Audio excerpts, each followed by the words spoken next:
Okay, good morning, and welcome to this meeting of the Built Heritage Subcommittee. We're going to get started. So we have 4 items on our agenda this morning, and I'm going to go through them now to see if we can pass any of them on consent, and then we'll go back to the list in the order that they're before us. So any declarations of interest before we start? I see none. Thank you. The confirmation of minutes from our meeting of May the 10th, are those carried? Carried. Great. Okay, so our first item is an application to alter 255 Mackay Street, a property located in New Edinburgh, and we have speakers for that item, so we're going to hold that. Our second item is an application for demolition and new construction at 90 Crichton Street, another property located in the New Edinburgh Heritage Conservation District. We don't have any speakers signed up for that item.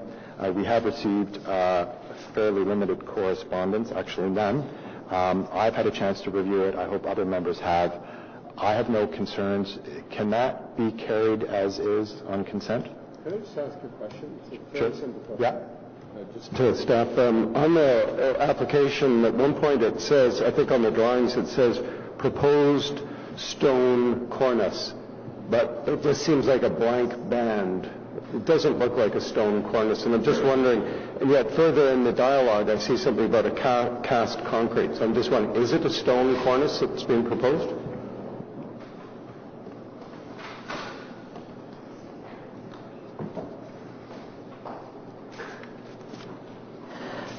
Through you, Mr. Chair, yes, there was a stone cornice that was indicated on those drawings.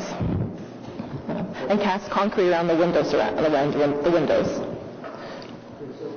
Is it just a blank piece of stone? There's no decorative element to it or anything? Just Yes, that's correct. There's very little ornamentation to it. thanks. Okay, so on that item, is it carried? Carried. Okay, great. Thank you. Our third item is an application for demolition and new construction at 443 and 447 Ken Street. We have speakers on that item, so we're going to hold that. And our fourth and final item is an application to alter the Chateau Laurier Hotel. Is that carried? Just joking. Okay, so we'll hold that item as well. Look forward to that discussion.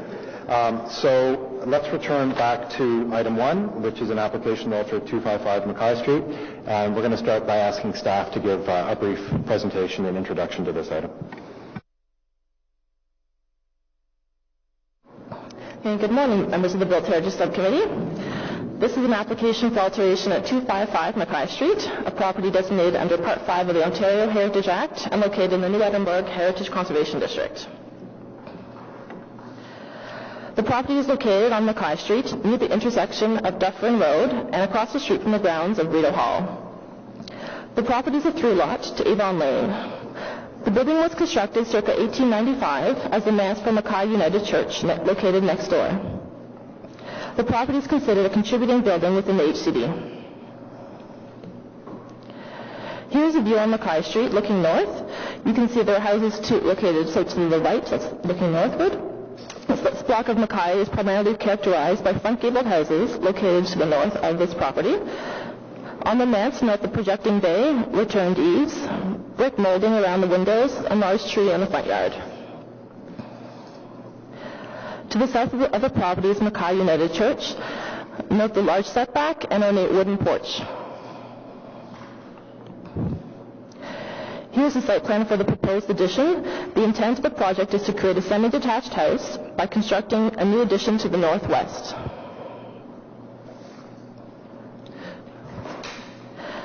The proposed alterations include an addition to the northwest, a small addition to the southeast, and the demolition of an existing rear addition that was constructed in the 1960s.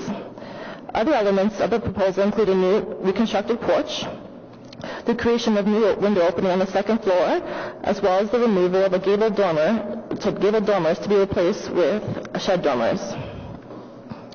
The new addition will create a nearly symmetrical facade, with the new portion being contemporary in its use of materials. The addition will have a projecting hipped bay and feature stucco and gray cement panels.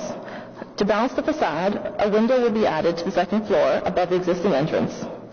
The new window will match the existing in terms of size, however will not have the same brick hood moldings that are present on the other windows. This absence of brick detailing will make it distinguishable from the other windows to indicate that the window was not an original feature of the house. A circa 1900 photograph seen on the left shows a manse with a decorative wooden porch. The right-hand photo from 1989 shows a porch prior to the recent alterations. Note the intricate millwork including brackets above the columns, the pediment, and the decorative railing. In recent years, some alterations were made in order to make it accessible. A handicapped ramp and new railings were added, and the porch floor was raised. However, the roof components with its decorative millwork remain original. The porch remains one of the distinguishing features of the building. The proposal includes a reconstructed porch to replicate the original features, which includes the roof, columns, and railing. The new porch will feature an addition of a modern pediment over the southeast door. The modern pediment will be on the portion of the porch adjoining the historic side of the house, while the historic pediment will be on the contemporary half. Creating a new pediment with glass and a simplified design will make it distinguishable from the original porch and reinforce the asymmetrical design of the manse. New front steps will be created that will be reached by individual footpaths from the street. Here's a rear elevation which faces Avon Lane. These are the two side elevations. The top image shows the southeast elevation facing the church, while the lower image will be the elevation facing the residential section of Mackay Street. The proposal also includes the demolition of the existing garage and the construction of a new garage with carports. This will allow each owner of a semi-detached house to have one parking spot in the garage and one parking spot in a carport. This two-car garage will feature a hipped roof that extends beyond the walls of the garage to form carport on either side. The addition to the manse will be distinguishable from and subordinate to the original house in that it will be clad in modern materials and no higher than the original house. The original form and many of the heritage attributes of the manse will remain visible and prominent on the site. The addition will be compatible in that it echoes the same features as the manse and not detract from the historic building. This is the view from Avon Lane. The garage and carport will be clad in hardy board, a wood laminate similar in expression to historic garages found in the HCD. The landscape plan shows a retention of trees in the front yard and the planting of new cedar hedge along the northwest and southwest lot lines to create a privacy buffer between the house and the properties on either side. A semicircular walkway will lead up from the sidewalk to the front entrance. A change of grade is proposed, which will allow for a more historically accurate porch to be reconstructed while meeting today's building code requirements. In the rear yard, one tree will be removed. This tree is in poor condition. Here are the streetscape perspectives showing both the existing condition as well as the proposed additions. The top image shows the side from Mackay Street, while the lower image from Avon Lane, the garage. There are guidelines in the New Edinburgh HCD about additions to contributing buildings. They state that additions should be complementary, subordinate, and distinguishable from the original building, should maintain the roof line, not result in the removal of heritage attributes, should have windows that are compatible in terms of size, shape, and divisions, and finally should use sympathetic materials. Heritage staff have no objections to the proposed additions to the building located at 255 Mackay Street to create a semi-detached house. The additions are no higher than the existing building, are clad in modern materials that complement the original house in terms of style and reflect the historic style of the building. Although similar in expression, the additions are distinguishable from the original house as they are modern in materials and have slight alterations from the original structure. Staff therefore recommend approving the application to alter the building at 255 Mackay Street and approve that landscape plan and finally issue a heritage permit. Thank you. Okay, thank you for that introduction. We do have speakers, so we'll go to the speakers first before questions and comments. So the first speaker on our list is Mike Little.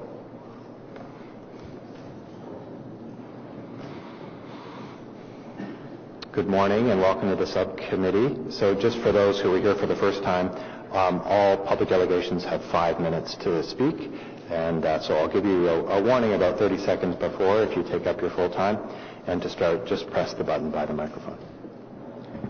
Good morning, Chairman and Subcommittee. As Councilor Nussbaum said, I am Michael Little. I am currently the resident at 253 McKay, adjusting to the north side of this building.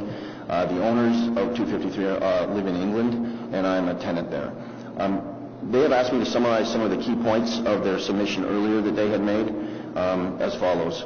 The residents of 253 Mackay and 180 Avon Lane are immediately affected by the proposal, and any development will have enduring effects on their ability to enjoy their own heritage property. We are supportive of immense development, but the current proposal is unacceptable. Our key issues have been put forward to the developer and ignored to this point. The clear processes put in place in provincial and City of Ottawa bylaws to assess the heritage value of the property have not been complied with, and as such a suboptimal solution has been proposed/agreed with the heritage planning.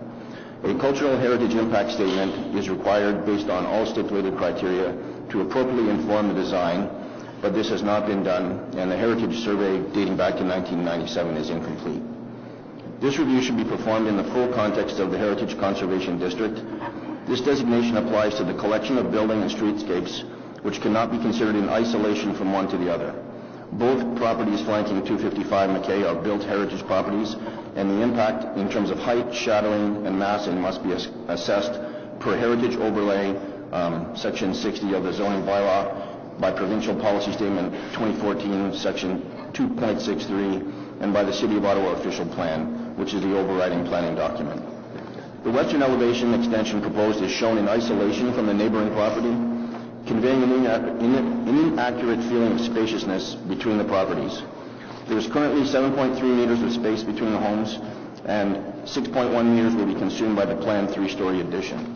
The overall dimensions of the property are roughly 30% bigger in footprint, but heavily biased to the frontage of the building, and hence the overall impact on frontage is approximately 75% larger.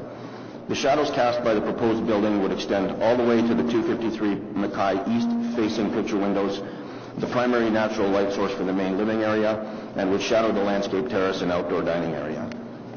We believe the solution is a worst-case mix of replicated features to achieve a symmetrical facade where the old and new are confused. The bolt-on projections of the east and west elevations could be effectively located to the rear of the property with no impact on the facade, a roughly 4-meter savings in facade width. These introduce design features which take away from the heritage features of the home, removal of gabled dormers to be replaced by shed dormers, and the addition of a shocking third-floor balcony directly overlooking the personal and outdoor spaces at 253 McKay and 180 Avon Lane, with an unacceptable impact on privacy. We have demonstrated that insufficient diligence has been done, such that a proposal which does not meet heritage guidelines is being recommended. Thus, the only acceptable decision by the Built Heritage Subcommittee is to reject the proposal at this stage. We would welcome the opportunity to work with the developer and heritage planning to achieve an optimal solution in future application. I note that there were some pictures taken in the original submission by Martin and Chris. I had took some pictures to convey the overlook of the building currently, with the thought to basically imagine how this would look if it was 1.2 meters from the property instead of almost 7 meters. So from my perspective, for my wife and I who live in the home, really the development has to proceed and things need to be done, but this we feel would have a large impact on our personal living space and our privacy, and we respectfully commit that you would consider these submissions. Thank you. Okay, great. Thank you very much for your intervention. Are there any questions for Mr. Little? I see none, so thank you very much for coming out this morning. Okay, thank you, Council. Just a quick question to staff arising from the public delegation. I know there is a separate rezoning application for this site. Are we aware whether the applicant intends to seek any side yard variances from the rezoning, if successful, from an institutional to a residential class? Mr. Chair, Simon Diaco is here, who is doing this rezoning. As far as I'm aware, it's just a rezoning for use, and there's no side yard setback variance required. Morning, Mr. Chair. The rezoning would introduce site-specific standards that address only the accessory building. Ms. Kotarba pointed out the carport and garage. That needs some site-specific standards. This new addition would comply with the R4 zoning standards for the principal dwelling interior side yard. Including the side yard? Correct. Okay, thank you very much. Okay, the next speaker on our list is Dr. Orlando Baldo.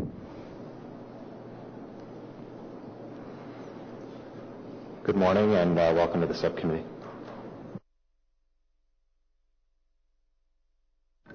Hi, good morning. Thank you for allowing me to speak. I am the owner at 180 Avon Lane, which is the conversion of the tape measurement building, the heritage building that's right next to the development project. We have a side yard in common with Mr. Little that is immediately adjacent. There's no front or backyard to our property. All of our yard is to the side. I don't think that the plans that are shown here really depicts how tight this area really is and how important Avon Lane is in terms of heritage for the community. It's a turn-of-the-century laneway. It's not a parking lot. It's not an access lane. It's often depicted in artwork from artists around Ottawa, including artwork from Nectar Artist. And it has mature trees and gardens throughout the laneway. People live in this laneway. And the plan proposes to put 4 parking spaces where the site really cannot accommodate these 4 parking spaces. Right? They're asking for exemption to bylaws in order to fit 4 parking spaces that really there isn't the space for this. This will require a setback variation of 0.3 meters onto the side of our property. There is currently a garage that's there that has appropriate setback from the laneway of 3 meters. They're asking for 2.6 meters for no apparent reason. The garage that's there serves the current purpose of a parking garage for the manse. It can easily be expanded to a 2-car parking while maintaining appropriate side yard setbacks and laneway rear setbacks without any issues. There's no reason to ask for a 4-car parking. The carport that is proposed to be added to this garage in the plans have no side posts currently on the diagrams. Now, I'm not an engineer, but I can tell you there's going to need to be a post there. When I brought this up with the developer, they said, basically, we'll see, we'll add a post if we need one. The second issue I want to bring, and I'm doing this very quickly because we only have 5 minutes, is the facade of 255 Mackay. For some reason, your report states that this will have very little impact in terms of the heritage impact on Mackay Street. You're proposing to increase the front facade of this building by 80%. Currently, the side building of the manse that faces towards our lot, there's the building, it's 30 feet high wall. There's then grass gardens and a heritage hedge. It's a wild cedar hedge that dates back from the beginning of the century. Then there's 10 feet of our property. That's it. So the manse, some grass, a hedge, 10 feet, and our wall. You're proposing to take the property of the manse and reducing it to 1.2 meters, which is basically this. We're going to have a 30-foot high wall right at the hedge that separates us. The hedge is going to have to be removed because it's more than 1.2 meters wide. Your report states that shadowing diagrams have been made. That's ridiculous. How can we not be overshadowed? The only side we get sun is from that side of the property, and now you're moving a 30-foot high wall right onto our side yard, and you're saying that no study needs to be made to look at the impact this will have on our heritage property on our side and on the church, which is another heritage property on the opposite side. We have more points that are outlined in our deposition and in Maxime Gagne's lengthy report that I wish you're going to also consider. Thank you. Okay. Any questions for Dr. Baldwin? No? Thank you very much for coming out this morning. Our next speaker on the list is Isabel Bisbee.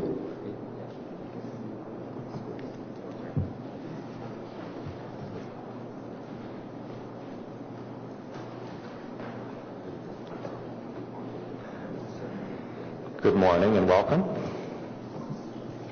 Thank you. My name is Isabel Bisbee. I'm the Vice Chair of Nectar. We are the present owners of 255 Mackay Street and have operated a community centre there for the past 6 years. I'm going to read a letter from Sean Flynn. He is the Chair of Nectar, but he's in the UK this week, so he's unable to attend. He's also on the NECA Board of Directors, New Edinburgh Community Alliance, and is also a resident, as you'll hear. As a resident of Mackay Street in the New Edinburgh Heritage Conservation District, literally a block away from 255 Mackay Street, I am keenly aware and sensitive to issues of heritage, scale and conservation in our unique and historic setting. I have also recently seen the evolution of our HCD in the recent years as both a resident and current board member of New Edinburgh Community Alliance. However, I am also addressing this committee as the chair of the board of Nectar, an organisation that successfully sought a buyer for our centre, the former Mackay United Church Manse. The Nectar board have been supportive of root-borne developments for a number of reasons. 1. We believe the proposed design, use and augmentation of the building to be a wonderful evolution of what is a challenging building and setting. While we are sad to no longer be occupying this lovely building, we are pleased that this will now be home to 2 new families looking to call our community home. 3. We are happy that Rootborne's design has managed to retain key aspects of the facade of the original building while bringing much needed improvements to a building that was increasingly difficult for our organisation to maintain. I understand that Rootborne has made changes to their design to accommodate the heritage section of the City of Ottawa. Specifically, they have modified the entry porch design to be similar to the existing porch.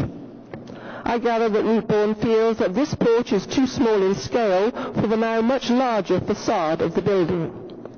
The board, along with myself, are fully supportive of any opportunity for continuing dialogue regarding the porch design should the BHSC move to approve the submission for development for 255 Mackay Street. We are all supportive of the best possible outcome for this building, and we believe that the proposal put forth by Rootborne offers this possibility for 255 Mackay Street. Thank you. Thank you very much for reading the letter. Well, we won't ask you for questions because you're reading Sean Flint's letter, so thank you very much for coming out as well. You're welcome. Okay, the last speaker on our list is Robert Martin.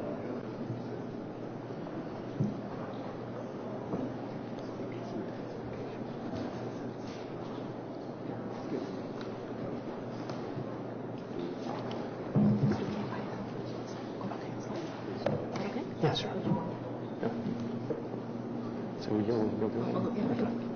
Good morning. Good morning, Chair and members of committee.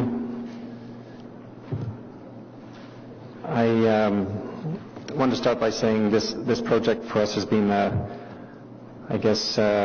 really beneficial in terms of a close working relationship with city staff. We have gone through probably close to 20 different versions of the design scheme, and the porch alone has probably had about 16 different iterations. So at every step of the way we've tried to work with staff and concerns as well as adjacent neighbours.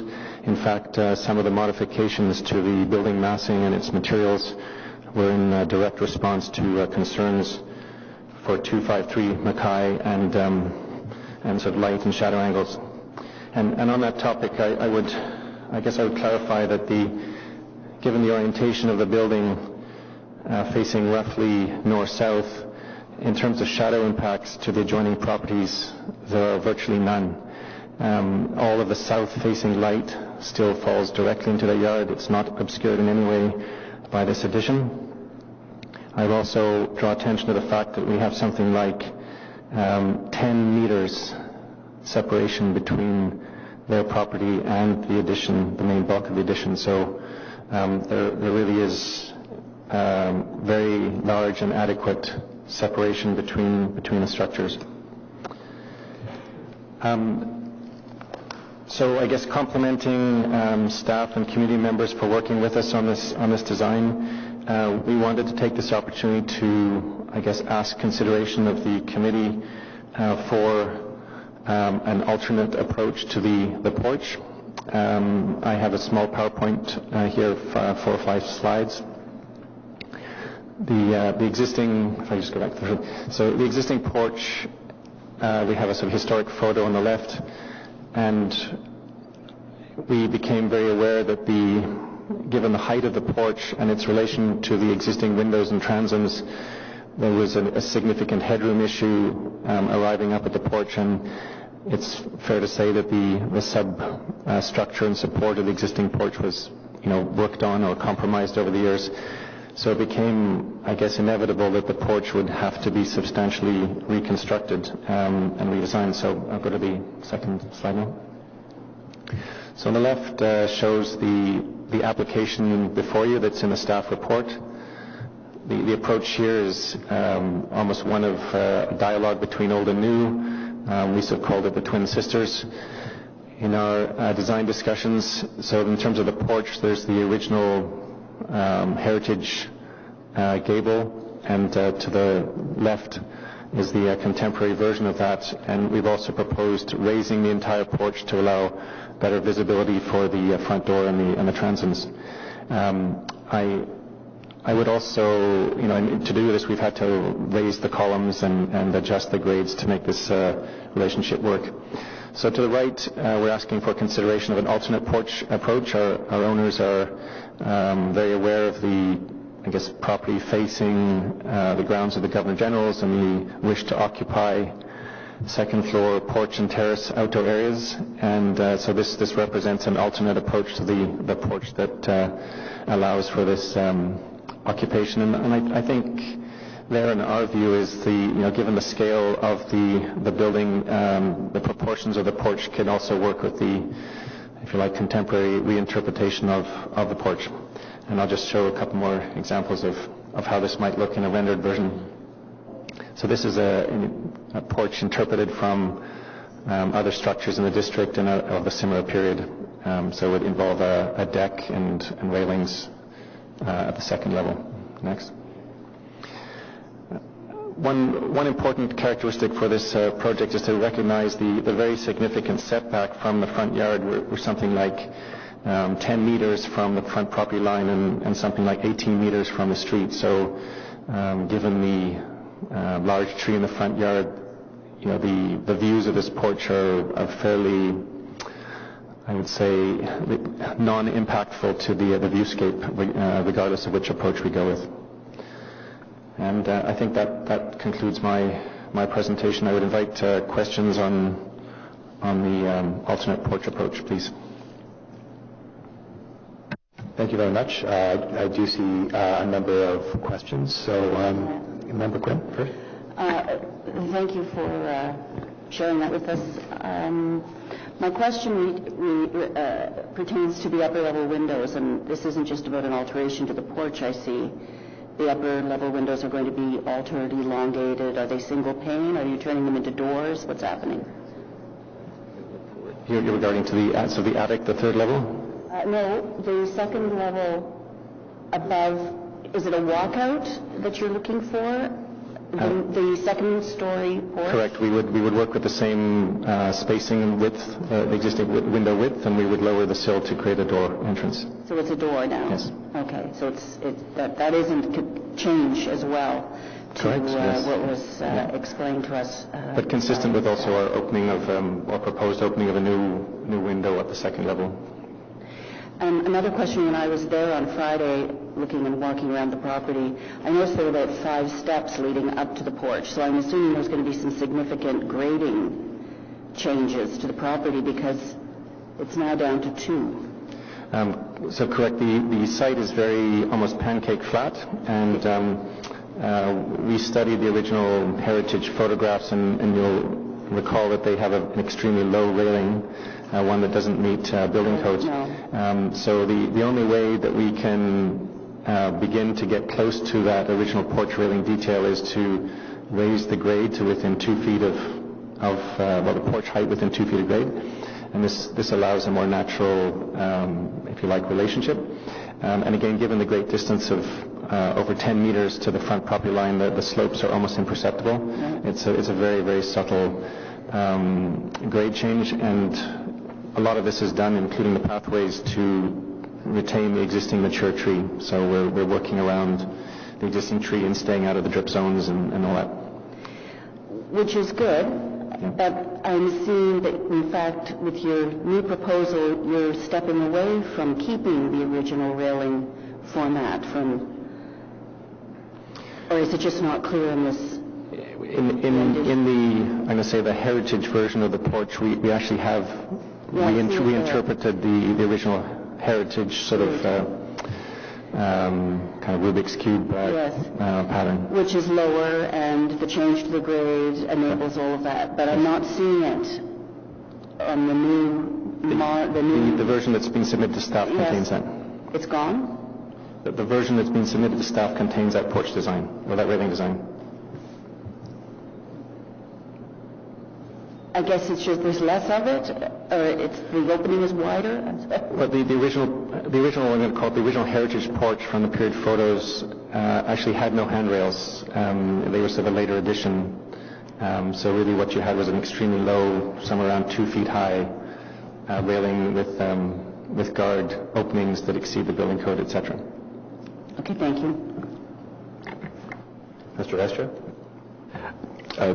Robert, good morning. Just a quick question. Sure. It doesn't have to do with the substance of the details of the porch, but did I hear you say that this may be a mischievous question here, Mr. Chair, but did I hear you say that you went through 16 versions of the design with staff and residents on this? I would just remember that for something later on in this agenda. Thank you. Thank you. So just so that everyone around the table is clear, the application before us includes the option A, porch treatment. That's what staff are recommending approval on. What you're seeking on behalf of the owners is that the committee replace the drawings in the application before us to permit the construction of the balcony in option B. Yes, and we had conversations with yourself and members of the planning committee.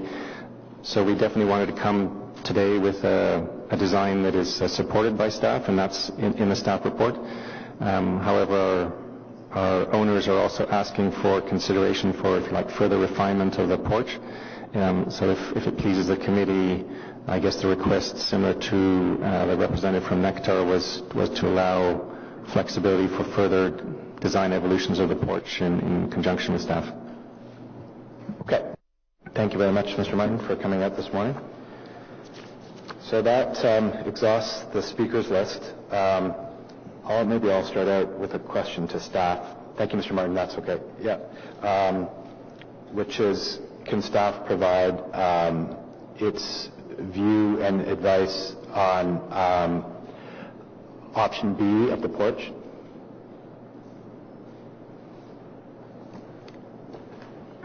Sorry, Mr. Chair, can you repeat that? So the question was, the applicant has included option A in the application, which staff provided comment on. I'm asking if you could please provide your assessment of option B if you've had an opportunity to review it. Yes, Mr. Chair, this was an option that was presented to staff many weeks ago, and then we moved back and forth a few times between these two options. I'd like to point out there's a guideline in the HCD plan under conservation section for porches and verandas, which states the removal of historic porches will not be permitted. And with that guideline in mind, we have not entertained the idea of having this two-story porch, which has been proposed by the applicant today. Okay, thank you.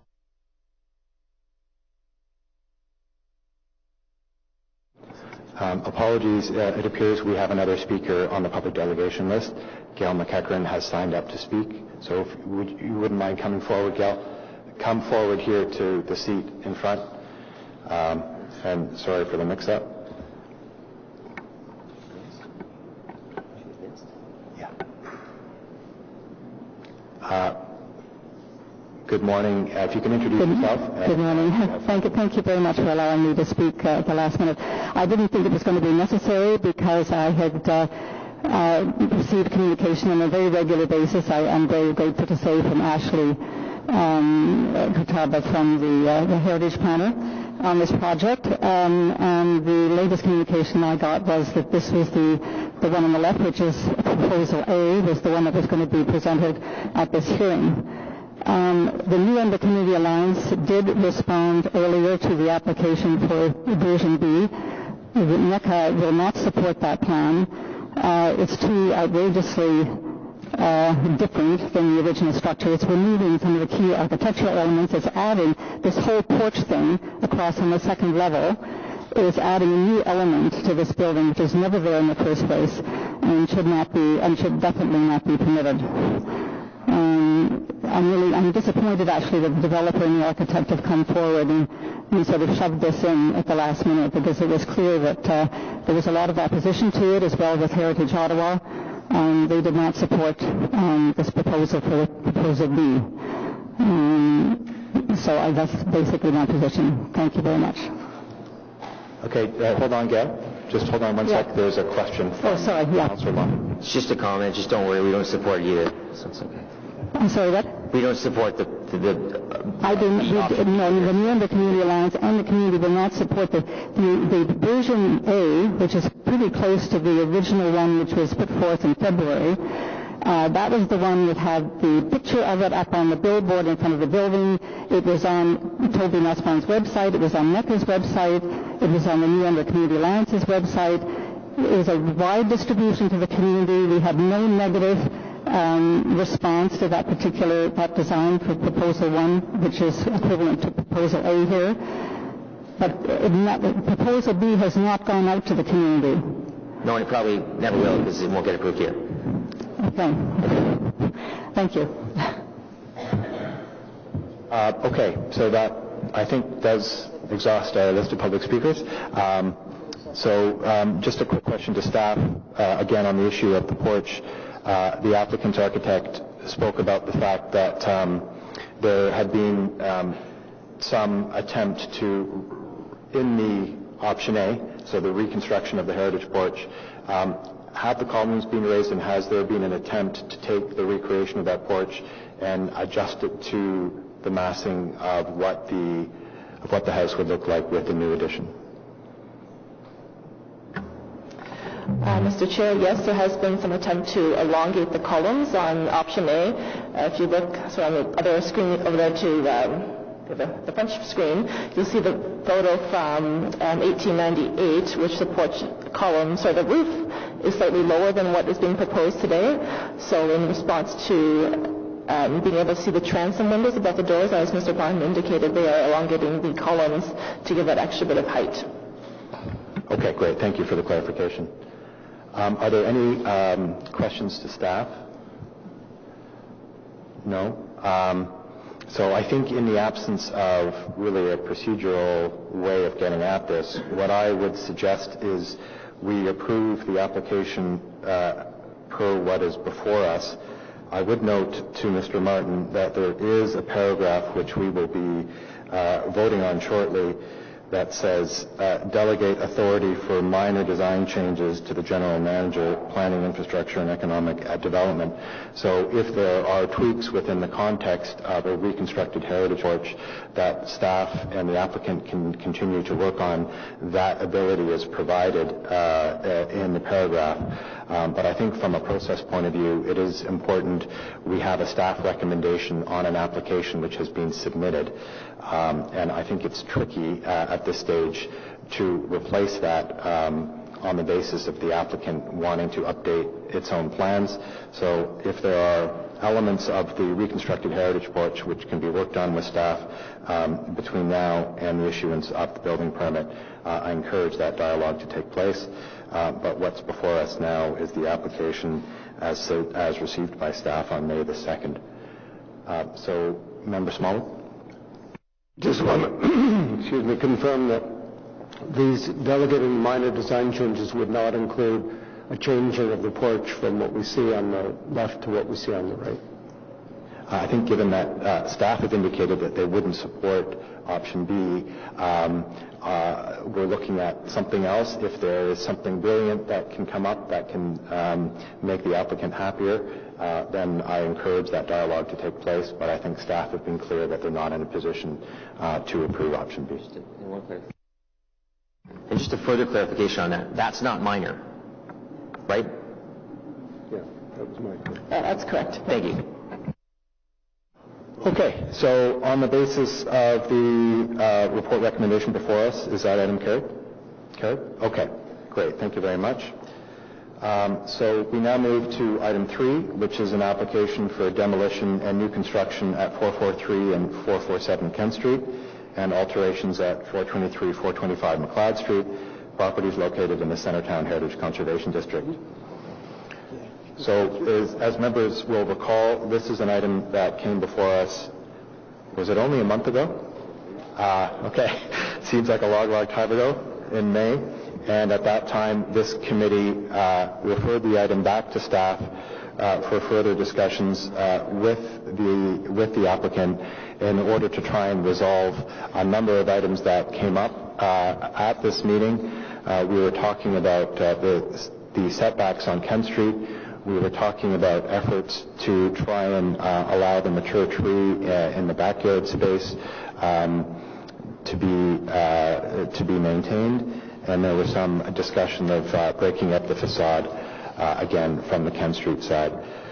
So we also have a technical amendment to substitute revised plans, but maybe what we'll do is we'll have staff just update the committee on the changes that had been achieved from the last time we saw the application. Then there'll be an opportunity for public delegations, and we have 4 speakers signed up. So first to staff. Okay, so this is an application for demolition and new construction at 443 Kent Street and 447 Kent Street, and alteration at 423 and 425 McLeod Street.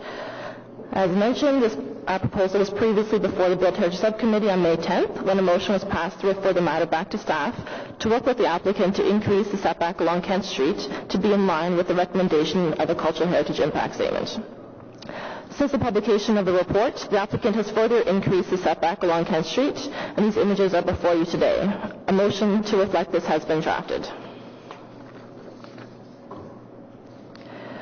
All 3 properties are located within the Centertown Heritage Conservation District and are designated under Part 5 of the Ontario Heritage Act. The district was designated in 1997 for its value as a surviving residential community and informal meeting ground associated with Parliament Hill. Its occupants have had an immense impact upon the development of Canada as a nation.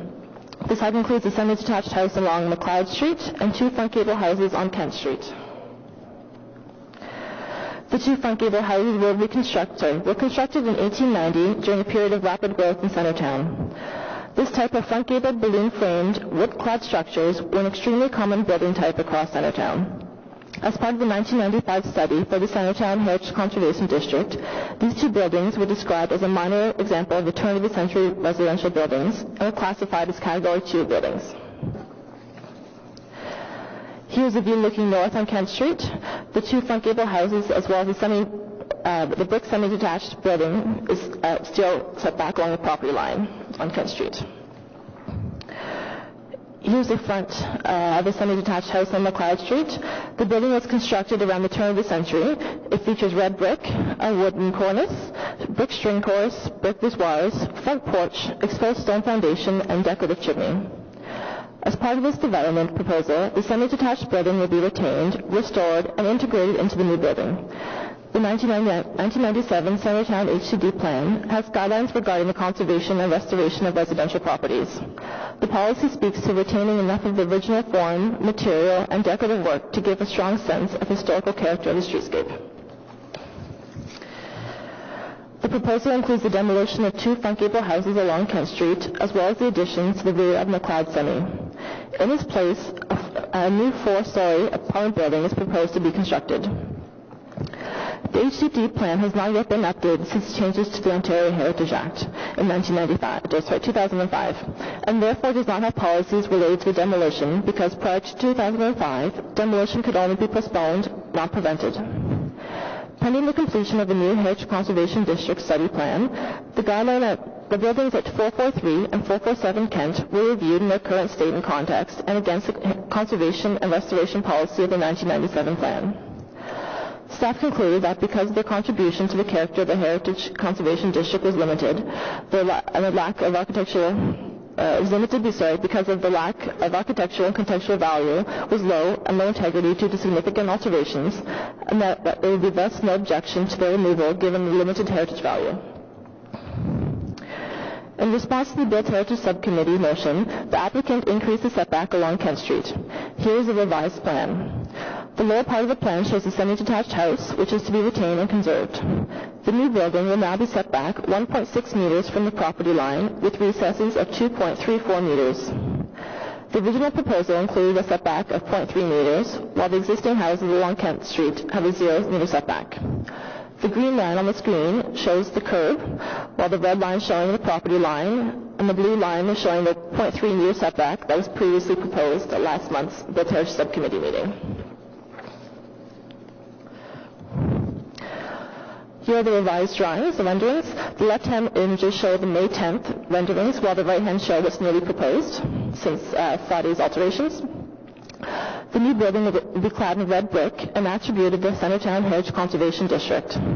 Other materials include gray aluminum panels on the upper story, a stone around the entrance and the base of the building. The entrance will be located on Kent Street at the north next to the drive aisle that will give access to the surface parking at the rear. In response to changes in setback, the projecting bays were removed, the proportion of the brick and paneling was slightly modified, and the new datum lines were created to better integrate the building into the semi-detached house on McLeod Street. And here we have more of a bird's eye view, which you can still see the rooftop amenity space, as well as the rear of the building. The changes to the rear include a cut of the building to allow the retention of the tree that sits in the property line, and also you'll note that the floors 2 through 4 have a bit of a cantilever to accommodate that increased setback along Kent. These images show the perspectives from the street. Note that street trees are proposed for the newly created recesses, as well as an enhanced landscaped area will now act as a buffer between the building and the sidewalk. The landscape plan shows the removal of 7 trees, colored in red on the plan, and the planting of 5 new trees, which are green. The largest tree on the plan, found on the property line with the neighboring lot, is proposed to be retained. A cut of the back of the building is proposed to accommodate this tree. The Centertown Heritage Conservation District Plan has guidelines for residential infill.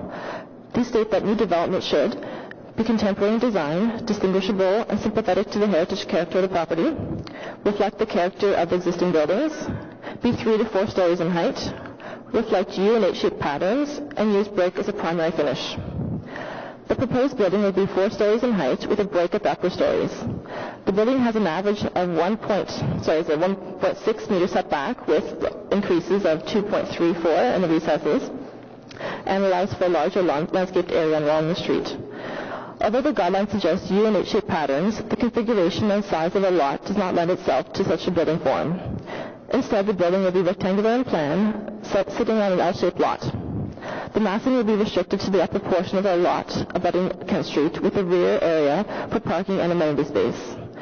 This is an appropriate approach to developing this lot, as it is consistent with the typical residential development pattern found in the Centertown area, and a continuous open space is located within the interior of the block, while the density wraps around the street edges. The building will be clad in red brick to evoke the character of the neighborhood.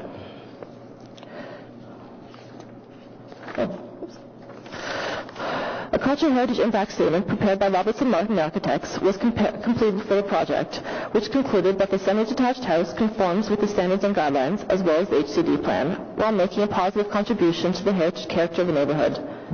The document states that the proposal maintains the original rhythm of the streetscape and is visually compatible with the context of the HCD. The report concludes with a statement written on the screen. The consultant team appreciates the design revisions completed up to this point, which have addressed the concerns with the Kent Street facade and its impact on the overall heritage character of the Centertown district. Staff are of the opinion that the motion passed at last month's Built Heritage Subcommittee meeting has been addressed, and that the setback has been increased along Kent Street, which is now consistent with the recommendation previously in the Cultural Heritage Impact Statement. Staff also have consideration for the standards and guidelines for the conservation of historic places in Canada when reviewing applications. The applicable guidelines are listed on the screen. 1, to conserve the heritage value. New work should be physically and visually compatible with, subordinate to, and distinguishable from the historic place, and also remove non-character defining features, such as an addition built after the restoration period. The new building is physically compatible with, distinguishable from, and sympathetic to the character of the building at 423 to 425 McLeod Street, which will be conserved and enhanced through the removal of contemporary additions and the reinstatement of appropriate windows. The removal of 2 buildings of limited cultural heritage value will not affect the overall character of the heritage value of the Centertown HCD as defined in the Statement of Culture for the plan.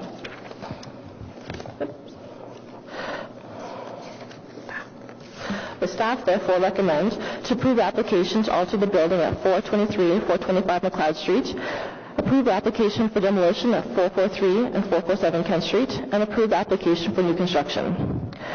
The heritage application for this project has been submitted concurrently with an application for minor zoning bylaw amendment, which is anticipated to rise together at the Planning Committee on June 26th. Site plan control approval will also be required.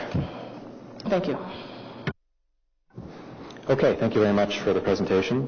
We do have a number of speakers registered, so we'll go to the speakers first. First on the list is Guy Lacroix.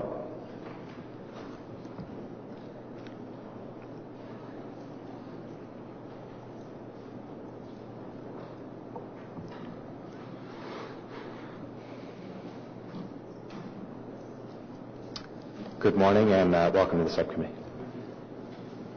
Can you hear me? Yeah, okay. So I'm here just basically about the tree in between the properties. There is some action going on to check for the roots and for the base of the roots.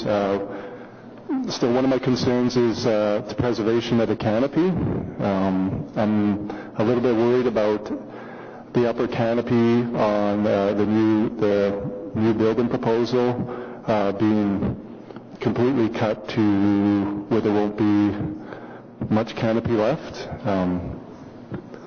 I can't say what to do, but I think obviously a perfect scenario would be, I guess, on the right side of the building where the patio up top goes, where basically the white starts. If that was a step like a 3rd story and not go up the 4 stories there, then the canopy would be perfectly preserved.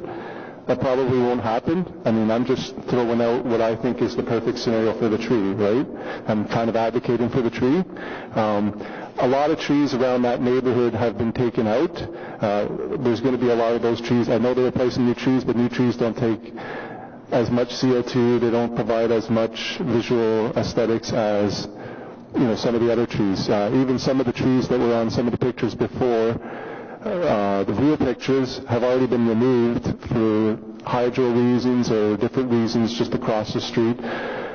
So I am happy what they're doing with they're right now doing a hydrofoam of the roots. They've taken off some of the pavement and they're doing a hydrofoam to check the roots. They found out that the soil underneath is very, very rich, and that's partially why the tree's doing so well.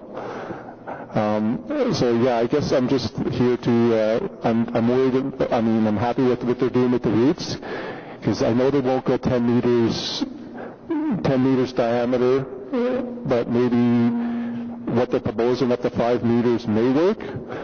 I'm just a little bit worried about the canopy, and if they do go forward with the 4 stories, if there's any way of trying to preserve, not cut the canopy back 5 meters away from the building. Our canopy actually almost touches our roof.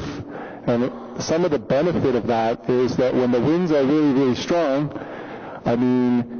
if you're holding something this far away, it can rock all over the place. But if you got something fairly preserved, it doesn't have much room to move.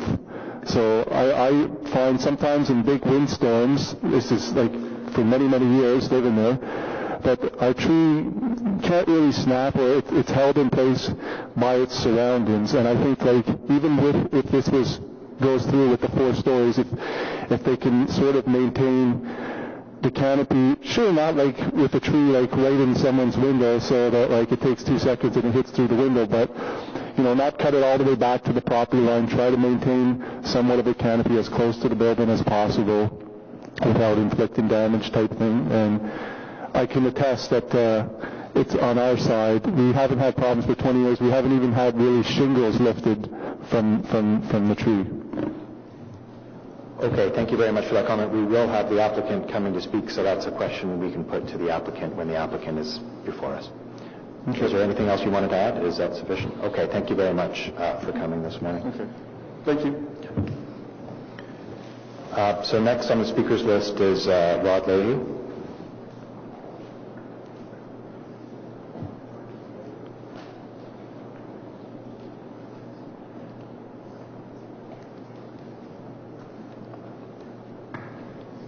Good morning. Morning. I have a presentation, but I'm not really sure if it's necessary. I think the Heritage staff has actually went through the changes. I would like to thank the Community Association. We had a very good meeting with them last week regarding setbacks and sort of amount that would be acceptable to them. I think the building generally has been improved, I think, from the previous application in terms of the amount of landscaping along the street. So I'm really here to answer questions. If you want me to run through the quick presentation, I'm comfortable doing that. So, well, I think we can go right to questions, and I see that Councillor McKenney has one. So. Okay, thank you. Thank you, Chair. I do want to pick up on the last speaker. I've been working very closely with city staff and the applicant and the community on that maple tree. So, as was pointed out, there is a lot happening to look at the root system. We'll continue to do that, and that will come back at a time through site plan.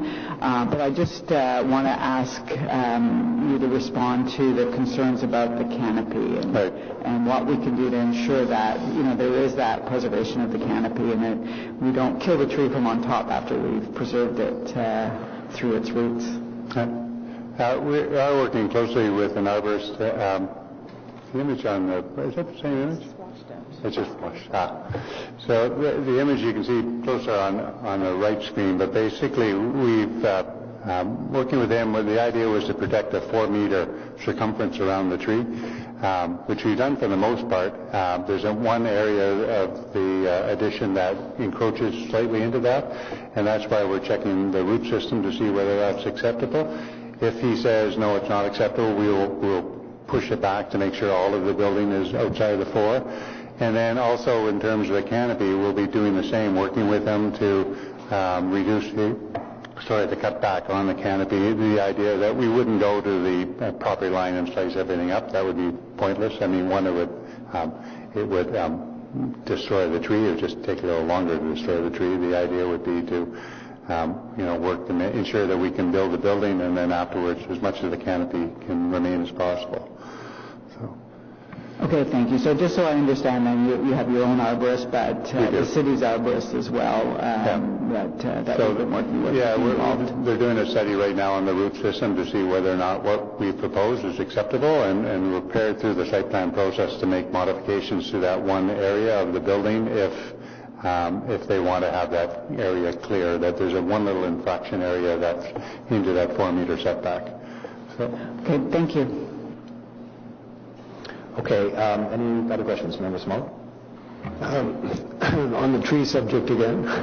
I notice you've increased the setback along Kent to 2.34 meters in the recesses. Yes. Is there some guidelines that you're following that determine that to allow street trees to flourish? And is there a type of tree you're planting, and will it be successful, a street tree planted will grow to some height and be able to provide shade on the street? So is there, I'm just wondering, and maybe partly a question for staff, but how do you determine, because of snow plows on the sidewalks and stuff, what is the requirement to make it so that the surveillance of a tree will do well?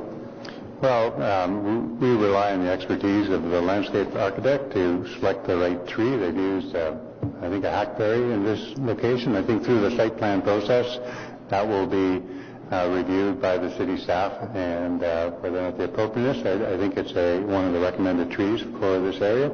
And again, the setback that we've created with those two areas, we looked at, moving the whole building back a certain distance, but it seemed to make more sense to have an area that was a little bit more recessed and gave better definition and better opportunity for the plant to survive. It also, in terms of architecture, it created that vertical rhythm that we were looking for to create that sort of streetscape of smaller patterns going down the street, which is sort of typical of the area. And also with the increased setback that was agreed to last week, working with the Community Association, we increase the minimum to that 1.6 meters. We were able to increase the amount of landscaping between the balance of the building and the sidewalk as well, so we could have a larger or a greater variety of lower plants in that area. So we're quite comfortable that I think it's going to be quite a green strip along there, and with some raised planter techniques just to get to ensure that the wash of the salts don't get into the plant bed, that we're comfortable that things will live. It is west facing, so they do a tremendous amount of light in the area. So. Okay, seeing no other questions, thank you, Mr. Levy, for coming out this morning. Thank you. So next on the speakers list is Sean Barber.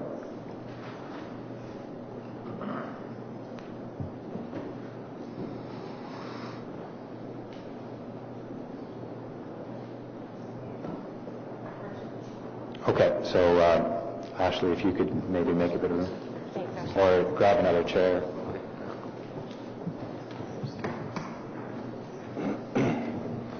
Good morning and welcome, and you have 5 minutes. Good morning. Thank you, Mr. Chairman. My name is Sean Barber, and I'm here representing the Sandtown Citizens Community Association. Is this one on? No, I can use the same. I'll press the button. There we go. I'm Mindy Sechel. I'm a local resident. Mr. Chairman, the last time this application came before this committee, our community association spoke against it. We said at that time that the proposed 0.3-meter building setback along Kent was inadequate for two reasons. First, the existing streetscape character shows that the setbacks along Kent for buildings of comparable size and mass are much greater than what was being proposed at that time. Second, the Sandtown Secondary Plan and the Sandtown Community Design Plan stress the importance of creating pedestrian-friendly streetscapes. We felt that the original proposal failed this test. In the intervening period, our community association has held numerous meetings with area residents, councilors, city planners, and the applicant for the purpose of moving forward with this project in a way that better reflects what the current zoning requires and what the secondary plan intends. With the new wall articulations and the building setback that now meets the minimum 1.6-meter mature neighborhood overlay zoning requirement, the revised proposal that is before you today provides the opportunity for more and varied and interesting landscape detailing in a wider overall public realm that will greatly improve this part of Kent Street for pedestrians. While our community association believes that the existing streetscape character of Kent merits an even greater setback for this building, we are also keenly aware of the need for additional rental accommodation in Centertown.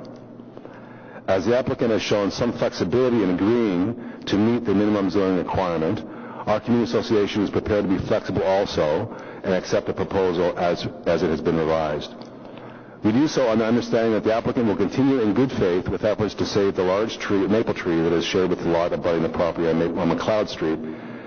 Additionally, we look forward to consultations with the applicant before this goes to the planning committee on the landscape plan with more and varied greenery for the additional setback along Kent Street. Finally, in summary, Mr. Chairman, our community association is now happy to support this project. We believe that getting to this point demonstrates the value of all parties working together to ensure that development and intensification in Centertown proceeds in a way that also ensures friendly and vibrant streetscapes. Thank you. Okay, thank you very much for your intervention. Are there any questions to Mr. Barber? If not, thank you for coming out, and thank you for the work and efforts that you and the Community Association continued to make after the last meeting. Much appreciated. Thank you, Mr. Chair. The last speaker on the list is Matthew McGilligan.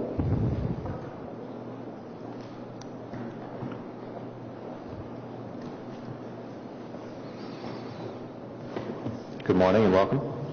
Good morning, members of the committee and Mr. Chair. I'm really here just to take this opportunity to thank the CCCA and its members for their feedback, their contributions, and ultimately their support for this proposal.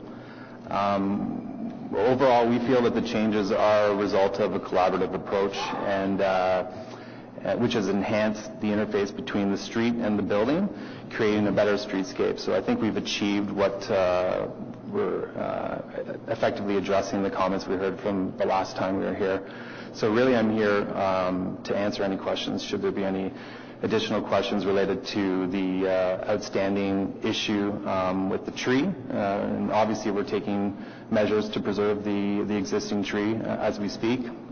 But of course that's a site plan issue and that's going to be dealt with after this committee and planning committee as well. So really just here to answer any questions should members of the committee have any. Thank you very much. I don't see any questions, but I appreciate the offer, so thank you for coming out. Great. And so thank you. Maybe I'll just make the first comment on this application at large, which is a big round of thanks to Councillor McKenney and staff and the CCCA and the applicant. It's great when we have a successful outcome for an application which posed some challenges to us initially. So I really do want to credit the active intervention from all those parties, because it's good. It's okay to acknowledge successes, and I think what we had before us is a successful alteration thanks to the goodwill shown and the energy and the leadership of a number of parties. So that's my only comment. Any other questions or comments to staff?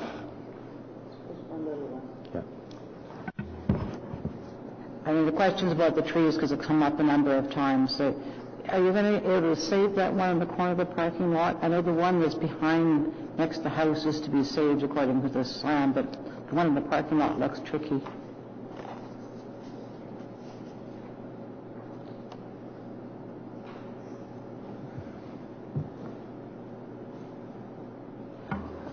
Mr. Chair, just clarifying which corner that is going to get saved. These two will be removed as well as this one, and this green one up here is a new proposal. It's a new one. New tree. Yeah, so the big one is up there, you won't be able to save. And the big one in question is this one here. That's the existing one, is it? Yes. Okay, it's hard to tell which is new and which is existing. Okay. So that one is saved, but the other one you have to replace with another one. All the red circles on here are trees to be removed, and everything green is new, aside from this one, which is the retention. That's the protected one. Yes. So, okay, that's the difference. Okay, thank you. Okay, before we put this item to a vote, the Vice Chair has a technical motion because the renderings as presented by staff were received on Friday, so we need to formally acknowledge them. In the technical motion? Yes, I'm happy to advance this technical motion, which resulted from the response to the community input. Be it resolved that the recommendations are amended by deleting the words May 29th, 2018, and substituting the words June 15, 2018, and be it further resolved that the report is amended by deleting 0.9 meters and substituting 1.6 meters. And be it further resolved that documents 4, 6, and 7 of the reports be replaced with the attached revised site plan elevations and renderings dated June the 15th, 2018. Okay, so carried on the motion and then carried on the amended report? Carried? Okay, great. Thank you. Okay, so we'll move to our last item on the agenda, which is an application to alter the Chateau Laurier Hotel at 1 Rideau Street, a property designated under Part 4 of the Ontario Heritage Act. And just to set out how this item is going to go, it's actually going to go the same way as all of our other items. We're going to ask staff to do a presentation, and then we will move to public delegations, and then we'll have an opportunity for questions and comments from members. We have right now 10 speakers registered to speak, just to give everyone in the room an idea of the numbers and the timeline associated with that. So, to begin with, we will ask staff to come forward and provide us with their presentation on the application.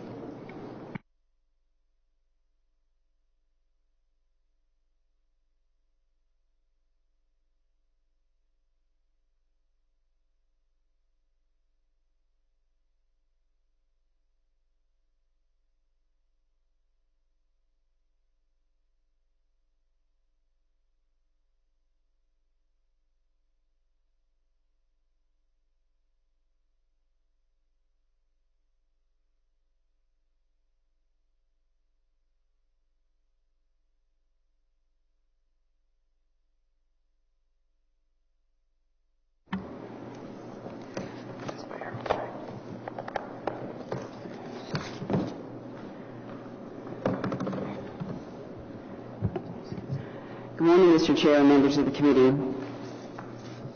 This report that's in front of you today is an application to alter the Chateau Laurier Hotel, a property designated under Part 4 of the Ontario Heritage Act. During my presentation today, I will follow the outline above and will demonstrate how the proposed addition reflects the historic hotel and its unique setting and the views towards it, and represents an appropriate balance between the historic hotel and the contemporary addition.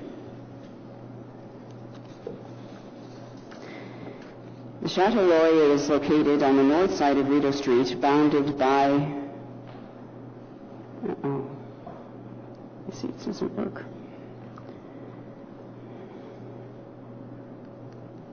How does this work?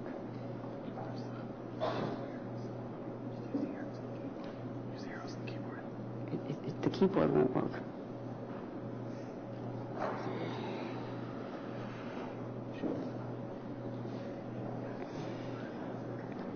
Oh, there we go. There we go. How does it work? Just hold it down. Hold it down?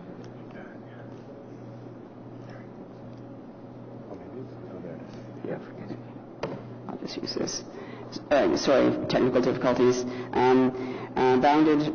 Bounded by Rideau Street, Mackenzie Avenue, Majors Hill Park, and the Rideau Canal.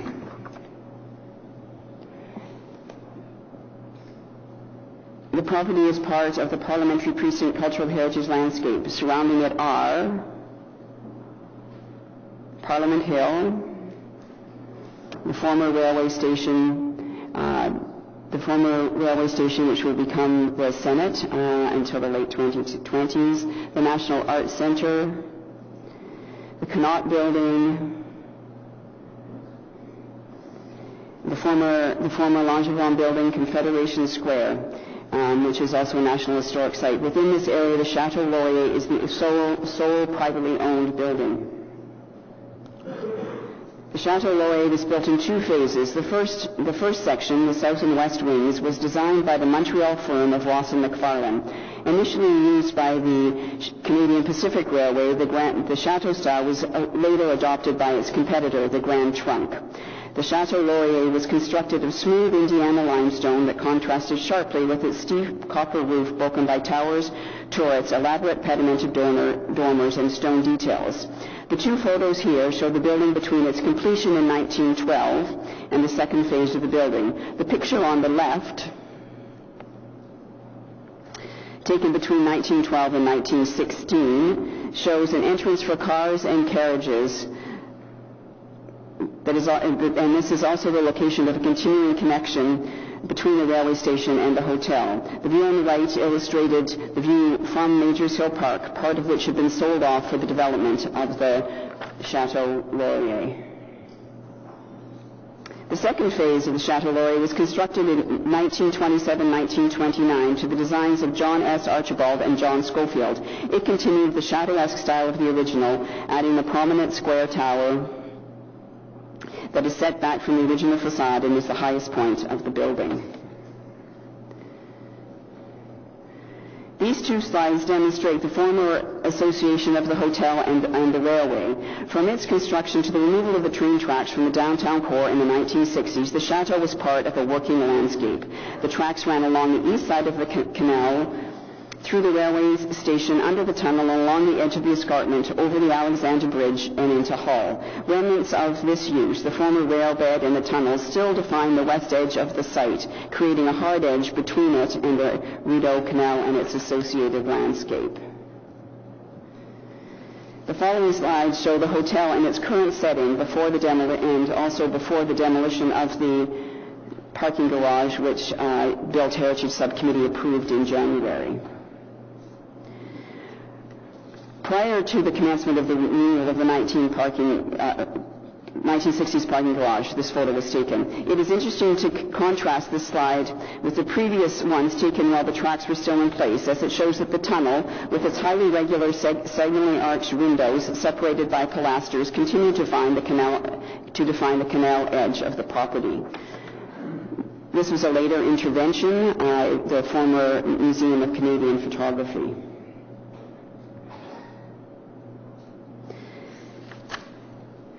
This is also taken prior to the commencement of the demolition of the 1960s parking lot. This shows how large that parking lot was and the amount of the way that it took up space between the ballroom. This is the ballroom. If anyone's been in there, you know that it has huge windows that look into nothing but a wall, and this view will be opened in the new proposal. Again, this also demonstrates the height was equal to the ballroom and other areas within the hotel. This view also shows the Mackenzie forecourt as it exists today, with its surface parking and loading and the access to the current parking. The trees along this edge are in Majors Hill Park, which is outside of this application, as it is owned by the federal government and not by the property owner. Also, the terraces along here are also owned by the National Capital Commission. This is a Google view from the canal prior to the demolition of the parking garage. The soft landscaping, trees, etc., visible along the edge are in Majors Hill Park. And the stepped limestone cliffs are another remnant of another view of the former working railway landscape. This is a view from Majors Hill Park, showing the hard edge of the former parking garage and the treed border with it as part of the park. And another view of the way that the garage created a terminal view from within the park.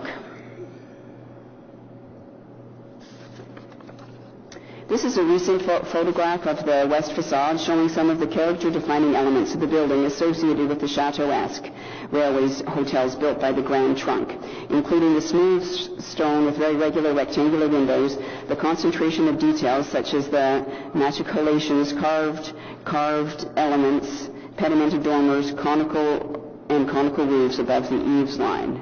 So it's carving here. This is the Mackenzie facade, again showing the smooth, light-colored limestone, the play of light and shadow against it, the symmetrical fenestration pattern, and the oriel windows which are found on all facades. Not only is the Chateau Laurier designated under the Ontario Heritage Act, it is also a National Historic Site. Because it was designated under the Act in 1978, prior to the requirement to include a list of heritage attributes in the designation statement, the City has used the National Historic Site Statement of Significance in our analysis of the building and its addition. The text of the statement in full is an attachment to the staff report. This document, the Statement of Significance, was included in the Cultural Heritage Impact Statement distributed to the Heritage Working Group established in 2017 to provide expert advice on the project, and to the City's Urban Design Review Panel. So this is directly taken from the Statement of Significance, and it says that the Chateau Laurier cultural heritage value is derived from its romantic setting, again near the cliffs of the river beside the canal within the parliamentary precinct. Its proximity to Parliament Hill and its irregular L-shaped plan. Other defining elements include its massive scale, a regular silhouette, steeply pitched copper roofs, ornate gables and dormers, towers and turrets, high-quality materials, and dramatic setting.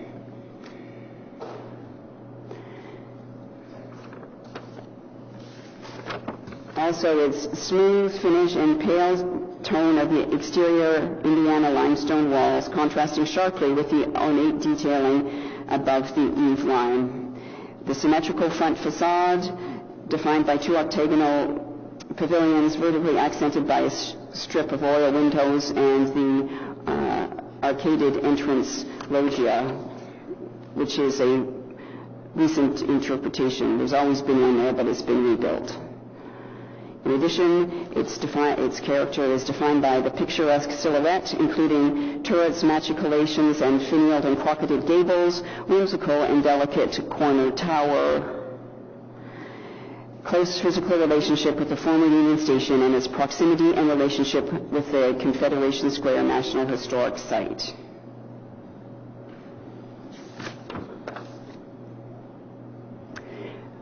The Chateau Laurier is an unusual application, and because of this, the city undertook a number of initiatives during the pre-consultation, design, and execution phases of the project. In February 2017, staff created a dedicated web page to explain the project that provided a special email address for comments. In addition, 2 public meetings were held, one sponsored by the applicant, the other by the city.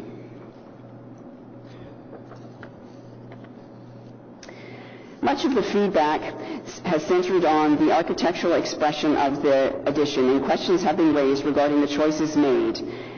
I'd like to reiterate at this point that staff does not have the authority to direct architects to use a specific style. We evaluate each application according to what is submitted and compliance with heritage planning documents.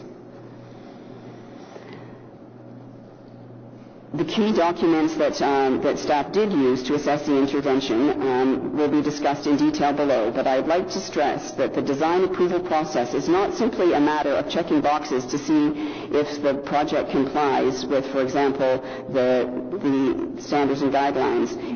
It is much more complicated than that, and during the process there was an extensive and rich dialogue that took place between the Heritage Working Group, the Urban Design Review Panel, staff, the architect,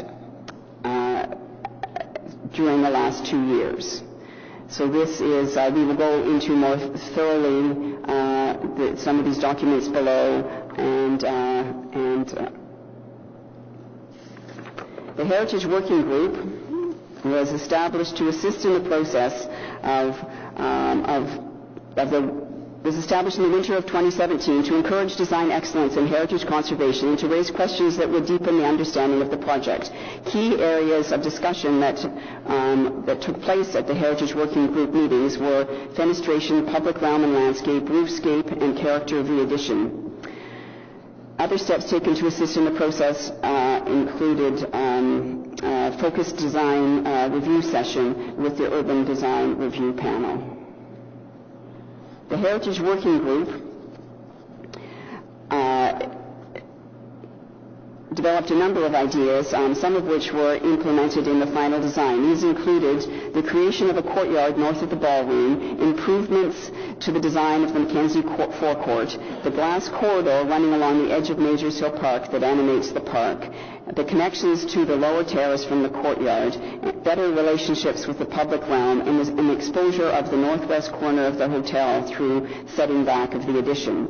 There were other ideas supported by the Heritage Working Group that were not implemented, included 2 pavilions of differing heights, changes to the entrance of Majors Hill Park from Mackenzie Avenue and the NCC terraces, and a physical connection to Majors Hill Park from the north facade, which were out of scope of the project because we cannot regulate work on other people's lands, and a more expressive roof line.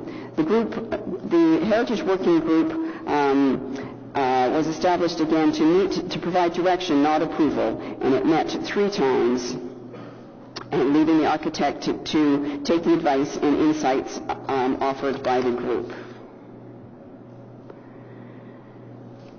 The Urban Design Review Panel first considered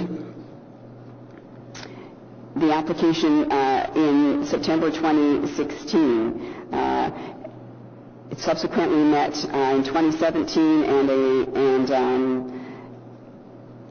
a focused session was also held.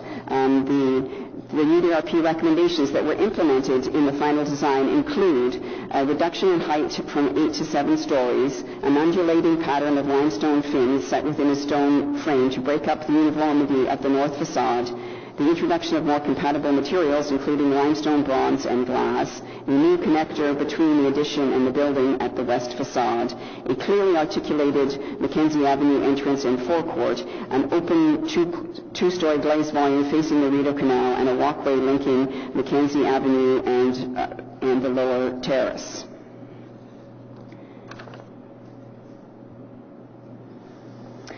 The following slides will provide an overview of the versions of the design from its inception in 2016 until the final design of this year. This was the version initially presented at the LARCO public meeting in November 2017 to widespread dismay. The heritage issues associated with this version were that it was too high, it obscured the character-defining elements of the hotel, it did not relate well to the value of the hotel, and it was not subordinate. It competed too much with it and did not present an appropriate balance between the new and the old. Another view of the hotel, and shows how the roof was blocked, the dominating effect of the exterior stonework, and the way in which carrying through the string course from the hotel resulted as a base that dominated the canal side of the project to its detriment. This version, developed as a result of the Heritage Working Group sessions, retained 2 pavilions but lowered the height of one while raising the other. In response to the Heritage Working Group's comments about complementing the roofline of the hotel and expressing some of the exuberance of the original roof, the copper roof was introduced. Staff did not support this version. It was confusing, not subordinate, and did not strike an appropriate balance between the hotel and the addition. Here are other views. You see the treatment of the roof was on the east facade, and the west facade, which was lowered, had a plain flat roof. This view shows the first bar building that was presented at a public meeting in February with its glass walls and steel frame. Concerns were raised that the materials of this version made no reference to the original, and there was widespread support of the introduction of more noble materials such as limestone. Other objections to it, shared by staff, the public, and the UDRP, included its height, the use of glass and white steel, and failure to relate back to and complement the original building.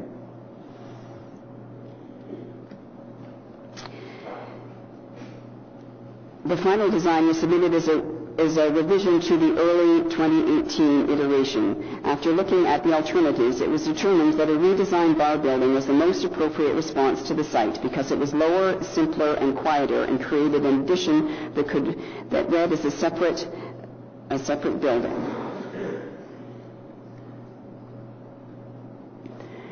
This design was received in early May, reflecting, among other things, the recommendation of the extensive UDRP sessions, Urban Design Review Panel sessions, that took place in March and April. These changes included the reduction in height from 8 to 7 stories, the introduction of stone fin and bronze fins in an undulating pattern, the creation of a staircase linking the courtyard to the terraces below. On the canal side. This version has 164 rooms, down from the 218 rooms in version 1 that I showed earlier. The top view here illustrates the undulating pattern created by the irregular spacing of the stone fins and reflects the strong vertical character created by the bands of windows in the original design. The original hotel. Both views show the continuation of the glass gallery along the west facade and how it drops to 2 stories at the canal, creating a light interface between the hotel, the canal, and the NCC terraces below. And again, this shows how the irregular spacing of the fins creates a visual relief by breaking up the facade. And if you looked at this from yet another angle, it could actually be perceived as a much more solid. This landscape view shows green roofs and the new courtyard, designed in a French manner to reflect the Chateauesque style of the building. The courtyard, in its design, has changed little aside from some changes to size since July 2017. There is 17 meters now between this is the roof of the ballroom, so between the ballroom and the new addition. This connector is from the starts at the second floor up to the sixth. And this glass corridor, this is the top of the glass corridor, which follows the corridor through the Chateau Laurier and into the addition. All the existing roofs, which you saw in the aerial view that I showed earlier, will all be greened, and the Chateau plans to grow fruit on them for use in the restaurant. So now, more technical, the elevations. This slide shows the east and west elevations. The top image shows the east facade of the proposed addition. It is lower than the eaves line of the historic building, joined to it at the first floor. Loading and access to the parking, these are very light versions, but loading and access to the parking are located beside each other, and a new entrance to the hotel through the glass gallery is located adjacent to Majors Hill Park. The lower view is the west facade. This part of the addition is connected to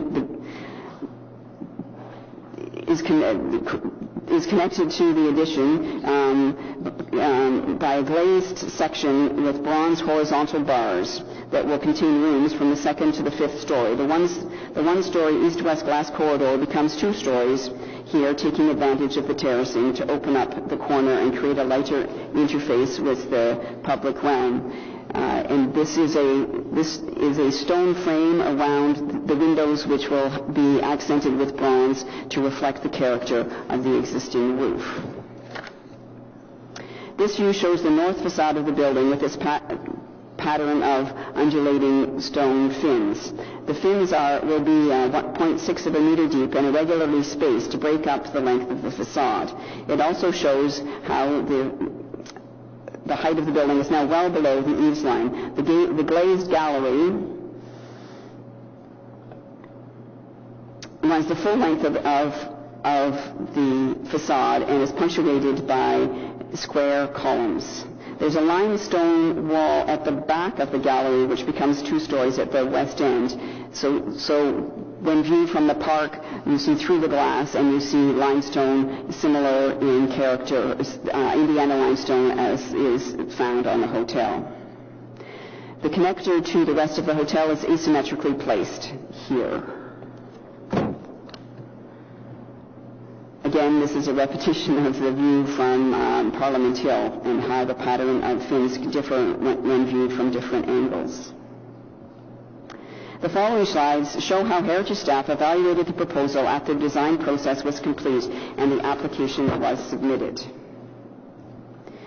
In keeping with other jurisdictions around the world, the city has regard for ICOMOS's 1964 Venice Charter. This charter has informed heritage conservation projects since its passage and it has affected heritage policies around the world. Article 13 deals with additions, saying additions cannot be allowed except insofar as they do not detract from the interesting parts of the building, its traditional setting, the balance of its composition, and its relation with its surroundings. For example, as viewed from the War Memorial, the proposed addition does not detract from, and I quote, the interesting parts of the buildings because it is separated from them, and and the building, and its quiet design allows the character-defining elements of the hotel to continue to define Confederation Square.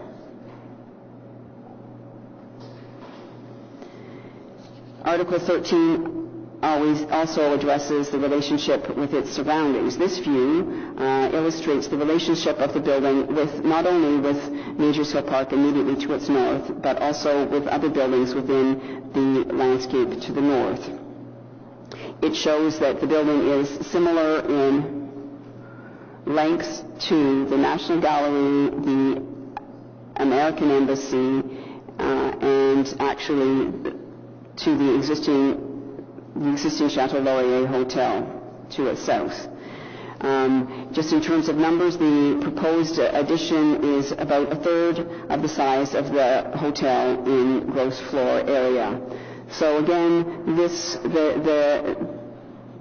addition will again reinforce the character of a courtyard surrounding Majors Hill Park. The city also uses the standards and guidelines. They were adopted, Parks Canada standards and guidelines were adopted by City Council in 2008. There are a number of standards and guidelines that are relevant to this project, including Standard 1A, conserve the heritage value of an historic place. 1B, do not remove, replace, or substantially alter its intact or repairable character-defining elements. This proposal does that by not removing or replacing any character-defining elements, lightly connecting the addition at the rear of the building in only two places at the east and west ends of the facade, replacing a parking garage of little architectural value, and reorganizing parking and loading from Mackenzie, introducing trees and landscaping, thereby improving the building setting, and it reestablishes a relationship between the hotel and Majors Hill Park, enhancing the value of them both. Standard 11A says, conserve the heritage value and character-defining elements of an historic place when creating a new addition. The proposal meets this standard because it does not compete in style, scale, mass, or details with the hotel. Its lower height allows the chateau's iconic roof to continue to dominate and define the Ottawa skyline. It is designed to appear as a separate background building in a contemporary style that is distinguishable from and subordinate to the hotel's exuberant character, creating an appropriate balance between the two. At 7 stories, it is below the eaves line of the original of the hotel and allows it to be seen the roof line to be seen in its entirety from key views. In addition, the contemporary flat roof does not compete with the Hotel Chateau-esque roof. And although the addition will be visible from several viewpoints, including this one, the design, complementary material palette, and articulation mitigate its impact on this and other views and create an appropriate balance. Again, Standard 11B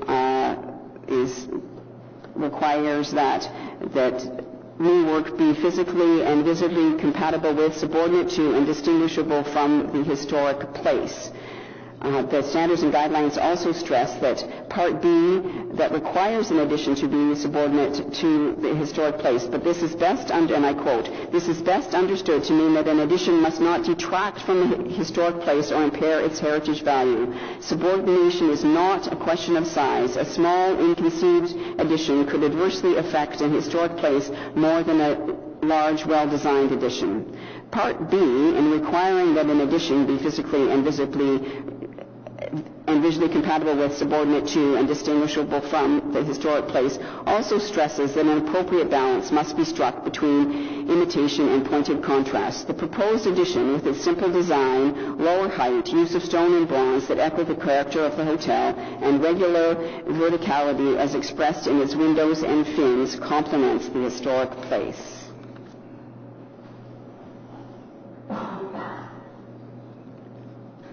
The guidelines in the standards follow the standards and guidelines, and the ones that are applicable to this particular project are guidelines 13, 14, and 15. Guideline 13 stresses that it is important to, the guideline is selecting the location of a new addition that ensures that the heritage value of the place is maintained. Again, the addition is located behind the hotel, preserving the view of the front facade from Rideau Street and separated from it. Guideline 14 says designing a new addition in a manner that draws a clear distinction between what is new and what is old. The proposed addition is clearly contemporary and lower than the original, set back from it with a different roof line, with a connector that is further set back from the facades of both the addition and the hotel, all of which go together to create a clear distinction, distinction between what is new and what is old. And finally, designing an addition that is compatible in terms of material and massing with the exterior form of the historic building and its setting.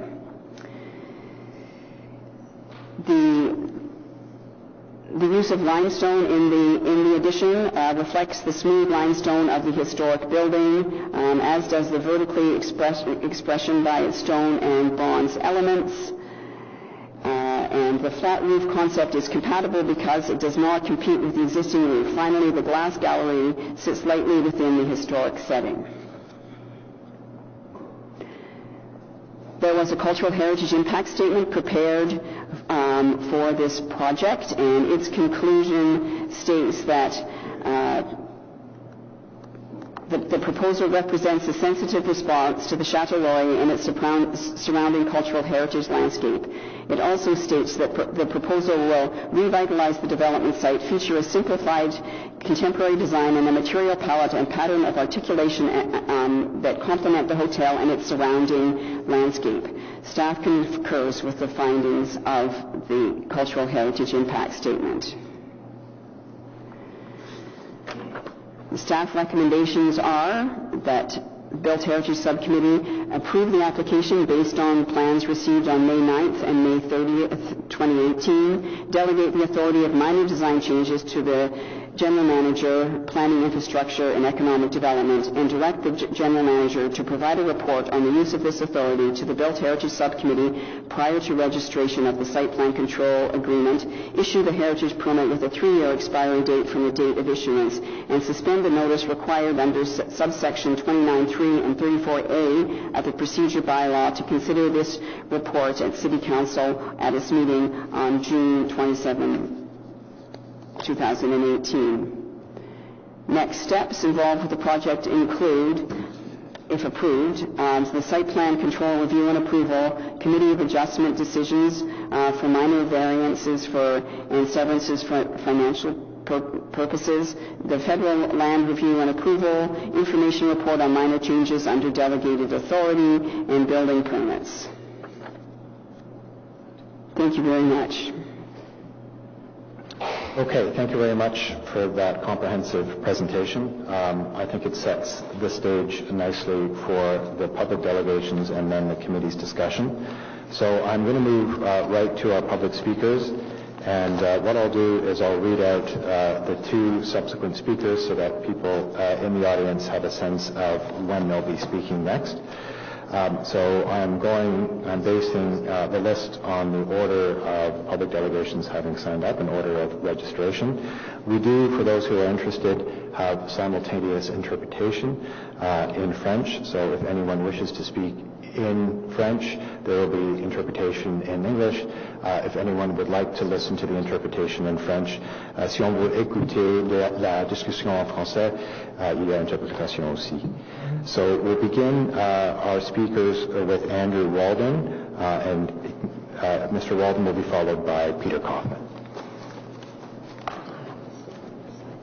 And as a reminder, every speaker will have 5 minutes to speak, and I'll try and provide a 30-second warning if I sense that a speaker is going to be running up right against 5 minutes. Okay.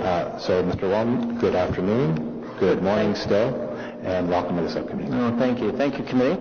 My name is Andrew Waldron. I'm speaking on behalf of an organization called the National Historic Sites Alliance. This is a network of national historic sites dedicated to their protection, improvement, and promotion.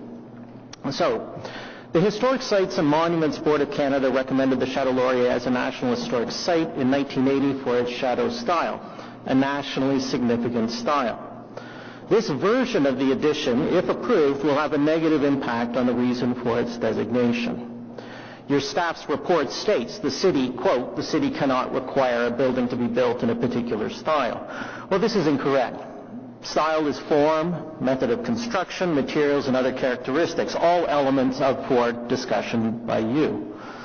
Style is central to why we are here before you today and why this proposal must not be approved in this form. Heritage conservation is more an art than science. The architects and city staff believe that the current proposal meets conservation charters and the standards and guidelines, effectively inferring this is the best of the worst designs. Conformance alone does not produce good design. An addition to the Chateau Laurier is what I'd call a wicked problem, because the teams have an incomplete understanding of the place. The first principle of conservation is understanding. Without an exceptionally good understanding of the chateau, the city will have an embarrassing addition, much to the glee of Toronto architects.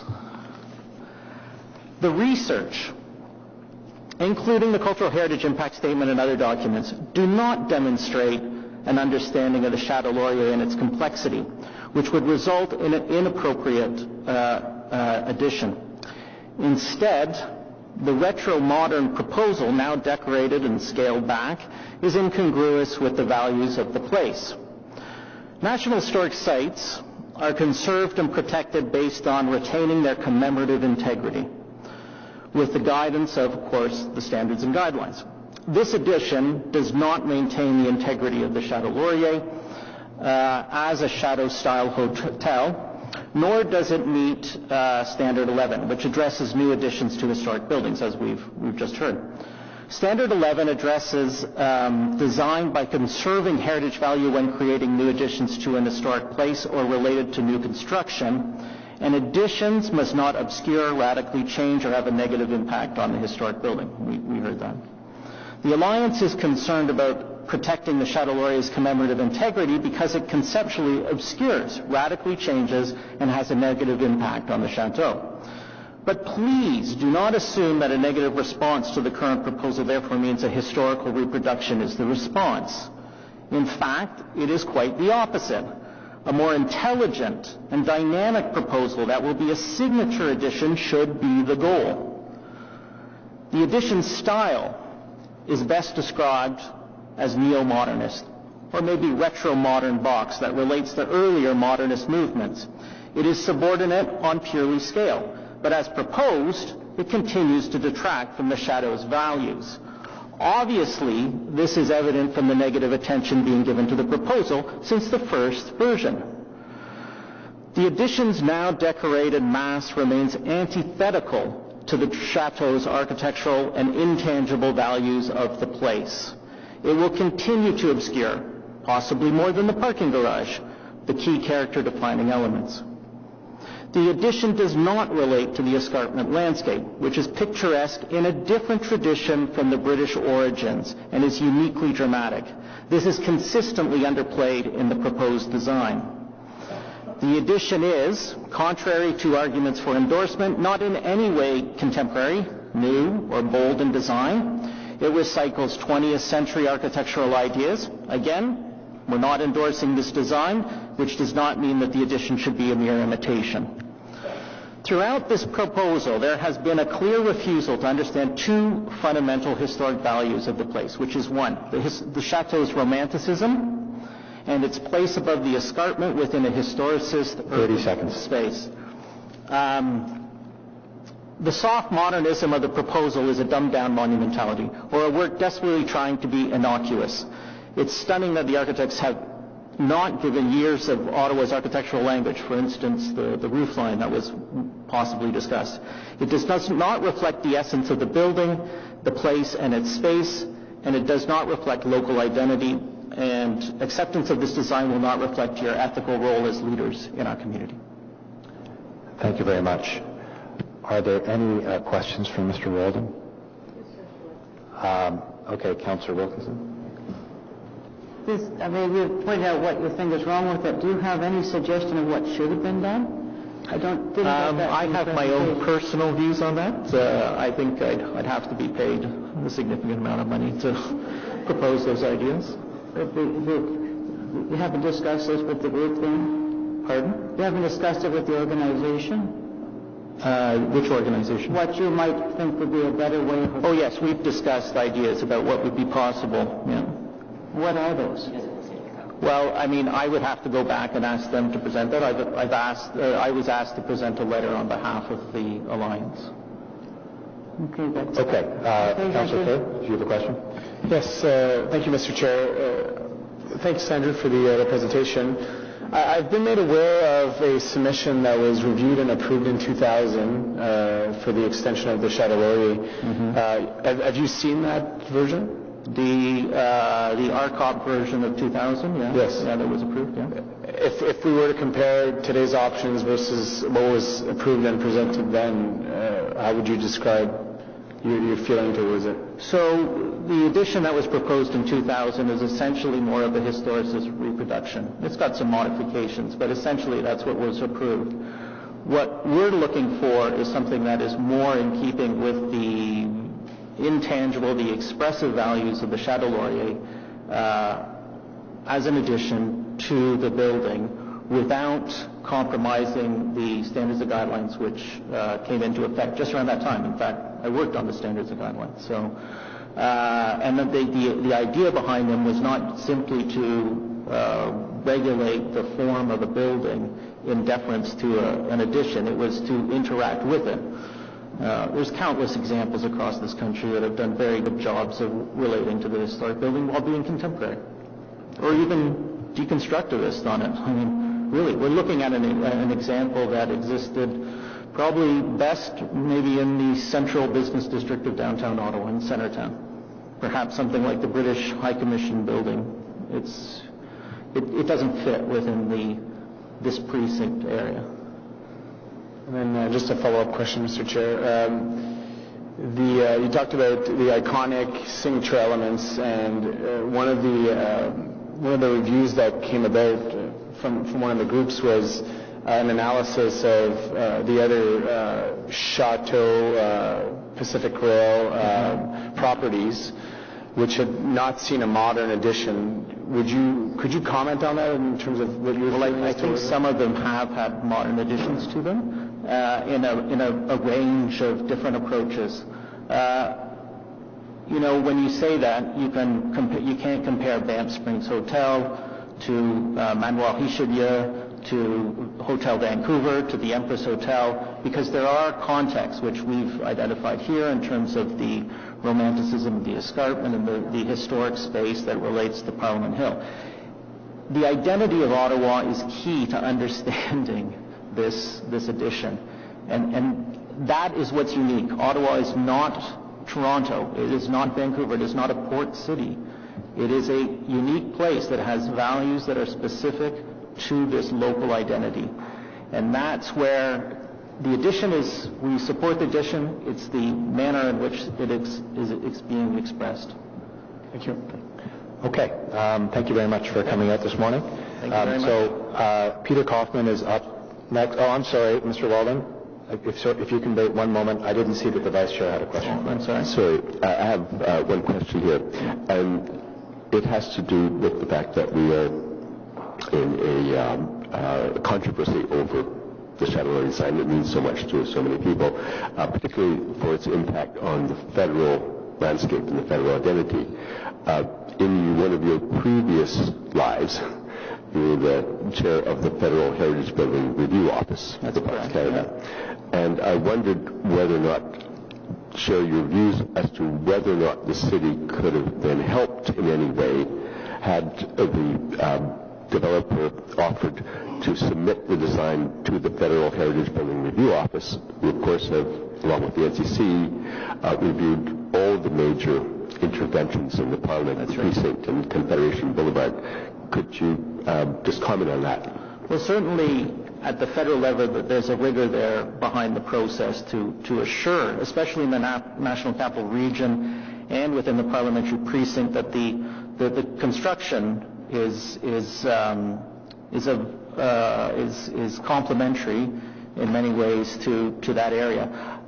If Fibro I would have said, in fact, Fibro, which feeds into ACPADAR at NCC and other committees, the more you got more feedback professionally, the better the outcome would have been. I think the consultative process was excellent, but initially, right from the beginning, there should have been more transparency, more engagement of communities, a competition. You could have had all sorts of exceptional positive responses to this design rather than what's happened in the last 3 years. And that's unfortunate. But Fibro would have been yet another body that you could go to get evaluation on how best to address it. Those experts are experts in conservation and architects, and include members of NCC, and it would have been an excellent choice to do. Yeah. Okay, thank you very much. Thanks, Toby. Okay, so next on the speakers list is Peter Kaufman, and he will be followed by David Jeans.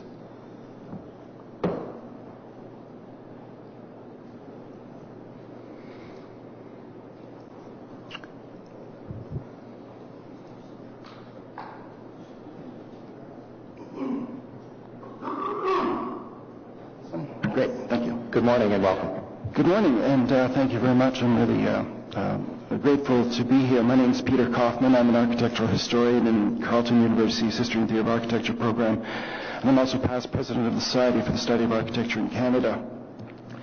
Now, I want to start with a fairly stark observation that, as Andrew Waldron argued, that the Chateau Laurier and its proposed addition are not compatible. And I'm going to be bold enough to offer that not so much as an opinion, but as a simple observation of fact.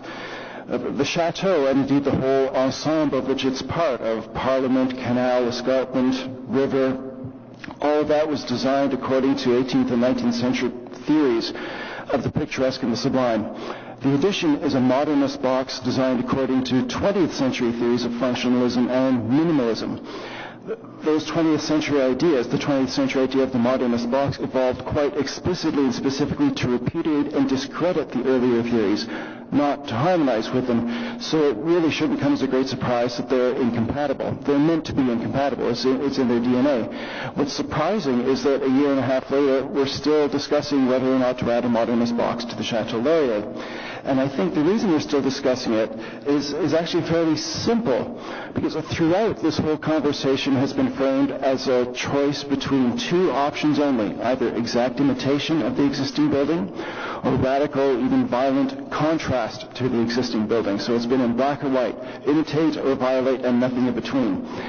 Imitation, very early on, by both the applicant and city staff, was ruled out as a viable option. I think that's debatable, but we haven't had that debate either. But imitation was ruled out, so we're left with violation, and we've just been circling around this idea of the modernist box. But if there's one thing you learn from the last 1,000 years of architectural history, it's that really beautiful, successful solutions to problems like this often lie in the middle, in a creative synthesis of old and new. And what's more, Ottawa is full of examples of this. Think of the 70s addition to the Bank of Canada. Think of the more recent addition to the Museum of Nature. Think of the very recent addition to the National Arts Centre. These are all examples of buildings where a new style and new materials were added to a historic building in a thoughtful way that created a visual dialogue, and they work really well. But we haven't been getting this kind of synthesis at the Chateau for whatever reason. And so the problem is not that nothing will satisfy the critics, as some people claim, but that the road that would most likely to lead to a good result has never been followed. I just want to make one other point about process, which is a point, and it's also, frankly, a plea to you and to Planning Committee and to City Council. This is inspired by the Citizen editorial on Saturday, which essentially said if the applicant ticks all the boxes and it's still rejected, then why have a process at all? That's a fair question to ask. But if you do what I and others are hoping you will do, and that is reject the proposal, you're not undermining the process, because you are part of the process. In fact, arguably, you are the most important part of the process because you are the manual override. You are the driver in what could otherwise become a driverless car of process. And we count on you to see the forest as well as the trees. You are our last line of defense against bad outcomes, and we desperately need you to embrace that responsibility, embrace that authority, and use it for the public good.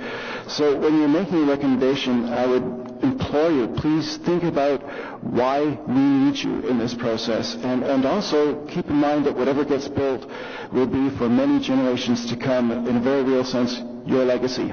Thank you. Thank you very much for the presentation. I'm looking to see if there are any questions. I see none, so thank you for coming out this morning. Much appreciated. Thank you. So next on the speakers list is David Jeans, and David Jeans will be followed by the applicant. There are 3 members of the applicant team who've signed up to speak.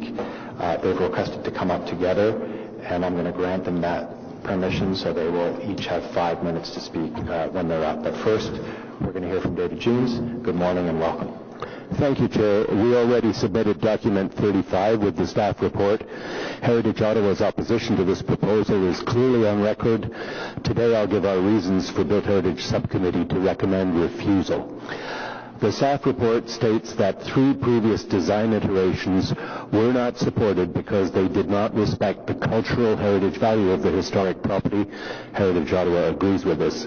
But it's our strong opinion that the latest design persists in its failure to respect the cultural heritage value of the Chateau Laurier and its unique setting, and that there are legitimate grounds under the Ontario Heritage Act for refusal of this application by Ottawa City Council.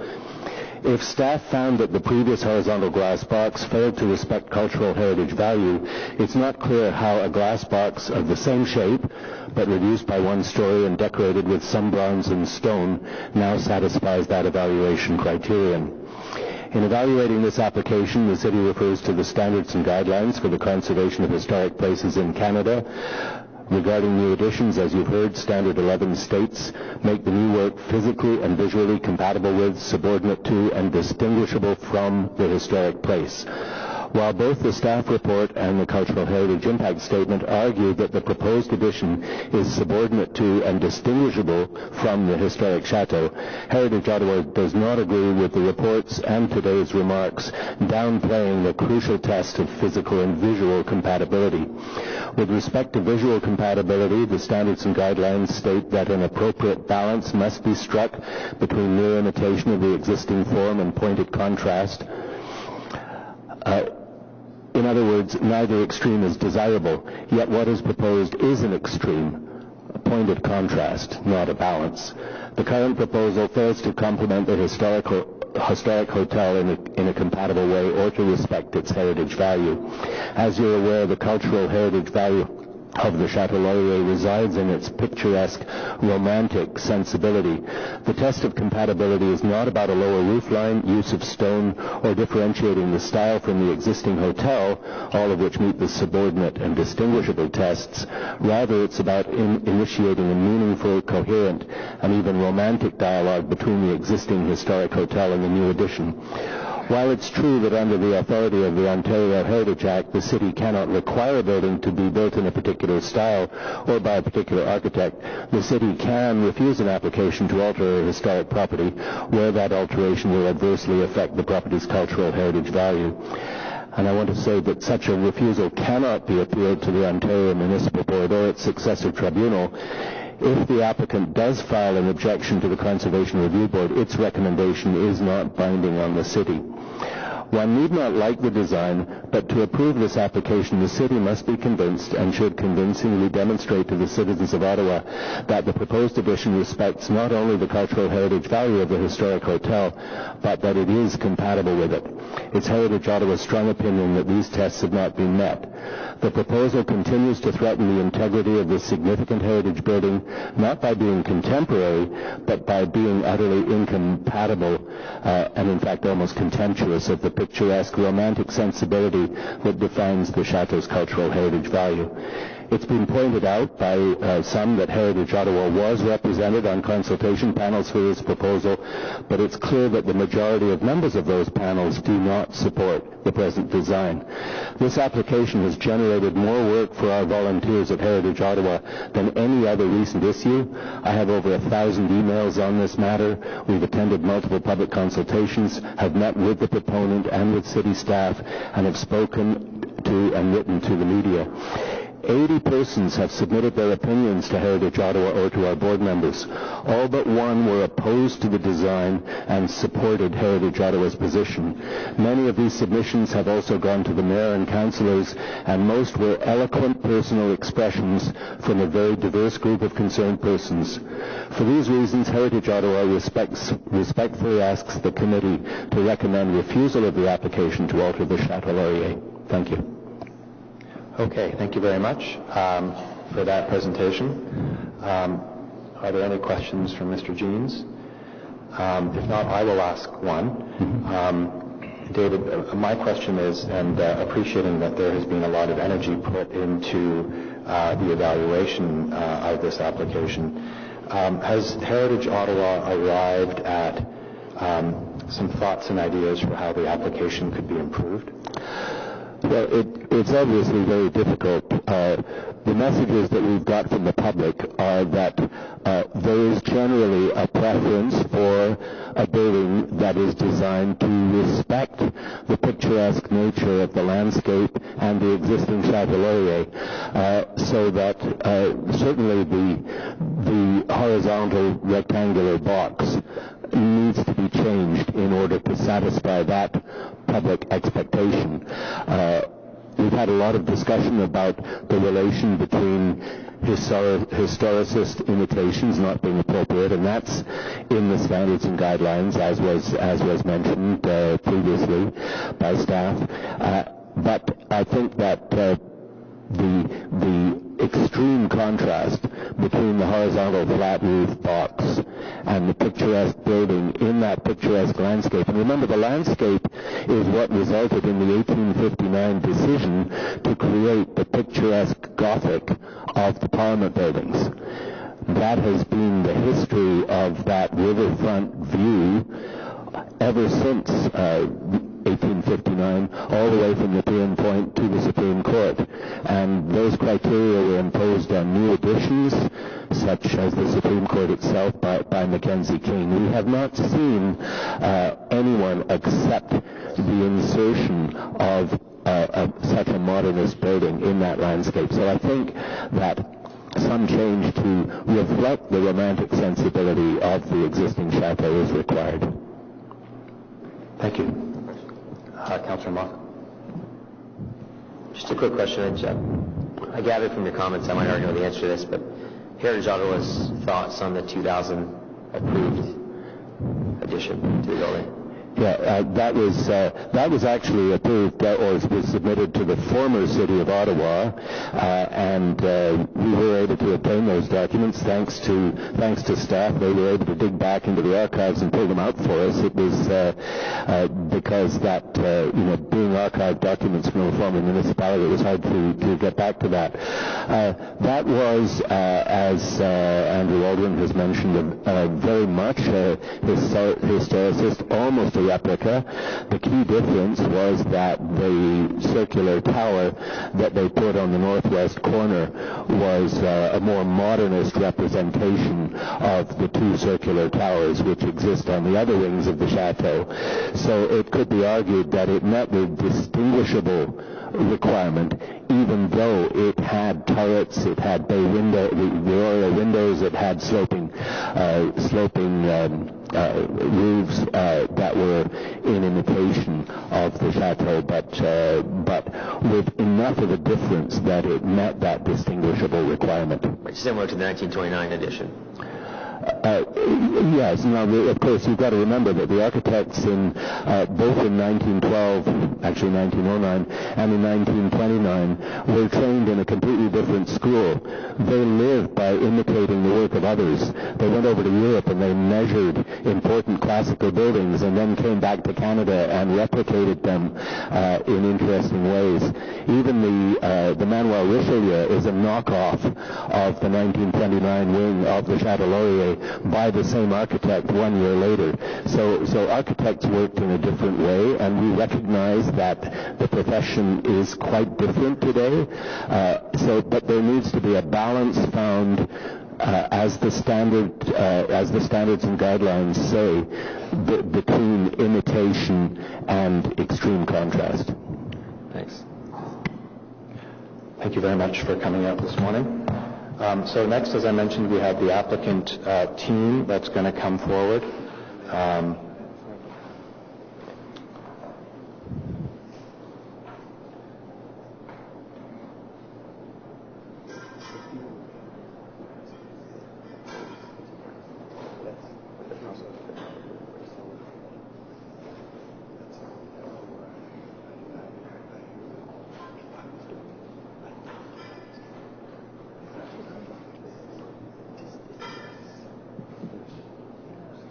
And I'll just say as preamble that since 3 of you signed up and you would each be entitled to 5 minutes each, we'll put the timer on 15 minutes, and I'll leave it to you to distribute that time as you see fit.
Mr. Chair, I think we're ready to start.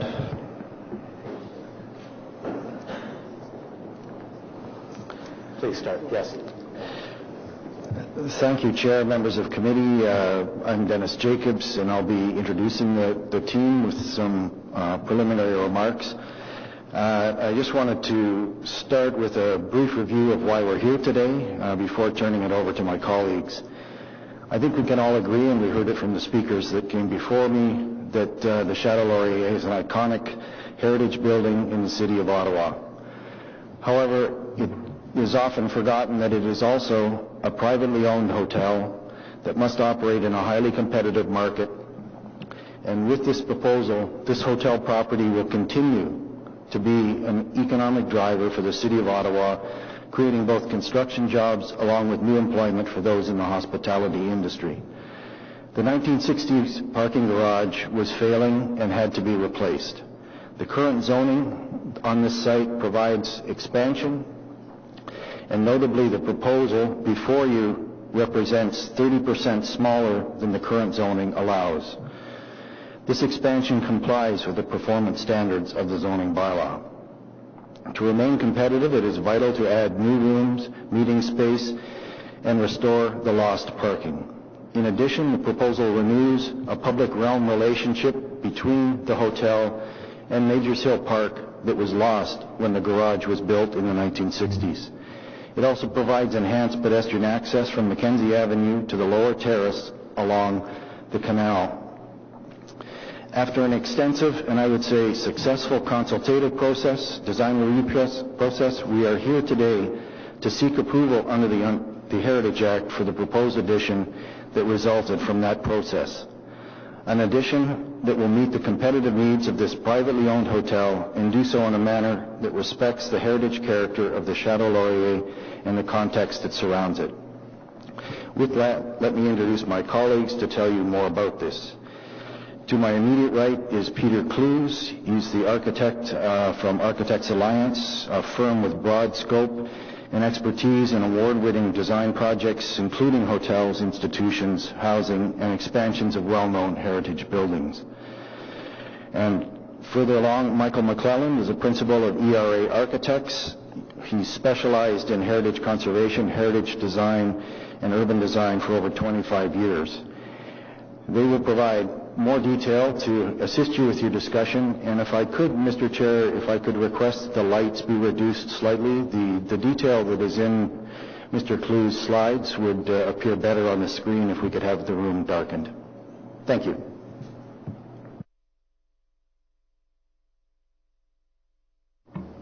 Thank you, Dennis. I'm going to try and do this obviously in 5 minutes. It's a bit difficult to give you all of our thoughts and approach in such a short time. And I hope that what you see on your screens is of higher quality than what's projected here, because it's less than ideal. In terms of the standards and guidelines, which really in many ways govern our work, I think there's been general conclusion within the staff report that we are conserving heritage value and character defining elements. But that the new work is to be, and I think this is where the rub occurs, is to be physically and visually compatible, subordinate, distinguishable. There are really two aspects that we consider when doing this building. One is in terms of its immediate context, adjacent to and fronting on the Majors Hill Park. And in many ways, this is not only an addition to the hotel, it is also an addition to the park, and an opportunity to re-engage the hotel in that park. And currently, as you can see from this diagram, as you saw previously, we have these series of bar buildings that are around the same proposed length that we have, around 90 meters. That's the National Gallery, the U.S. Embassy, even the Connaught Building to the south. And the idea here is that these buildings are really conceived as pavilion buildings fronting onto that park. When you look very specifically at the hotel, and I'm not going to get into a whole big long dissertation on its heritage attributes, suffice to say it is really representative of a tripartite configuration, where most of the, as I refer to, the architectural action of the building occurs from the roof spring point. And this is really what asserts the building on the skyline in Ottawa and really gives its in particular, its picturesque quality. The center of the building, the shaft, so to speak, is a fairly regular pairing of vertical punched windows within a fairly dense limestone field. And then, of course, the base, which is also fairly opaque in terms of a series of arched windows and porticos and loggias, but is really a very internalized building. Our work here is really about creating a pavilion on the park and lightly touching and trying to clearly create a physical delinkage between the proposed addition and the hotel so that the hotel can be continued to be read as it was originally conceived. The first of this, and one of the difficult functional parameters, is to consolidate both the loading and the parking access which currently exists today off Mackenzie, and really bring it into the building as opposed to having it exposed out on Mackenzie, being a very important street within the context of Ottawa. The second is to really make a strong linkage with the hotel. Currently, at the end of that ballroom, does this work here? There's a very, very handsome corridor, as I'm sure you're familiar with, that provide entrances to the various ballrooms at the north end of the hotel. There's also, we believe, an opportunity to provide a visual connection back out to the park. There. Currently, what happens is an exit door that leads to a parking garage.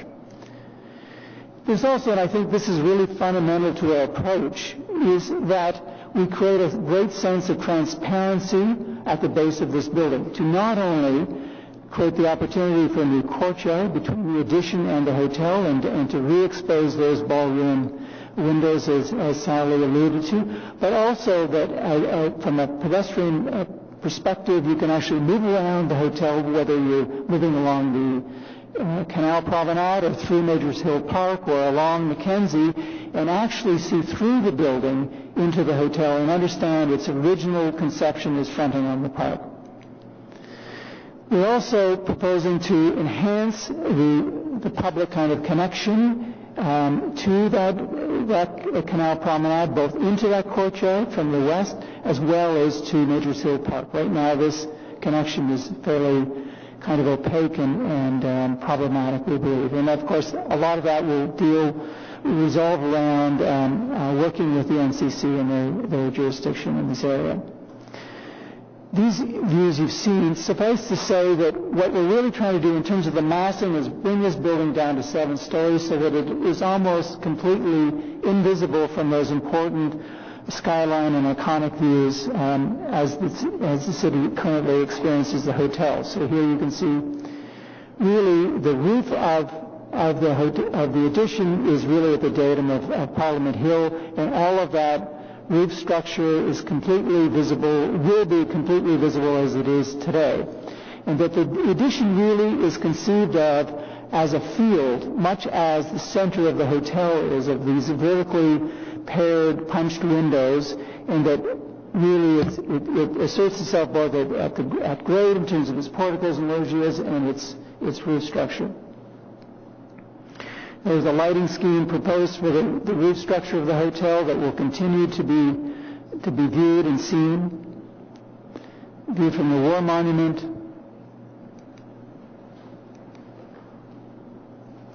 And really, this is the view that I think introduces this idea of trying to create a pavilion on the park as a mediating element between the hotel and the park.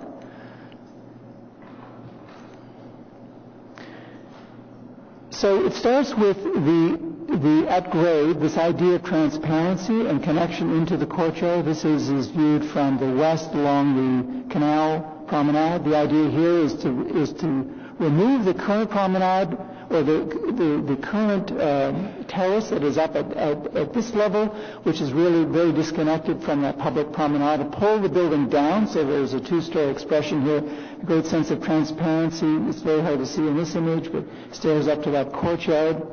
As you move around, again, that sense of transparency and access into the park. And then this is where we are proposing the use of introduction of limestone and bronze, both as a series of frame elements and vertical piers. The piers meant to echo the vertical proportionality of the shaft of the hotel. And obviously the use of those two materials as compatible materials within the existing hotel itself, but to do them in a contemporary way, in a way that is deferential, that we are not trying deliberately to recreate the picturesque style of this hotel. What we're trying to say is that this is a pavilion. It's very transparent at grade. You can move through the building at grade. It's providing activated uses at grade, as opposed to what the current hotel does, and that you can really see as a point of contrast and deference what has come after.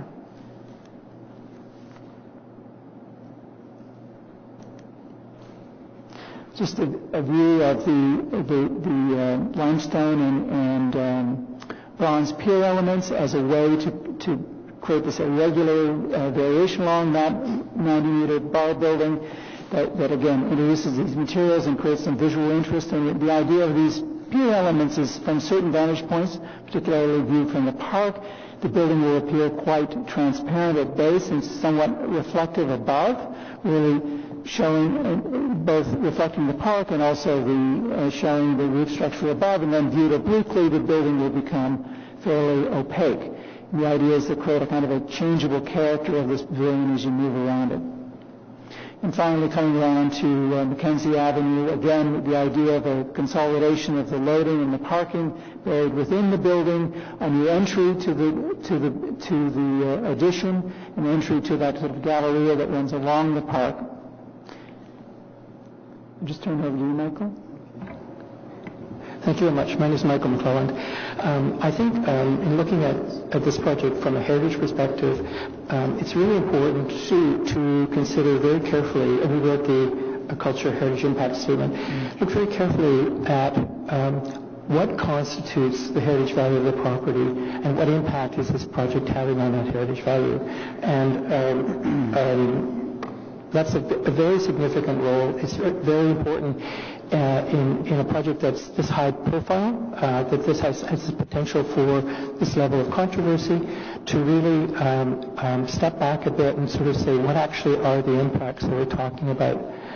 And so the physical impacts, most of the physical impacts on the chateau itself, are that the ballroom, its windows will be opened up. So you go into the ballroom now, curtains are always drawn. It's the parking garage. The ballroom's windows will be opened up, and you'll enter into a large courtyard, a formal courtyard. That formal courtyard will then open up again onto the terraces of the canal, and there'll be a natural flow of those things happening. You should note that Parks Canada has written favorably on the impact from their perspective on the National Historic Site, which is the canals. Internally, if you look at the building and the way it's designed, it has a formal structure, and the formal structure leads to large, almost street-like corridors that are pedestrian in scale. Those have always been completely private. There's an idea now with this project that there would be a level of porosity in the project, that there'd be a level that these would continue through, that instead of, and many of these hotels have back fronts and backs, this hotel would now have two fronts in a certain manner, and would mean that the building would be much more, frankly, open to the public. So those are the actual physical impacts. There's a lot on the site, however, and the site's so important and so complex. So Nature's Hill Park has also had a front and back, and its back has been the parking garage of Chateau Laurier, and there's a whole screening of shrubs and bushes that are intended to block the view to that. This project has the potential to open up that aspect and create another formal edge to Nature's Hill Park, and I think that's a very significant piece. In fact, in looking at this project, it was clear to me that the National Gallery and this addition form bookends to Nature's Hill Park, which is a different way of conceiving of Nature's Hill Park than has been conceived of in the past. That the two modern projects form the edges to the park. And it's interesting also to look at the design and the potential for influence from the National Gallery to this project, to think of how the National Gallery has a set of fins behind, in front of a screened wall, in front of a glazed wall, very similar to what Peter has proposed here. And the National Gallery, I believe, has been very well received by the community in Ottawa. If you, I think that as Peter suggested, and as the staff report suggested, the crucial issue here is Standard 11, the issue of compatibility, subordination, and distinguishability. And I think, first of all, just to talk about the idea, there's been references to this being a glass box and how awful that is.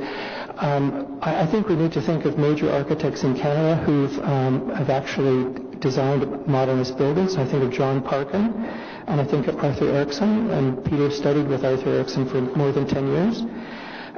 Those buildings have a certain quiet to them, a certain restraint to them, which I think is elegant and very usable in this aspect. And I guess you could also reference Moishe Safdie's National Gallery as another reference. Am I out of my time? Well, what I'm going to do, just to be formal about this, is we're going to say your time is up, but I have a question for you, Michael.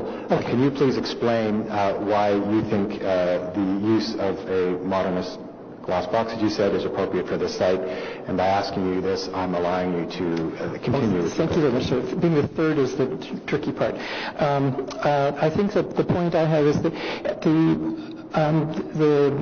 the key issue here is subordination. Is the project subordinate to, or is it like the chateau. And there were many efforts. In fact, the second proposal you saw showed a roofscape that attempted to compete with the chateau. And it was decided that trying that out, just exploring that as an idea, it was determined that that was not the right way to go. They really had to reduce the scale of the building so that it really didn't have a roofscape that competed with the chateau. And I think that's one of the key issues that creates the form that you're talking about. And I think that when we talk about compatibility and subordination, the standards and guidelines do not talk about style. They do not say it should match this style or it should be like that style. You bring forward what you can as a designer to understand the most appropriate response to a site. And I think in this case, something that's restrained is the most appropriate thing. And if you ask an architect to think outside the box, oops, there's my timer gone. If you think outside the box, I think you're in real trouble because there's a lot of very complex responses to a site like this, which I think would not be appropriate. It really shouldn't compete. It should be restrained. It should be simple, and it should be a background building to the other glorious buildings in this precinct. Okay, thank you to all three of you for your presentations. I am going to open it up for questions, and so Member Smallwood is first. Thank you. You used a lot of terms like quiet restraint and restrained and not competing. So I had a question. One of the slides you showed was called the Canal Promenade View, and I wonder if you can call that one out because I had a question about that. This one.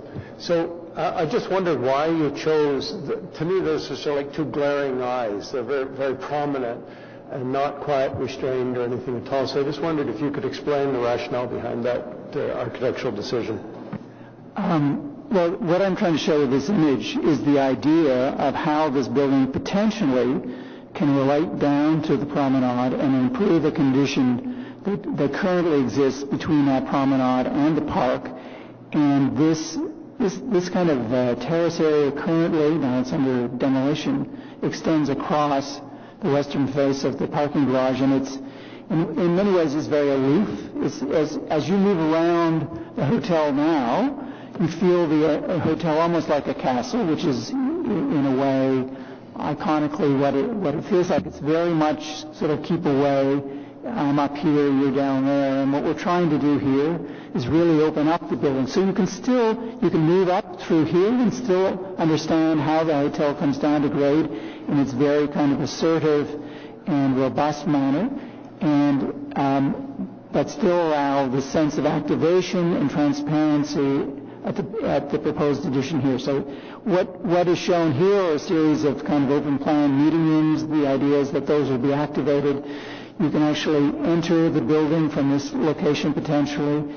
Along here, the idea is to subject to the NCC approval, of course, is to create another promenade immediately parallel to the building here that slopes up to the higher level of the park and mirror that inside. So there's also an interior kind of galleria that runs along there. All of this being done essentially to improve and activate and animate the relationship between the hotel, this addition, and the canal and park.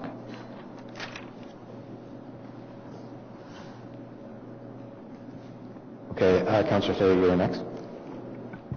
Thank you, Mr. Chair. We can actually stay at this view because I'm going to start with a positive comment, which is the applicant and the openness to take some of the feedback was very important to me. And one of the key features is what I've described as the Spanish Steps here, which really open up onto an important view and an important courtyard. And I think that those, maybe this angle is tougher, but I think that connectivity in and around the courtyard portion, the park itself, and what I'll call the NCC Park, the Majors Hill Park, is quite important from a ground access. Can you maybe speak to, because you made mention that pending NCC approval relating to that connection, and I want to clarify what you meant by that for that section left of the screen here. This section right here? That's right. Yeah. So currently we're set back 3 meters from the property line. So we do have some opportunity within this zone to do a promenade here, to actually pave that. That's on the on Laco or the Chateau Laurier's property.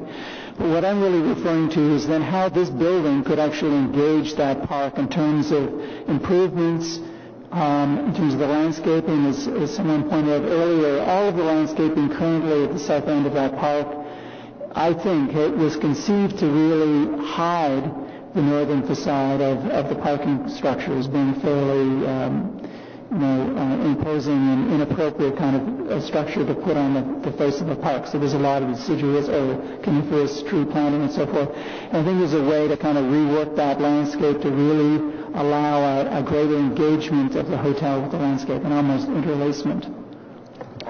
Okay, and that's fair. I guess my question is mainly that you don't really need the NCC review or approval or comfort around working on that front would be ideal, certainly. And, it would be ideal, but it's not mandatory. Yeah, if it isn't, you'd still proceed with some sort of ground floor connection. It would just be a little more limited. Is that that's correct? Yeah. Okay. Could you give us the Majors Hill Park view of the property?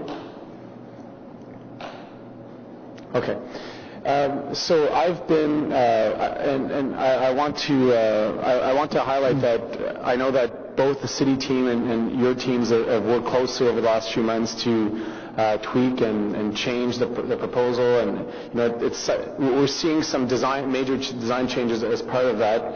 Obviously, there continues to be a lot of elements for which we're uncomfortable with, but one that I keep bringing up that doesn't disappear, and I'm surprised by it, is this view. It's hard to say, but at the top floor, so that would be the 7th floor, just above it, there are 2 elevator shafts that continue to be very visible. And I recognize from your presentation you've said we've dropped the entire property to 7th floor so that the major viewpoints don't catch the existing property. But those 2 very, what I'll call, in this condition, very visible boxes are of concern to me, and I'd love to hear from you as to how can we ensure that either these boxes fit into the 7th floor, or if not, what materials can you use that, because it's not in between the 2 extensions, it's really in the face of, or in the backdrop of the dominant Mackenzie property side of the property. You're referring to that right there? Yeah. So something I should have, I think, said at the outset is we haven't even really gone through a site plan process with this project. Where I think we are is I believe that we have an approach, a massing approach, that is deferential and I think is the strongest approach we've had to date with the input of a lot of people. I think that we have an idea about transparency and so forth at grade and park connection.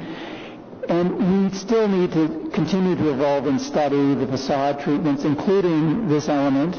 And for example, I've just shown this morning some new perspectives that weren't part of the original application. So to get to your specific question, elements like this need to be carefully detailed and thought through as part of the site plan process. And what we're dealing with there is a technical challenge of the elevator overrun to the last floor. And what we propose is either that we stop the elevator at the 6th floor and then have a separate lift to the 7th floor, which is less than ideal, certainly for the functional operation of the hotel, but it's possible, and then thereby eliminating that bump up. The other alternative is to do it in glass and to make it as transparent as possible.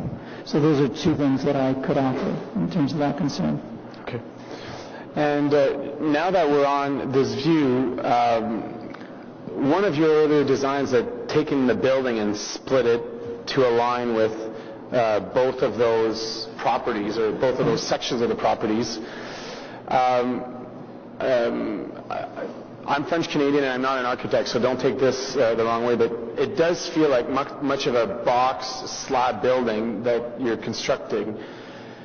I'd love to hear some thought, because when I read some of the feedback from my community, the feedback that came into the city, there's obviously materials, design, height, roof lines, this idea of the replica or something that's more in character with the property. Those are regular themes that we've seen, but one of them that we're really not addressing is this, or you're not presenting solutions to, is this idea of a constant frontage or size of a building that really, to its height, kind of is more important than what is there today, or I guess what was there a few months ago in terms of the parking garage. So maybe you could speak to the actual built envelope, not the materials, but it feels like much of a slab building. I think that's a very good question. In terms of working on this for the past 2.5 years, we've had obviously various iterations from a disposition of massing.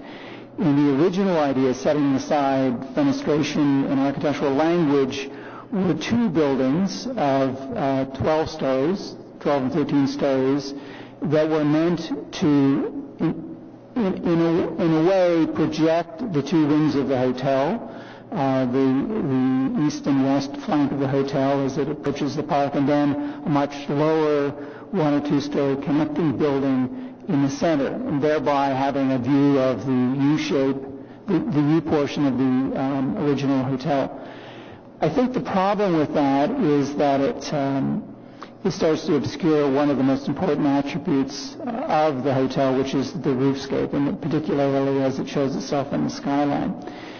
So what Sally put on the other screen, the French screen, was working with this notion and then trying to lower the western kind of pavilion, so to speak, so that it more or less starts at the spring point of the roof, and then the eastern pavilion would rise up and have a much more exuberant expression, whatever that expression is. This is a notional idea of something that's very vertical and uses bronze and glass. It could be many different expressions, and the concern there was we are starting to compete with the hotel, not only in its mass, in its massing, but also in its architectural language and expression. And I really believe this passionately, that if we are successful here, it will be because we are deferential, we are quiet, we're there but not really there. And I think that all of the architectural language of this building needs to be about restraint, about minimalism, about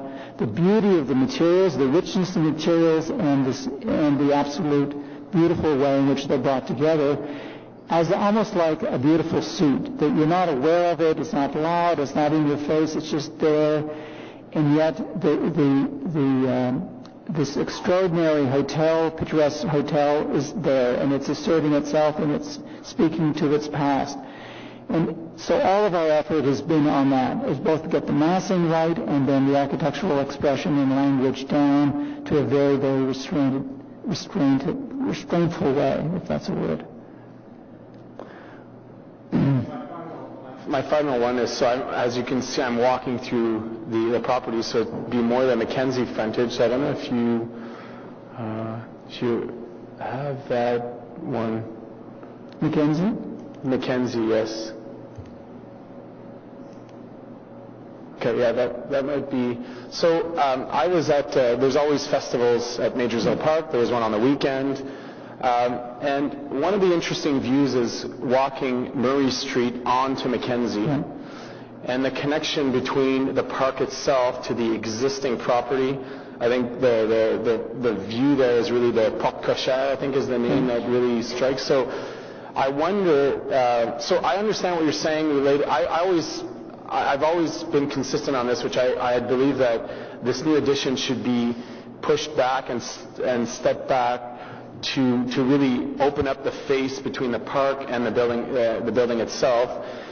I understand from discussions with Dennis and others the importance, or the proponents' idea of doing all of the loading and unloading within the property, And I can respect that there's some advantages to doing that from a community standpoint, the impacts of loading, unloading, but from an architectural standpoint, I'd love to see your thought as to how are we not separating the park connection to the existing property from a visual standpoint along Mackenzie, but also from a connection standpoint. There's some relation between the park and that property that are quite important. I think I just go back to the ground floor plan. So one of the things that we have to work with, obviously, is this whole parking and loading access. So one of the challenges, I'm not saying it's not possible, but as we shift the Mackenzie facade westward to open up more of that view to this porte cochere here, we just have to be mindful that we don't then start to run into this connection here, which I think is also very important, that this being the principal sort of alley and corridor of the ground floor organization of the hotel. I think there's as I mentioned at the outset, I think there's a fantastic opportunity to extend that visually out to the park. So it's about how we can consolidate all of this, maintain that, and maintain a view of the porte cochere. The other is, and I don't mean this as an apology, but we're working within a zoning framework of a certain amount of area. I think the original zoning entitlement is 185,000 square feet. We're down about 40,000, and so we're trying it's a bit of a push-pull of trying to lower this building down as much as possible, but still maintaining a buildable area that is viable and economic for our client. And I can't speak to that, our client could speak to that, but simply it's this kind of mediation between the business case of this and obviously the public realm and architectural expression. And so really it's a balance of those two. Okay. Other questions? Well, I have a few of my own, so maybe I'll start, and if others have questions afterwards, they can add on. One of the strengths, in my opinion, of this application is the way in which the relationship between the public realm and the hotel happens. And as Councillor Fleury noted, I think the relationship between the Western Terrace and the opportunity to ensure public access into the hotel courtyard is certainly a strength of this application. I think the idea of ensuring access from that northwestern corner through the ramp that you showed in your earlier slide to an access point at the end of the hallway that connects the new addition to the existing hotel is a strength. And on that basis, I did want to ask, in the renderings you showed us this morning, you do not have that as a covered walkway. It's exposed, and it's simply a question of whether there was any contemplation of figuring out a way of making that walkway from the northwest corner into the doorway in a more protected fashion. So, Mr. Chair, you're referring to a walkway from here up? Yeah. So actually, we are proposing that there's an interior walkway. So it's very hard to see here, but this is the exterior wall, and then there would actually be a walkway that could take you up to this area.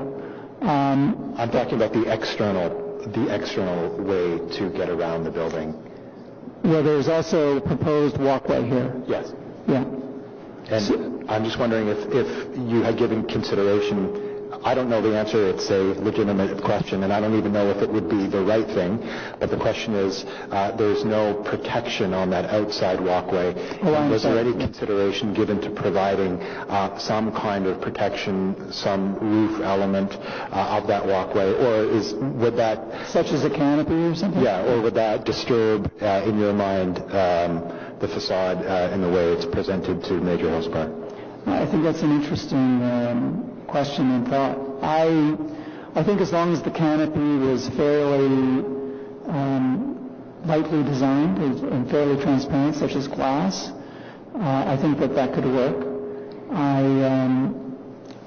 as I said, I'm quite obsessed with this idea of transparency at the base of the building. So you viewed from the park particularly, you can actually see right through the ground floor and into the courtyard and into the ballroom window. So anything we do there, I think we'd want to keep it very, very light touch, a very, very quiet canopy, but certainly we could, that's possible to look at some form of weather protection canopy along that face.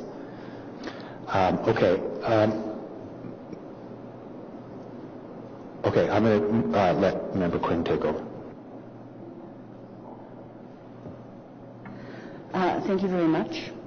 I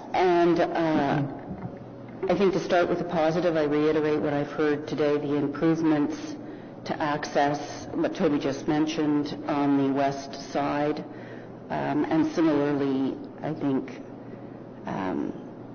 I understand what you're saying, Councillor Fleury, about the visual importance of the Pot Cochin, but I think certainly vast improvements needed to be made on the east side of along Mackenzie, and I think clearly effort has been made in that direction. But for me, fundamentally, the question comes back always to compatibility. And I haven't really heard either one of you address that, to my satisfaction at any rate. Michael, you said, from what I'm hearing, the best thing that we can think of in terms of compatibility is that it is very restrained in its as a modernist building. Peter, you talked about a desire to have the building invisible, which I find rather alarming as an architect, that would be a goal. So I would like to hear from you more extensively about how you see this building as being compatible to the Chateau Laurier Hotel, which is part of the 11B in the standards and guidelines. And similarly, as the Venice Charter, Sally referenced Article 13, but really the only perspective where Article 13 applies is the view of the building from Confederation Square. She did not show any perspectives from the back when she was talking about Article 13. So if you could elaborate on those points. I could start, but I think Peter may want to comment as well. The compatible piece can be a reference to material. So we've looked at, certainly looked at limestone and copper as a direct, there's a compatible relationship between the two. Depending on where you, and actually it's interesting, when Councillor Fleury talked about the box-like shape of the building, and unfortunately the slides aren't great in this room, but the elevation from Nature's Hill Park shows that there's a lot of variation in that elevation, the way the things are developed to create variety and not monotony in terms of how you actually see that long facade. So there's compatibility in materials and I think in craftsmanship. I would expect that the quality of this building in terms of how it's designed will be very high. And I think we've mentioned already that we're not at site plan. And many of these kind of finer edge details, finer quality details about exact compatibility are drawn up at the time of site plan. So there's a lot of potential to have further discussion about this. But the compatibility, I do think Standard 11, it's possible to mix these elements together. Distinguishable is a single word versus compatibility. No, I think that they relate to each other, as does subordinate. And our key issue with subordinate is that if you wanted to design a building extremely compatible with the Chateau Laurier, it would have peaked roofs. But it can't have peaked roofs. It's just that's not going to work in this. It just will be in competition with the Chateau Laurier. So our key piece is actually the issue of compatible in terms of material.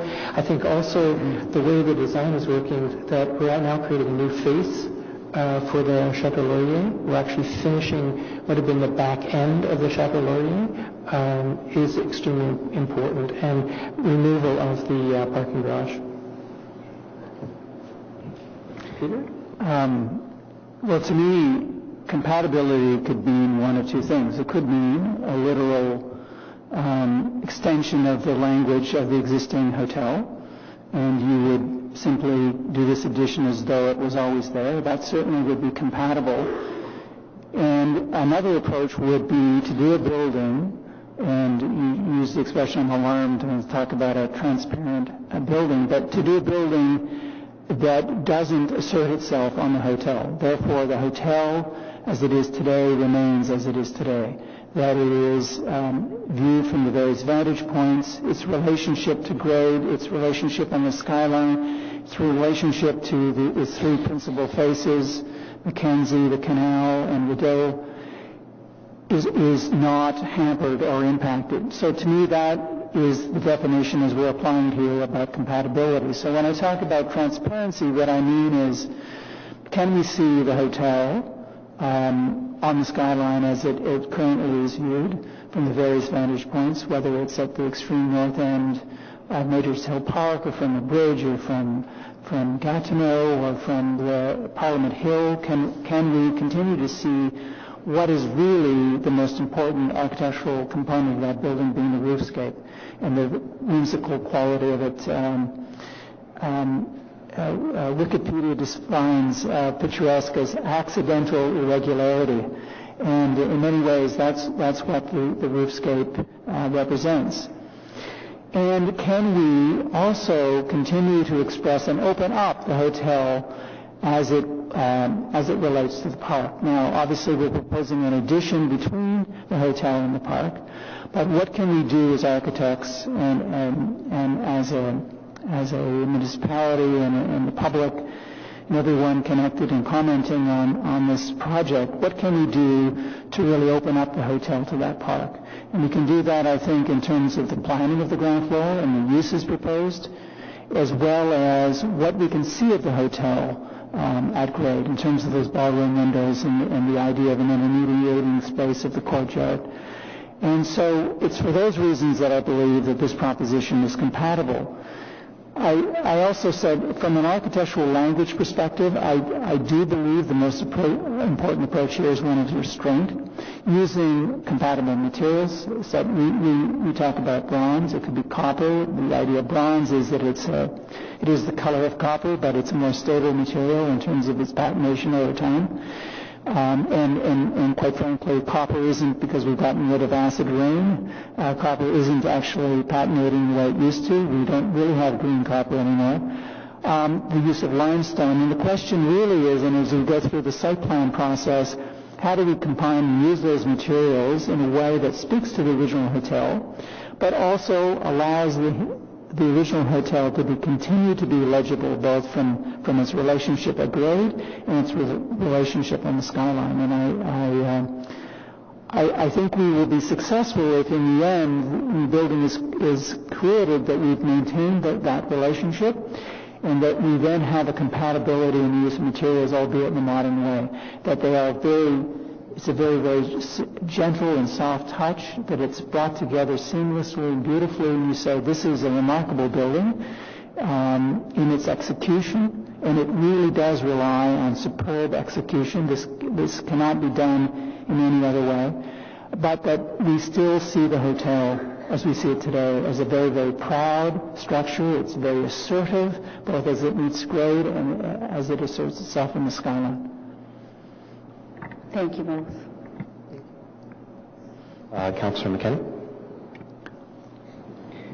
Thank you, Chair. I just want to pick up on something that you said in response to Member Quinn.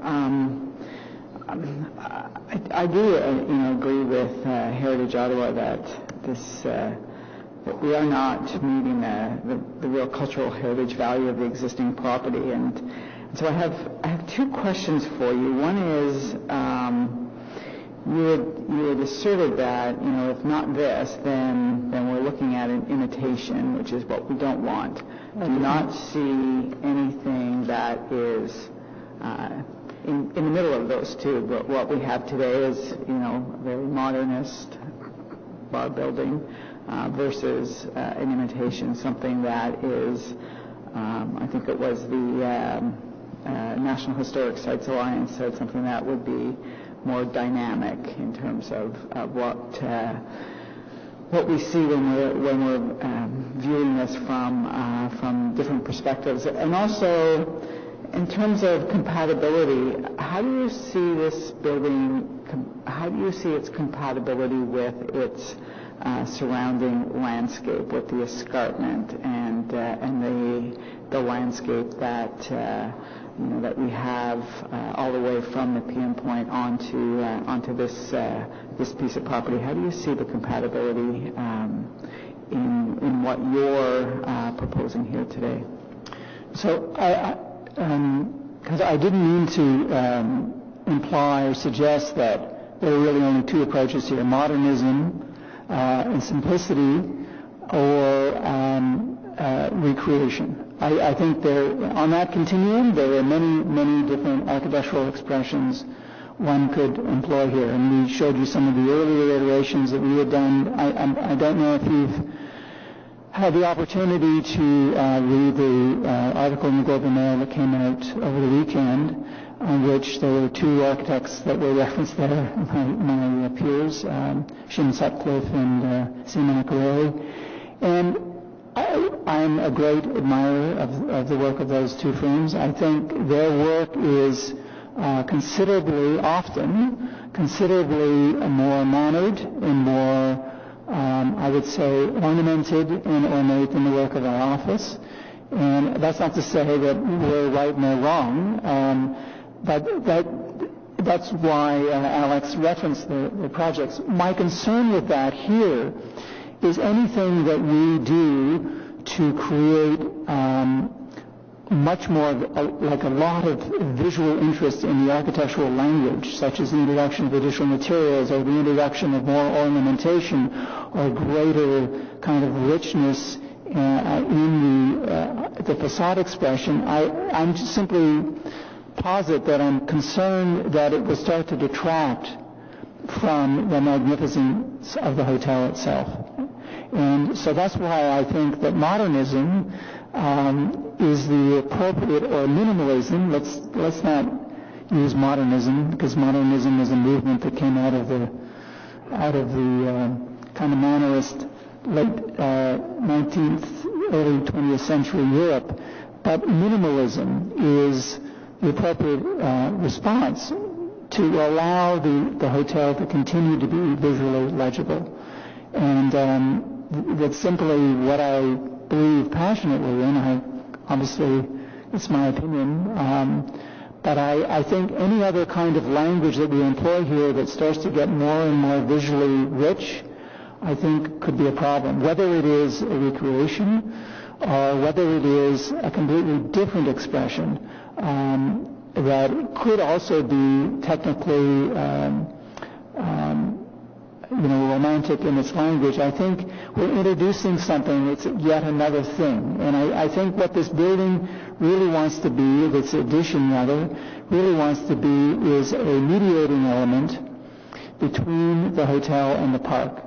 And to that end, our office refers to it as a pavilion. Now, by nature, pavilions, most people would think of pavilions as small, kind of park-like constructions viewed in the round, but what we mean to say by that is that it really is this kind of mediating element between the hotel and the park, and that's something that I believe in fervently here.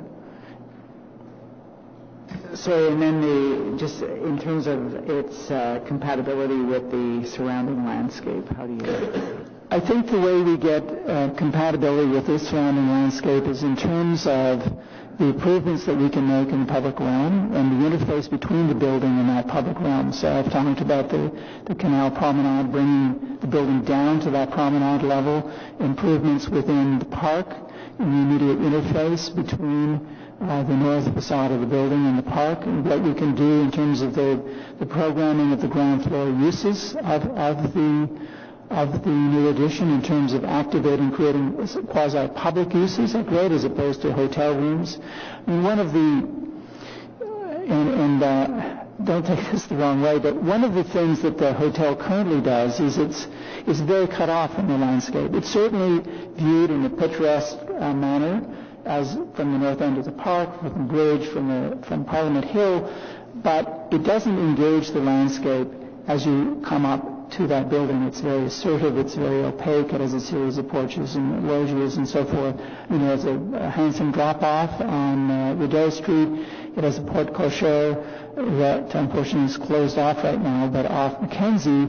But it doesn't attempt to engage in the landscape. And on the canal side, it has a kind of a raised terrace that looks down on that canal with a series of arched windows that are, you know, where originally a tunnel for the trains, and now it's become a tunnel for cars.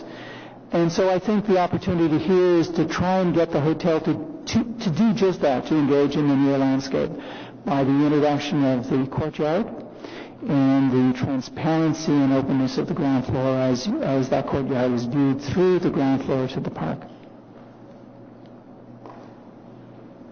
Mr. Vescher? Thank you for coming out and helping us to understand the approach. I have a couple of questions, and it has to do with the planning and approval process, and you'll see the reason for my question. The Chateau Laurier faces what is acknowledged as the federal landscape, the identity of Ottawa as the national capital. And our national government, through many, many parliaments and through its agencies, has worked for about 150 years almost to create a national image for the capital, which included building the parliament buildings, the various government institutions as pavilions in park, but also capturing the landscape. And one of the players in all of this, at least for almost 100 years, has been the National Capital Commission and its predecessors. And my question is this: given that this addition to the Chateau Laurier is having principally an impact on the image of Ottawa as a federal capital, and knowing that since it's on private property, it was not obliged to get approval from the National Capital Commission, any formal approval, no ACPIDAR formal review, no approval by the NCC. And that is the, I guess, the legal implication of a property line. But wouldn't you have wanted, as representatives of a responsible development corporation like LARCO, knowing how important this addition was going to be in transforming being compatible or not compatible to the image of the capital, why did your team not voluntarily go to the National Capital Commission and get their advice from ACPIDAR and an approval from the NCC so that you would feel really confident that you got critique and advice from one of the organizations that has been preoccupied with and has set out so many principles for planning the capital. And I'll just give you an example that in the development of the Domtar lands on the Shorteo Islands, all of which is private property except for 3%, Windmill Development voluntarily agreed to make their presentations jointly to the NCC and the City of Ottawa and the City of Gatineau. So it was a gesture, seeking advice so that you could get the best advice possible. And another example that is current, and that is the National Art Center, who I think have, through Diamond Schmidt, have created a wonderful addition to the National Art Center and a compatible addition to the capital. They voluntarily went to Federal Heritage Building Review Office and said, we know you don't have jurisdiction because the National Capital Commission is a Crown Corporation, but we want to really make sure that we have your advice as well. And so my question is, you're essentially getting an approval here from the City of Ottawa, but the two big players in evaluating interventions into the federal landscape have been silent on this, and you've not invited them to convey it, and I'd like to know your views why.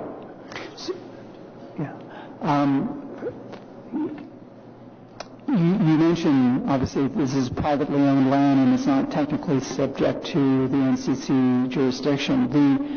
I know our client believes that it's a privilege to build here, not a right, and takes that obligation or that view very seriously. And in fact, we have gone to the NCC. We went to Aquidar 3 times on an earlier iteration of the design, and we voluntarily, and we plan on going back to, and then that process was actually kind of parked. They actually approved an earlier iteration, and then we got, in parallel, we were working with the City of Ottawa and the Urban Design Review Panel, Heritage Department, Urban Design Department, and it was the City of Ottawa that said, listen, we, notwithstanding what the NCC has weighed in on, we still have some concerns and we want to go through and complete our process. And what the NCC said was, look, we don't want to wade in jurisdictionally here, City of Ottawa. We're happy to consult on this once you feel the proposition is closer to what Ottawa and all of its various agencies and review agencies are comfortable with. And so we do plan on going back to the NCC. Did you want to add something? If I could just add, Peter is correct. We moved back from presentations to Aquidar at the request of NCC staff until we had moved further through the process. It was also a recommendation of the staff at the NCC not to file anything with FIBRO, to let because it wasn't a federal building. So we've been working, and the NCC staff have been part of the review process all along and have been providing feedback. And as Peter's indicated, we will be taking a report to them in, I believe at this point in time, August. That's subject to change, but to provide them with a summary of where we're at with the design approval process here at the city, as well as to get more feedback on their particular interest in the relationship with the public realm. So I think it's important to keep that in mind, that we haven't absented ourselves from the NCC process and the design review process, but in fact that they've been active participants all along. A second question, and this again relates to the National Capital Commission. In 2008, there was a report produced by the NCC, which was specifically outlining guidelines for an expansion to the Chateau Laurier. And my question here is, how do you see the proposal that you have here complying with the intent of those guidelines? Well, I believe it does comply. I mean, it would take a while to go through them all and explain why, but that was a particular interest of the NCC and continues to be.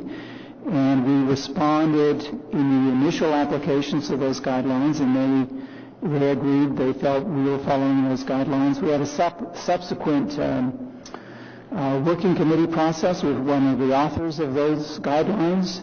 And in an earlier iteration, not this one, he felt we were following those guidelines, and we will continue to look to those guidelines as we develop the project, as we move through site plan, presuming we get through to site plan. Just one more question at this point. In your presentation today, you have been stressing that one of the big concepts of the addition is to create a pavilion in the park that completes the third side of the Majors Hill Park, where we have the U.S. Embassy. glass bar building, and the National Gallery of Canada with its glazed atrium entrance. The idea of completing those three sides, did that come from any direction from the National Capital Commission, its approach to Confederation Boulevard and guidelines? Did it come from any kind of principles espoused in the nature of Majors Hill Park? Did it come from the NCC guidelines, or is this something new that you are introducing that you feel is a rationale and a strong reason for adopting this design? It came from not from the NCC directly, although they were part of the conversation. So just to clarify, it didn't come from the original three presentations that we made to ACLIDAR. It came subsequent to that in a series of working committee and design sessions that NCC attended, representatives of the NCC attended, as well as the City of Ottawa staff, and there was a kind of a general consensus that yes, this is one of the considerations that should be brought forth as we continue to kind of reiterate the project, that being how the kind of third side, as you refer to it, of the park is addressed, and that there is an opportunity that this building can both address obviously the hotel itself, which is the subject of most of the efforts of everyone who's commenting and concerned that everyone who's commented to date, but how it can actually kind of, as I said, as you say, the third side of the park. And one more question, this mostly addressed to my colleague Michael, I think that I read very, very carefully the Cultural Heritage Impact Statement and the addendum, and I think that we had a lot of discussion, a lot of questioning about the whole quality of compatibility. Standard 11 of Standards and Guidelines for Historic Places in Canada. And I may be wrong, but Michael, nowhere in your full Cultural Heritage Impact Statement do you say that you think this building is compatible and meets the test, and say why.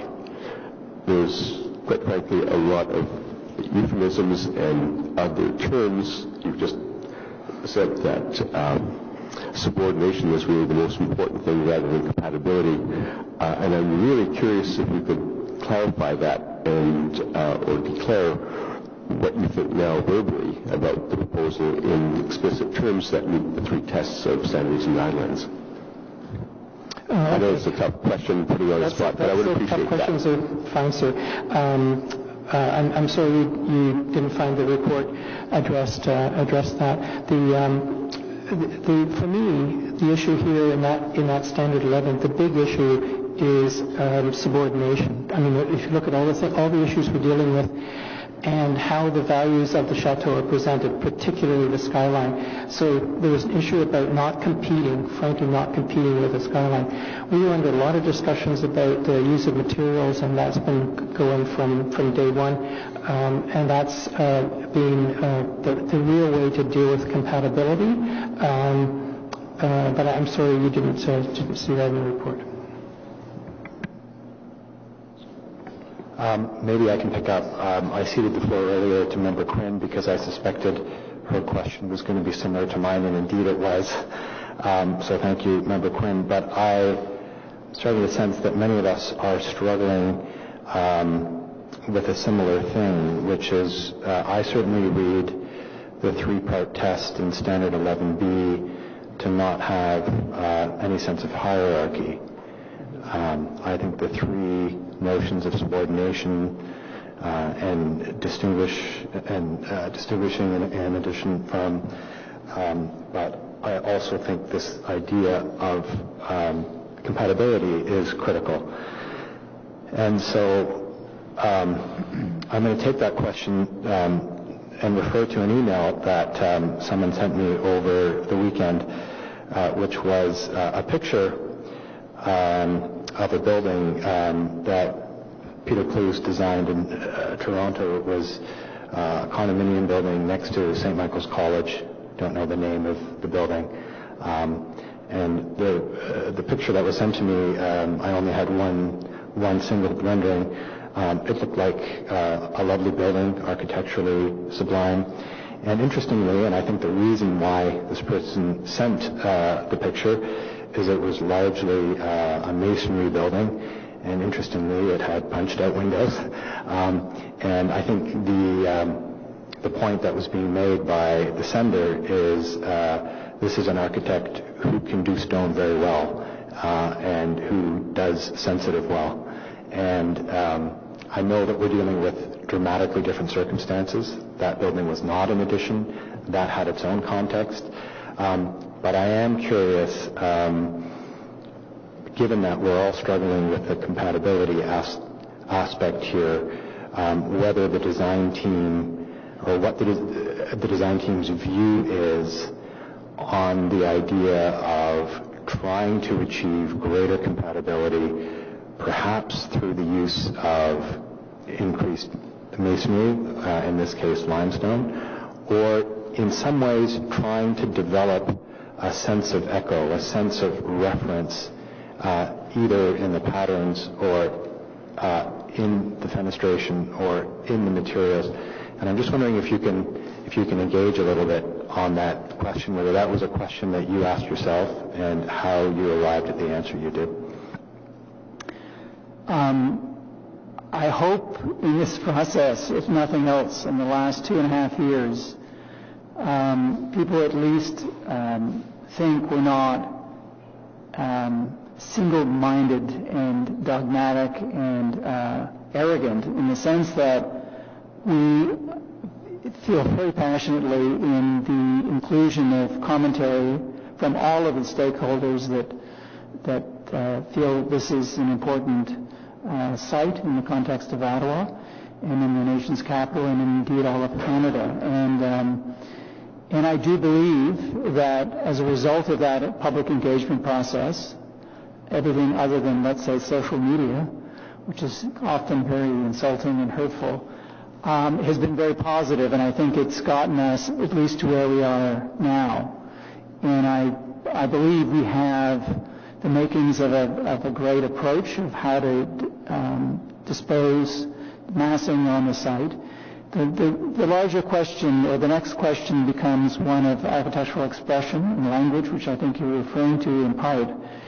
And there is, we're more than prepared to consider and continue to iterate and reiterate different studies, facade studies, using greater use of stone and smaller, less fenestration, and studying, most importantly, the detailing and how it all comes together as part of the site plan process. And this is obviously and understandably a very, very important project to the city.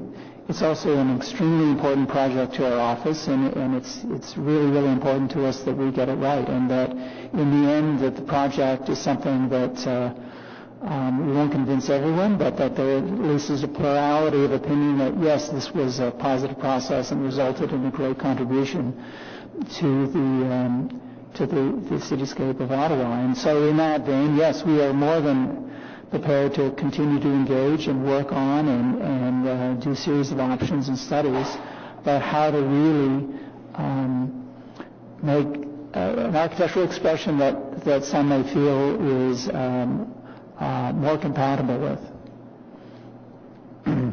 Okay. Well, thank you very much. I appreciate that that took some time, but I think it was important to hear from you extensively, and I appreciate the time that you took to do that.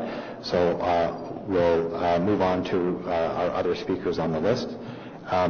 And members, what I propose, if you have the energy, is we fight through lunch. We only have 4 speakers left, and then we can move to questions and comments. And so if that meets your acceptance, then we'll keep going. And we'll ask Anthony Keith to come up and speak, and he will be followed by Stéphane Gingras.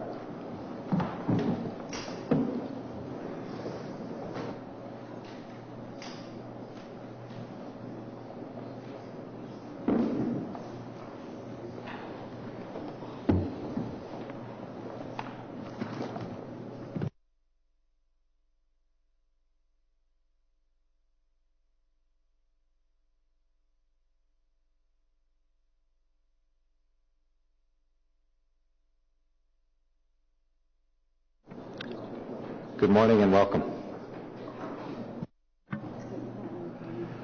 I won't keep you long from your lunch. My name is Anthony Keese. I've been involved in Ottawa heritage matters since the 1970s. I strongly support Heritage Ottawa's analysis that the proposed large glass box addition is not compatible with the existing building, and it is far too intrusive in its nationally important landscape that includes Majors Hill Park, the river, the canal, and Parliament Hill. Incompatibility is a showstopper. That's it. The chateau is too important a cultural feature of Canada to be messed up just because the current owner wants more rooms. That isn't a sufficient reason to damage a nationally important site. Canadians from across Canada and visitors from other countries cherish the chateau as part of a very small group of great buildings at the heart of Canada's capital. May I ask you to act in their interest to refuse this application? Thank you. Thank you very much, Mr. Keith. Quick question from Member Smallwood. Thank you. Do you think any addition is off the table, or this addition, and do you think it should be an addition that mimics or imitates the existing structure, and would that be the only thing that you would see as being acceptable? My personal view is that any addition of this scale would be inappropriate. It could be very much smaller, it could be 2 floors high or something of that sort, and might work on that site. I don't think it has to copy the original. Thank you. Next, we'll have Stéphane Gingras speak, followed by Lynn Armstrong.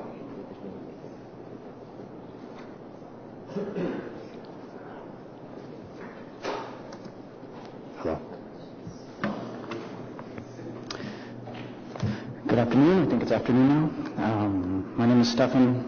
I'm not here on behalf of any particular organization. I'm just a private citizen, although I do work in the as an intern architect, and so I can speak the language.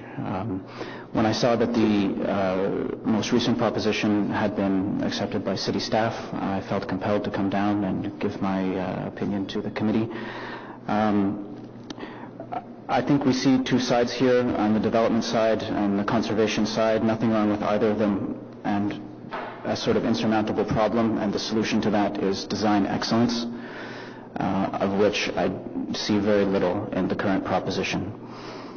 I think for a design to be acceptable in this scenario, it must perfectly synthesize the environment as well as the functional needs of the developer.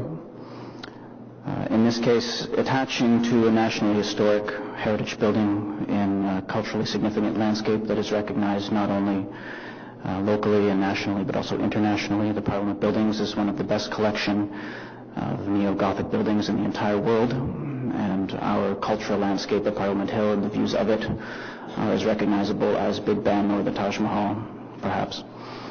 And any change to those types of views or landscape, I think, should be met with the utmost care and importance. And in what is being proposed here, and I'll outline briefly why I feel that it's not adequate.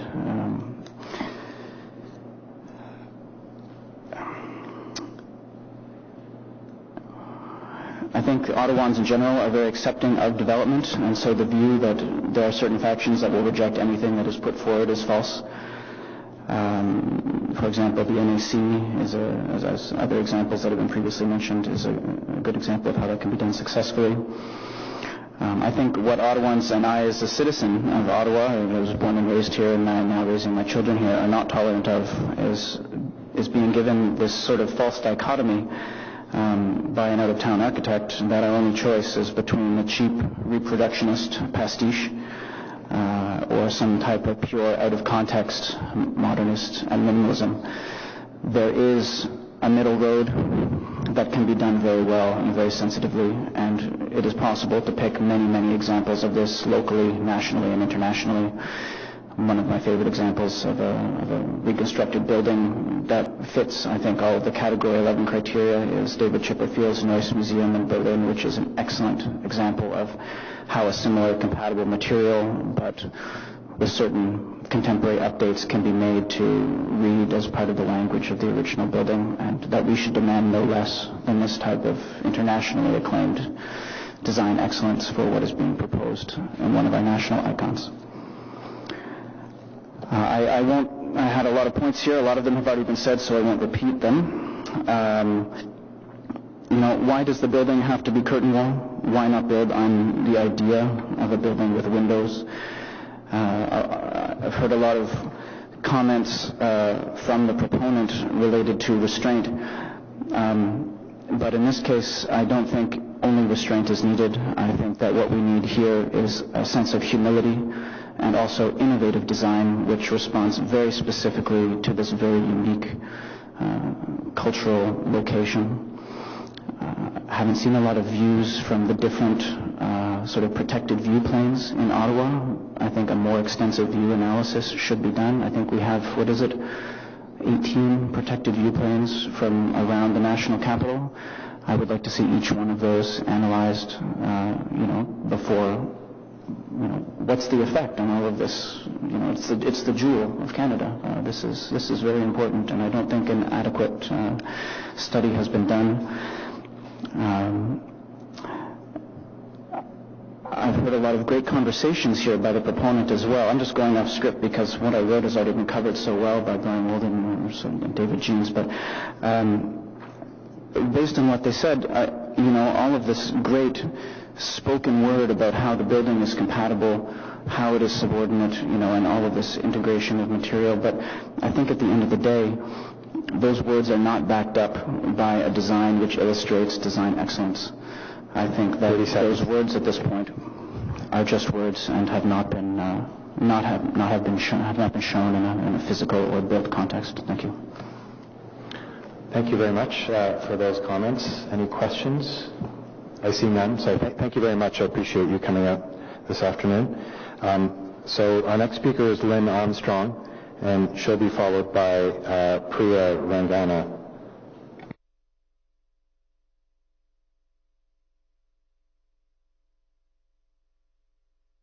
Yep. Okay. Thank you.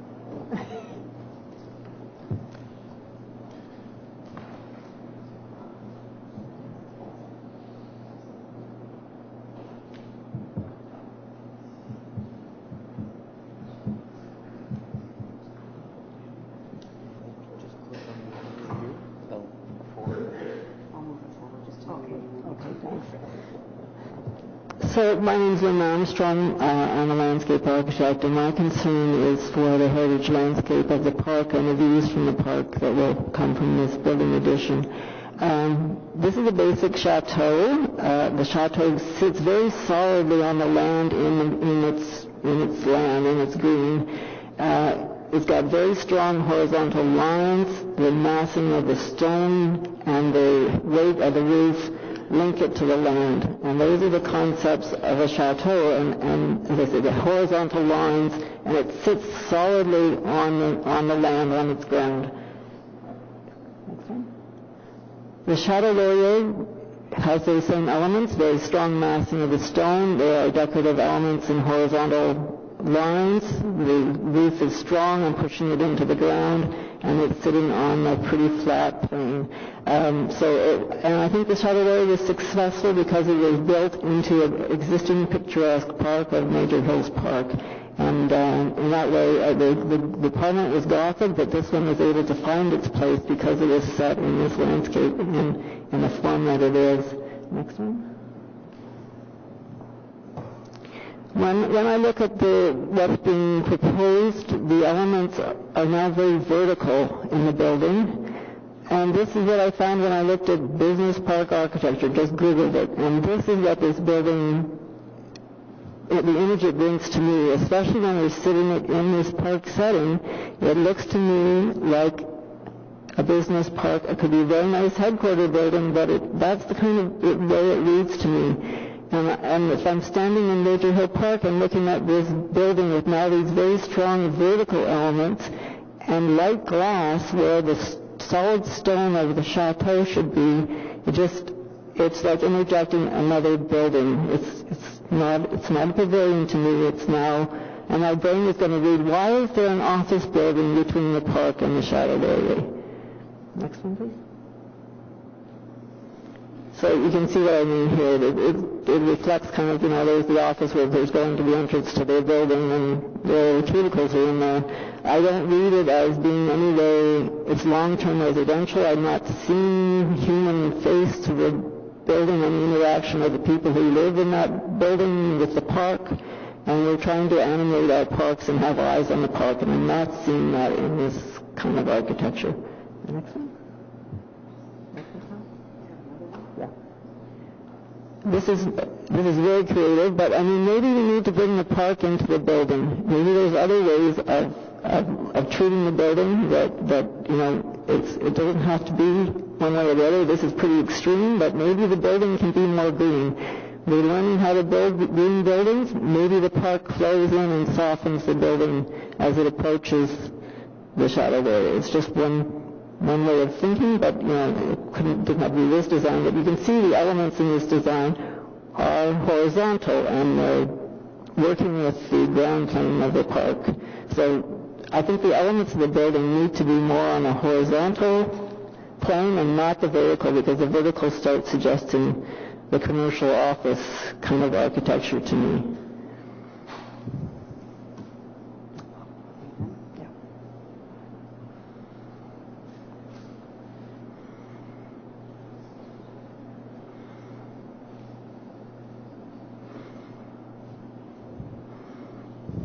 This particular building's in China. There's a really great tower in Milan that I saw. That the whole building is now green, that it's matured.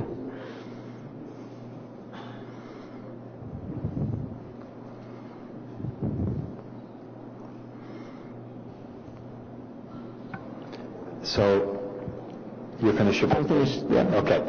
Thank you very much. I appreciate you bringing those slides in. Any questions from members? I see none, so thank you very much for joining us. So our final speaker on the speakers list is Priya Ranganath. Good afternoon and welcome. So the disadvantage of being last is that I'm sure everybody's just waiting for the whole thing to be over. But I don't want to repeat a lot of things. I want to keep it as concise. Hopefully, even 1 minute should be good. I started off. This is my first time. I've been an Ottawa native for a long time. I'm educated in architecture, moving towards heritage, all that. But a lot of my position was actually influenced by the media. That's how I got to know while being in Ottawa, just about the Chateau Laurier. I think, and I came with a position saying exactly the 10 people before me. I mean, most of it was one side, and I think that was my position. However, I just wanted to say I have the highest of regard for just the process in the last couple of days. I've actually gone through some of the detailed, submissions by EIA, some of the architects, just in the highest regard for Sally Coots too, who've done a lot of work. So I see this as just two things. We're already 95% in the process. There is a wish to move forward because there's no end to that's one aspect of it. And then the other is really wanting to do it right. And I think that's do it right with more consultation. Just in the 10 people who articulated, I thought Andrew did a fabulous job. Andrew, thank you. You articulated so beautifully everything that probably, needed expression from a public point of view. I can speak for myself.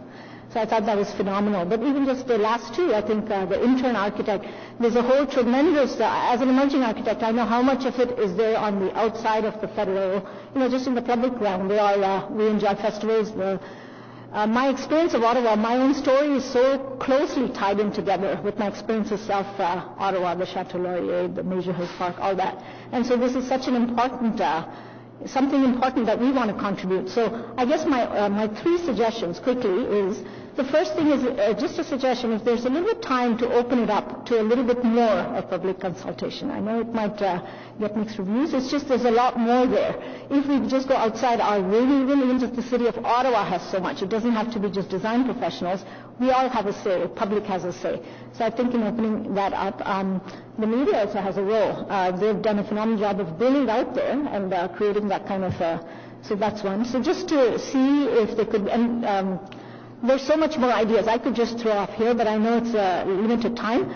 Something more authentic. I don't know if glass, there's a whole issue of sustainability too. We're going into a really warm day today, and just having a heat sink like glass has other repercussions. I thought the person before me did such a great job just to integrate some kind of a greenery.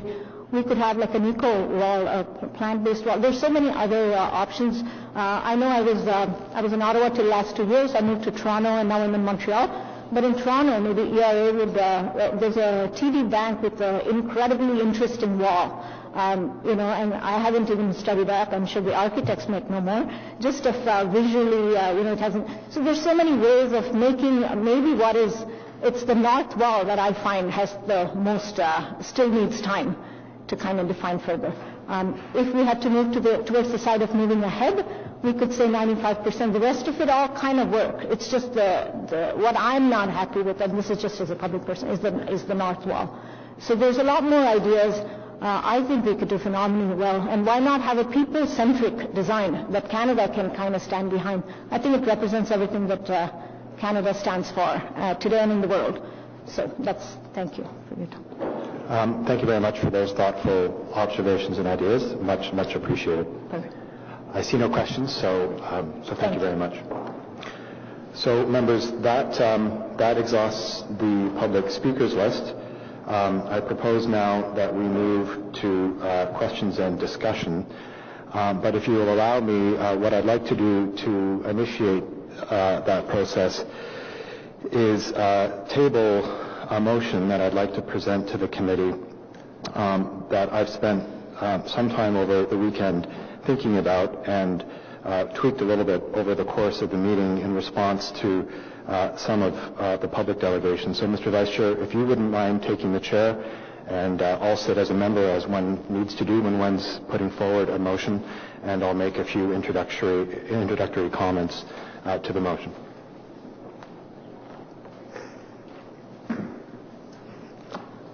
My moment of glory here in the chair.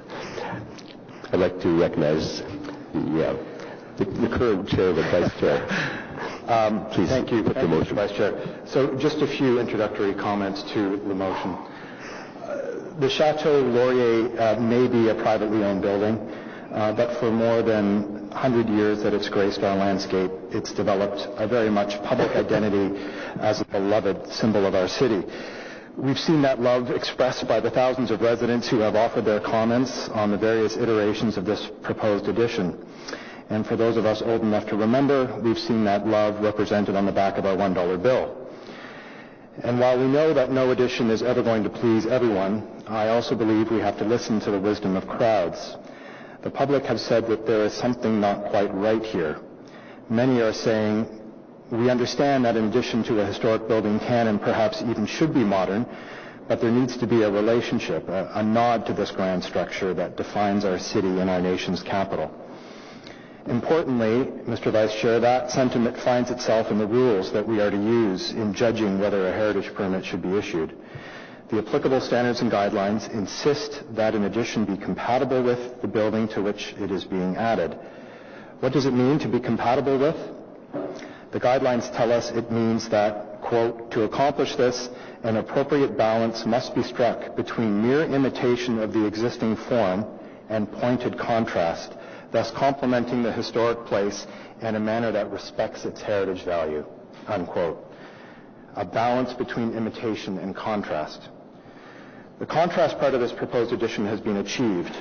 Now what is needed is that the addition acknowledge the existing form, the chateau itself. While this is a rational test with objective parameters, I would put the challenge in emotive terms.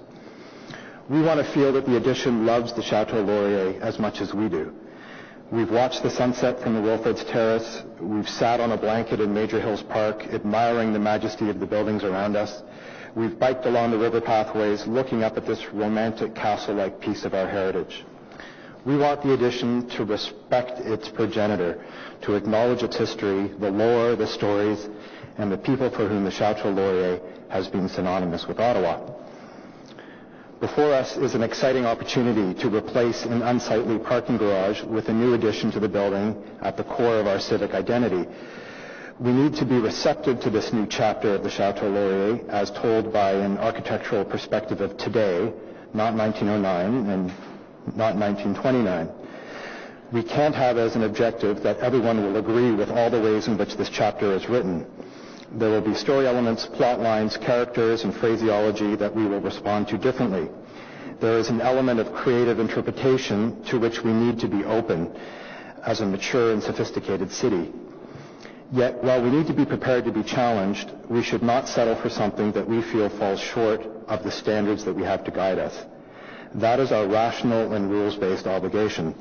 And when we translate these expectations into the language of emotion, we can say our shared goal should be to wanting our grandchildren to love the addition in 100 years as much as we love the Chateau today. So, Mr. Chair, I propose that we ask the applicant to keep working, keep striving to achieve the compatibility that I have every confidence is achievable. And I don't think it's realistic to think that the applicant can do that within what remains of the 90 days we have a statutory obligation within which to decide. Instead, between rejecting the application outright and approving it as is, an option is available to us to grant approval conditioned on certain terms that at their core are about creating a conversation between the building and its addition. So with your indulgence, Mr. Vice Chair, I'd like to propose the following motion, and I think copies have been distributed, but I'd like to read it out so that members of the public have a sense of what's before you. Whereas City Council adopted Parks Canada's document Standards and Guidelines for the Conservation of Historic Places in Canada in 2008, and whereas Standard 11 of that document states that additions must be physically and visually compatible with, subordinate to, and distinguishable from the historic place, whereas compatible is generally agreed to mean, quote, able to exist or work together without conflict, whereas the proposed addition is not sufficiently visually compatible with the Chateau Laurier, a historic place, whereas additional modifications to the design of the proposed addition are necessary to ensure its visual compatibility with the existing Chateau Laurier, an iconic heritage landmark in the City of Ottawa and the National Capital. Therefore, be it resolved that Recommendation 1 of the report before us be amended to state that the application be approved on the following conditions. That staff be directed to work with the applicant to make the proposed addition more visually compatible with the existing Chateau Laurier prior to site plan approval by A, meaningfully increasing the use of Indiana limestone cladding on the building exterior to reduce its contrast and enhance its bond with the existing building. B, modifying the addition by sculpting, recessing, and breaking up the unrelieved uniformity of the north facade using elements and forms that are specifically drawn from and relate to the existing Chateau Laurier's rich palette of forms. C, altering the architectural expression on the northwest and east facades to introduce fenestration patterns, details, and geometric proportions that are specifically drawn from and relate to the existing Chateau Laurier's elements. And D, that the applicant revise the plans received on May 9th and May 30th, 2018 to reflect the design changes outlined above. The E is more of a technical addition, which we always include, which is that the General Manager of the Planning, Infrastructure, and Economic Development Department be delegated the authority to approve such changes to the heritage permit. The third paragraph, which is very important, is to give members confidence that the work which we would ask, should this motion be approved, actually get done. I'm proposing, with the concurrence of the Ward Councillor, Councillor Fleury, who's here with us this afternoon, that we recommend to Council that delegated authority for the approval of the application for site plan be lifted to Planning Committee in order to ensure the changes needed to ensure the application's compliance with the standards and guidelines for the conservation of historic places, as noted in paragraph 2, are implemented, and that the Build Heritage Subcommittee have an opportunity to take a look at that application and provide comment prior to the tabling at Planning Committee. The other changes are fairly technical in nature, and I've spoken long enough. So with that, Mr. Vice Chair, I'm introducing this now because I would welcome discussion, comment, ideas, thoughts on this motion as we move now to general questions and comments, both on the motion and on the broader application itself. Thank you.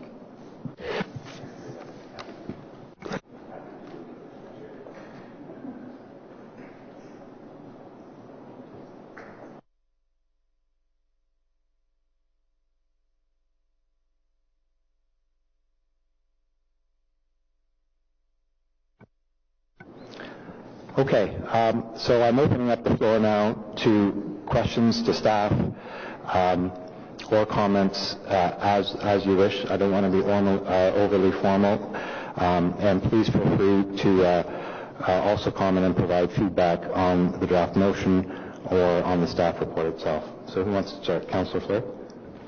Thank you, Mr. Chair. So I'll be asking questions, and then if you wouldn't mind, I'll follow up on the motion itself, and then I'd love to come back on as a wrap-up comment at the end.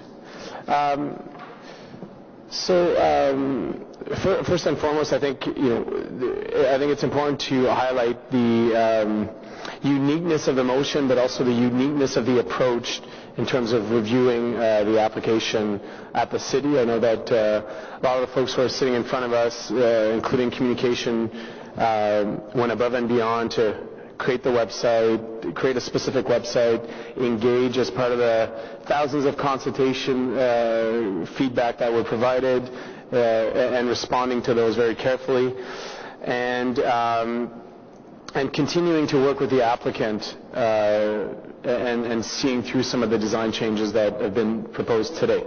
And I think it's important to say that I've certainly noticed the attention and interest from the city in ensuring that there's proper input, guidance, and changes to the application from the initial submission to today. Obviously, there remains to be concerned. I'm not a technical expert on planning matters, but I am interested to understand at the base if the applicant would have, and I'm not saying, having had discussions with all of you relating to this idea of a replica or something that is very similar to, I know that you keep referencing the guidelines and the goals that are opposed to that, but my understanding is that any application comes to committee because it doesn't meet our existing guidelines. So I'd love to hear from you as to what could the applicant have requested, or could city staff had requested some changes or review of the guidelines specifically for that application to ensure a better compatibility, or to look at more of an addition that is reflective of historic times, not of modern times. So I don't know who can answer that. Mr. Chair, that was a very complicated question, but I think that, and correct me if I'm wrong, Councillor, that you are asking is, upon the receipt of an application, could we have gone back and said, please make it more historicist? Is that your question? No, my question is more of if the applicant chose to build a replica. Let's call it a simple term, a replica. I know our guidelines right now are saying to build in the times in which the building is proposed, but if the applicant chose to proceed in that direction, let's say with the 2000 plans, for example, what would have been the process to review, to amend those guidelines for this specific application? Mr. Chair, it's not a question of amending the guidelines, it's a question of amending the building to make them reflect the guidelines. So if we had received an extremely historicist application, like the 2000 application, what we would have done, or what this is all speculative, of course, is try to find ways that would, still be represent the architect's aspirations for a more historicist building and bring it in lines with the guidelines, which could be, for example, we don't have it in front of us, but it had a lot of very fanciful details that competed with the character of the chateau, so perhaps we would have asked for the removal of some of them or the lowering of the height. One of the things we have regard for now is the effect of the roof on the historic roof lines and skyline of Ottawa. We could have asked for that. But if your question is, would we have rejected an historicist application outright? No, but we would have worked with the applicant, as we worked with this applicant, to bring it, as we work with any applicant in any project that's in front of us, is to balance the standards and guidelines and the aspirations of the client. So that's what we would have done. Okay. That's fair for this application. Again, on a procedural point, and maybe legal's in a better position, but my understanding is committees can always review guidelines on a given basis, so can staff. So I'm curious, I recognize procedurally what you have done, and we work in good faith, I get all of that, but I'm just generally saying, if the applicant wanted to proceed with something that did not meet the guidelines, would we still be in front of committee today? And if not, there's something I'm missing.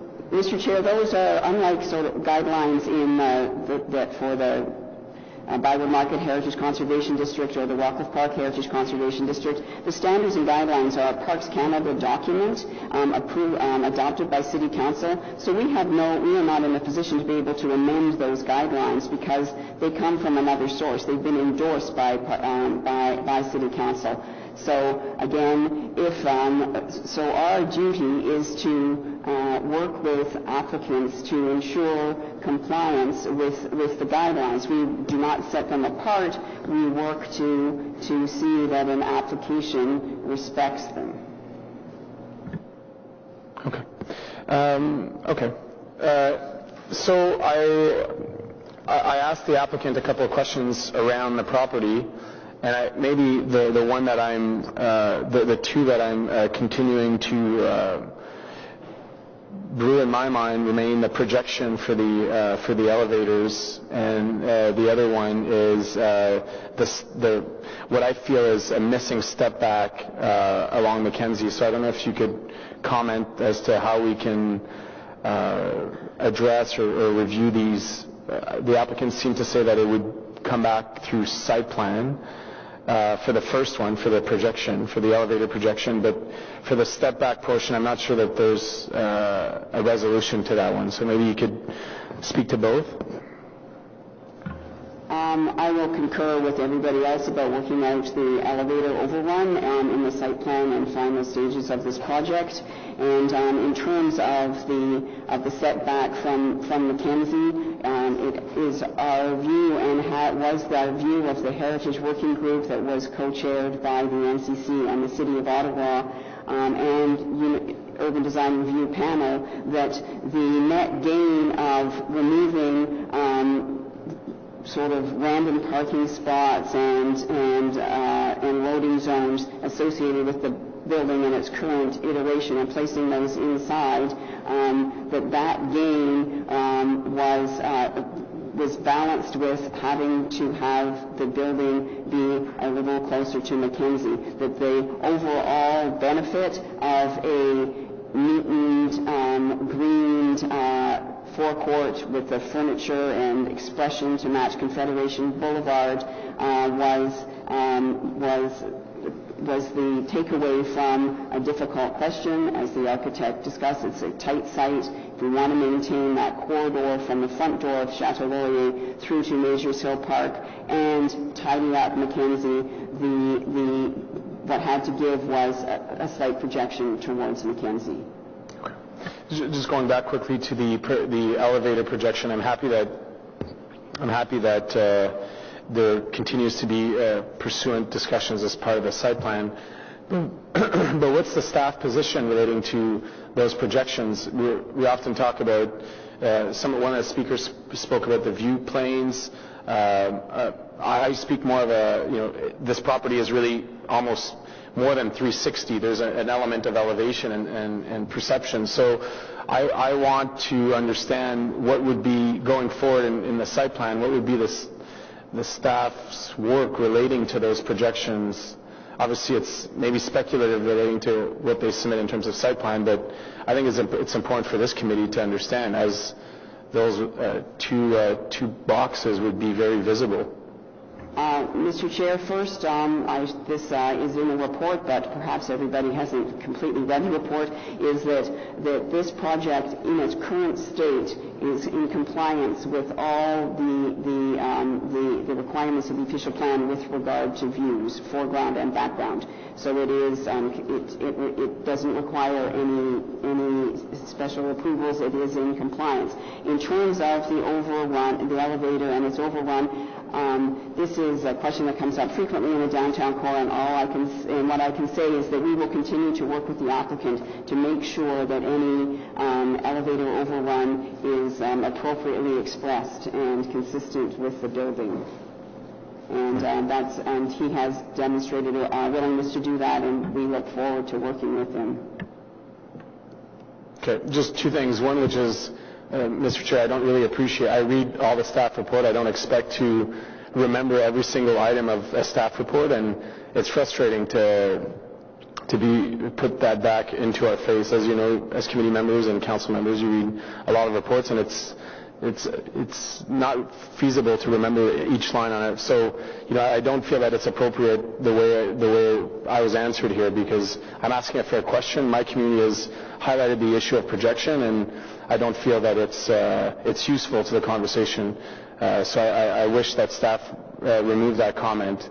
Yeah, Mr. Chair, I would like to apologize. It wasn't directed directly to the council, and I do apologize. And for that, if I created the impression that I thought that the councillor had not read the report, because I know that Councillor thoroughly analyzes and asks very great questions about our report. So I'm sorry if that was taken the wrong way. Okay, and then just clearly, I understand what you're saying relating to it meets our procedures relating to the projections, but what is the staff's intent going forward? We have an applicant that said that there can be some alternatives looking at the projections. I'd love for staff to actually take a position to say, yeah, going forward for the site plan, we will work as much as, obviously there's always things that if technically it's not feasible, you have some limitations, but that the city's position will be, you have to get rid of those projections unless you've turned every rock and it's impossible. So I'd love to hear that from staff at this point. So, Mr. Chair, to my very far right is Alison Hamlin. Ms. Hamlin is the site planner for the file that's been working extensively with us over the last 2 years. Certainly, we've spoken, Councillor, about the importance of minimizing the visual obstruction of these overruns. I've been conveying that to Alison along the way. So our position is that we'll be working, and we heard from Mr. Clues an interest in whether we use glass or whether there's a mechanical solution that can be found to minimize, if not make disappear, those elevator overruns.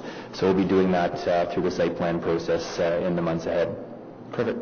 So, Chair, on your motion, I'm very comfortable with that, and I want to thank you for your continued work on this. I know that it's, it happens to be in my area, right adjacent to Centretown, but I know how important this one is for council and for yourself as well, and appreciate you and I have had multiple of these discussions that reflect a lot of these points. I just have a technical question to the clerks relating to the lifting delegated authority. I want to make sure that we're not losing an opportunity for engagements and for steps. So I'd love to hear from the clerks relating to the motion. I'm very comfortable in lifting delegated authority to ensure that it makes it to the floor of this committee. But I'd love to clarify, is there an advantage or a disadvantage in doing it this early? Mr. Chair, the ward councillor and council have the ability to lift delegated authority to the appropriate standing committee for site plan, which in this case is planning committee. This is a recommendation at this stage, which then needs to, of course, be further recommended by planning committee and then ultimately approved by council. there is no concern at this time with respect to having it in the motion. Certainly, the lifting of delegated authority can be withdrawn at any time should the ward councillor be satisfied at site plan stage. But that is something that we can look to in the future. At this time, it's appropriate in the motion. Excellent. Thank you for that. Okay, thank you very much for those questions and comments. I think Councillor Wilkinson, you had indicated you wanted to speak next. Just briefly, Mr. Chair, because a lot of things have already been said this afternoon, and I apologize for having to step out for another meeting for a while.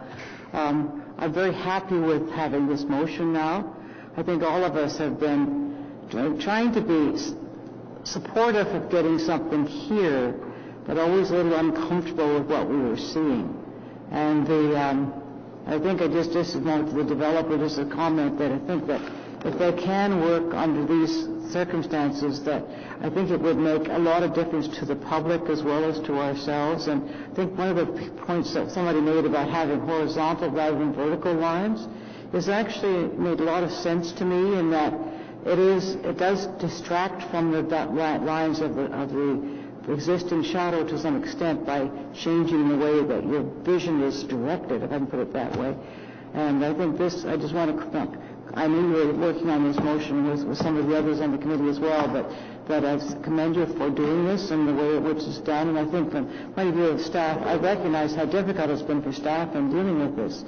They have mandates and they have restrictions on how they can operate and do things. And I hope that they'll take this as being to augment what work that they have been doing and not to overmine or undercut anything that they've already been doing on this project. I know it's been a long and difficult one for them, as it has been for, I think, certainly for Councillor Fleury and for many others. And I've been, though I'm not in the downtown area, this is a building I've known for a very, very long time. I used the station when it was a station when we moved out west when I was a child, and I've gone through the tunnel between the two many times. I know how well this integration is going, and some of the things that staff laid in the history of how this building developed was extremely interesting, and I think showed the fact that you can change it and add to it over time without taking away the view and the vista that we have of it. I think that the addition can be a little different, as long as it's not too different. I think right now it's just a little bit too different, and the suggestions here are to help the owner come up with something that would be feasible. So thank you for that, and I'm glad to support the motion. Thank you. And I was remiss in not acknowledging the helpful assistance the Vice Chair, who was then the Chair, offered in terms of his advice and counsel throughout this process. So apologies for not recognizing that earlier, Barry. So who's next in terms of comments or questions? Councillor McKinnon? Thank you. Thank you, Chair. I will be supporting the motion.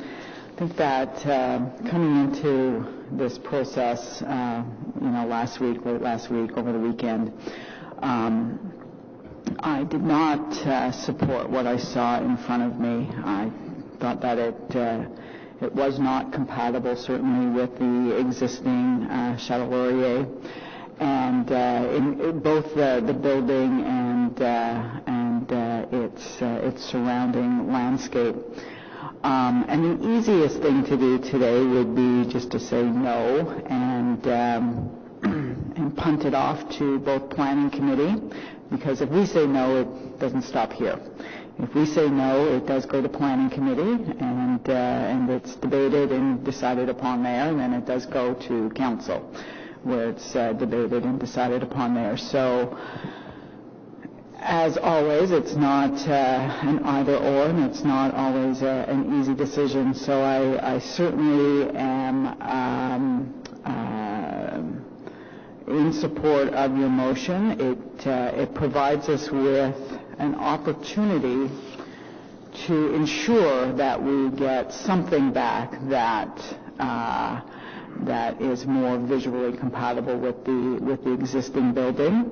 The fact that we are able to lift delegated authority for approval of the application for site plan means that it comes back to us for comment, and at that time we can't say yes or no, presumably our comment is as impactful as a vote would be today. So I am going to support your motion and trust that the applicant will come back, has heard from the public, has heard from us here that this is not what we wanted. This is not compatible to the chateau. There are many things that can be done to make it so, and we expect that coming back. Thank you. Okay, thank you very much for those comments. Mr. Vester? Thank you, Mr. Chair. I just wanted to have a brief introduction to my orientation and perspective on this. As you know, I'm a practicing Ottawa architect and urban designer and heritage consultant.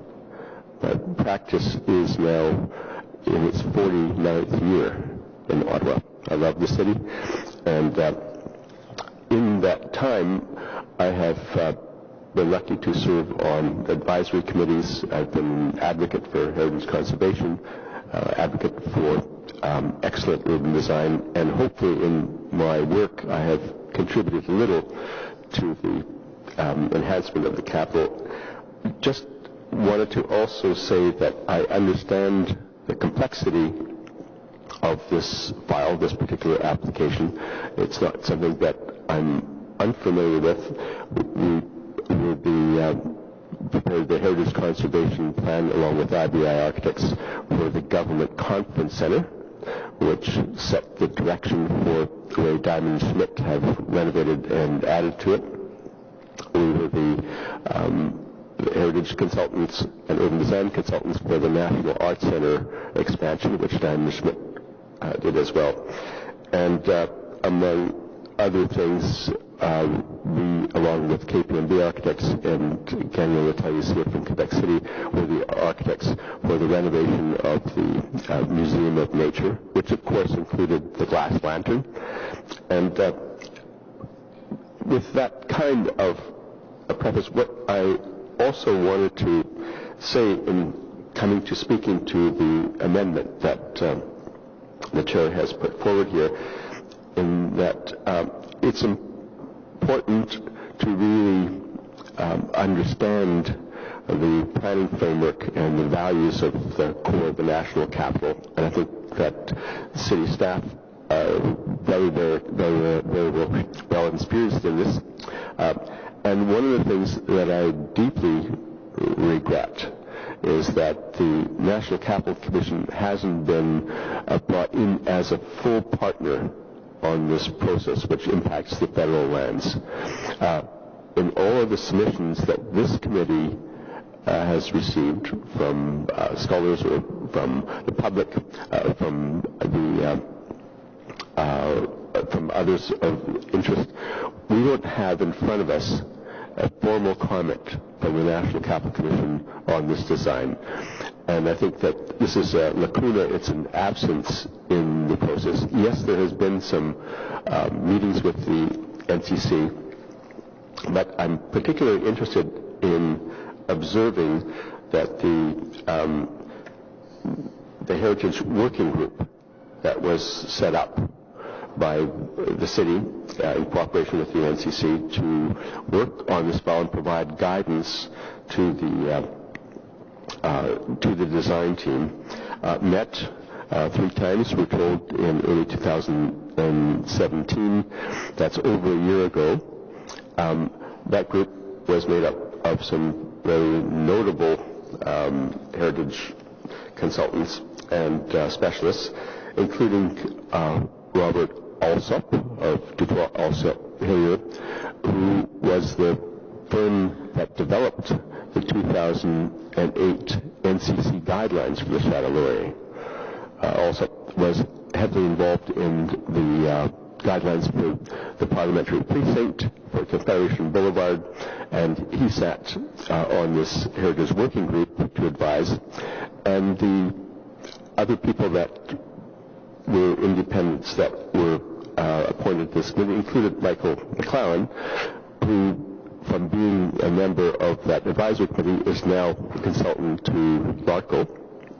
And Robert Martin, who we met here this morning, a respected heritage architect and consultant, was on that committee, as was John Smonar, landscape architect with Public Works, who had strong skills in landscape design and had done a lot of work on Majors Hill Park.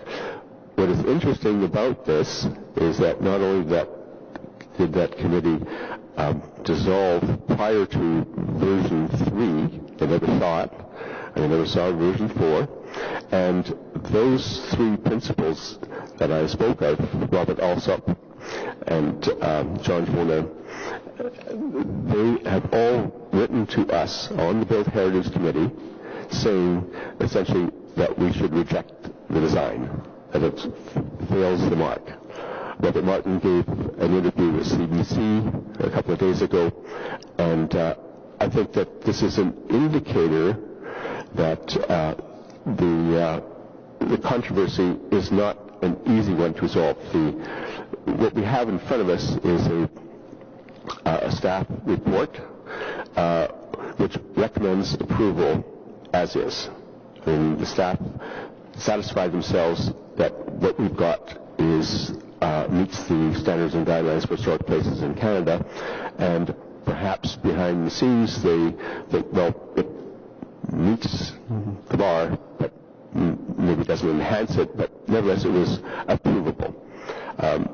Clearly, the people that have spoken out about this, that are members of the public who are in love with the Château, in love with the capital, have, shall we say, unwashed romantic views, and but then there are others who have commented on it, such as Shirley Bloomberg, one of the principals of KPMB, who has been very much an admirer of the National Capital, and she's written to the Built Heritage Committee basically asking us to reject the proposal, as has Andrew Waldron, who we heard here today on behalf of the National Historic Site Alliance, but who in his own right as the former chair of the Federal Heritage Building Review Office very clearly articulated the reasons why not. Then, of course, we've heard from Heritage Ottawa, who have made some very, very pointed points about the proposal, and even though some of the form of the remarks that they've said publicly are, shall we say, inflammatory and full of emotion, at the same time they have served Ottawa very well over the last 49, 50 years in providing guidance to our heritage policy and our heritage projects. And I also noticed that there was a letter that came in to the Built Heritage Committee from the Francois Lapointe. Patrick Lebon, who was the chief architect of the National Capital Commission. And when you read his points, he very strongly articulates that this proposal really does not meet Standard 11. And then finally, just as a little sidebar, when showing you that I have been reading all the material, there was an email yesterday from Zita Cobb. Zita Cobb was part of the National Art Center Board, and who is well known nationally for being one of the strongest advocates of modern architecture for her work on Fogo Island, where she sponsors architects who create exciting new pieces as part of her revival project for Fogo Island. I very, very carefully read the staff report. I read all of the Cultural Built Heritage Statement documents prepared by the proponent, and I have also studied all the drawings and representations of the proposal. I've done a lot of homework, and as an architect, I can read these things. I know what they say, and having said all that, I think that my response to all of that would be to quite comfortably vote to refuse this application. In considering the political implications of that, I'm a little unsure whether or not a rejection at the Built Heritage Committee would actually make it through Planning Committee and Council. I don't know. But I'm a little worried that they may want to get on with it, like the Ottawa Citizen editorial is suggesting, hold your nose and approve it. Instead, I've helped Chair Nussbaum to draft this amendment, which I think attempts to request additional design iterations from the poet, working with city staff. And I'm not sure how willing, if this goes through council, I'm not sure how willing the design team will be to really making an effort to create version 5, or if necessary, version 6. Robert Martin just said that through 16 or 18 versions on this little project in Edinburgh, this deserves at least one more or two more to get it right. And so I'll support this motion, but I'm doing so with some reluctance because I'm not convinced that the will is there. Because once, and I'm an architect, I know, once I commit to a particular kind of design, I'm like a dog with a bone, and I want to stay with my vision. And the things that I heard today from Peter Cruz didn't encourage me that there is much flexibility there. But in supporting the amendment, I'm willing to give it a try if they are also really willing to try to do it. Two last small points. One is that the particular design that is in front of us here is, as Andrew Walden coached, it's not really a contemporary modern building. This design and this style of design, and he talked about style, derives from before the First World War with Walter Gropius and the Bauhaus International Movement. And for those of you who want to do your research on it, just Google the Vegas factory in Germany. And those of you who have done your architectural history research, what you'll find there is what you see here is a very close brother or sister or cousin to that building. This is a design which is in its own way historicist. The modern movement is over 100 years old now, and we really need to recognize that we have reworked the modernist Bauhaus International style for a century now, and I confess to being one of them who has worked on this idiom. The final point before I give up the mic and go for my glass of water there because I'm suffering from a cold and I need it, I would like to also have a commitment from LARCO that should we adopt this amendment and should Planning Committee and Council adopt it, setting us on a track to have revisions made in accordance with the principles here brought back to Planning Committee. I would also like to have the commitment that there will be another public open house, not just the Planning Committee meeting, but a public open house, because this site, this location is so important in the city that I think that it's really too important in terms of education and the nature of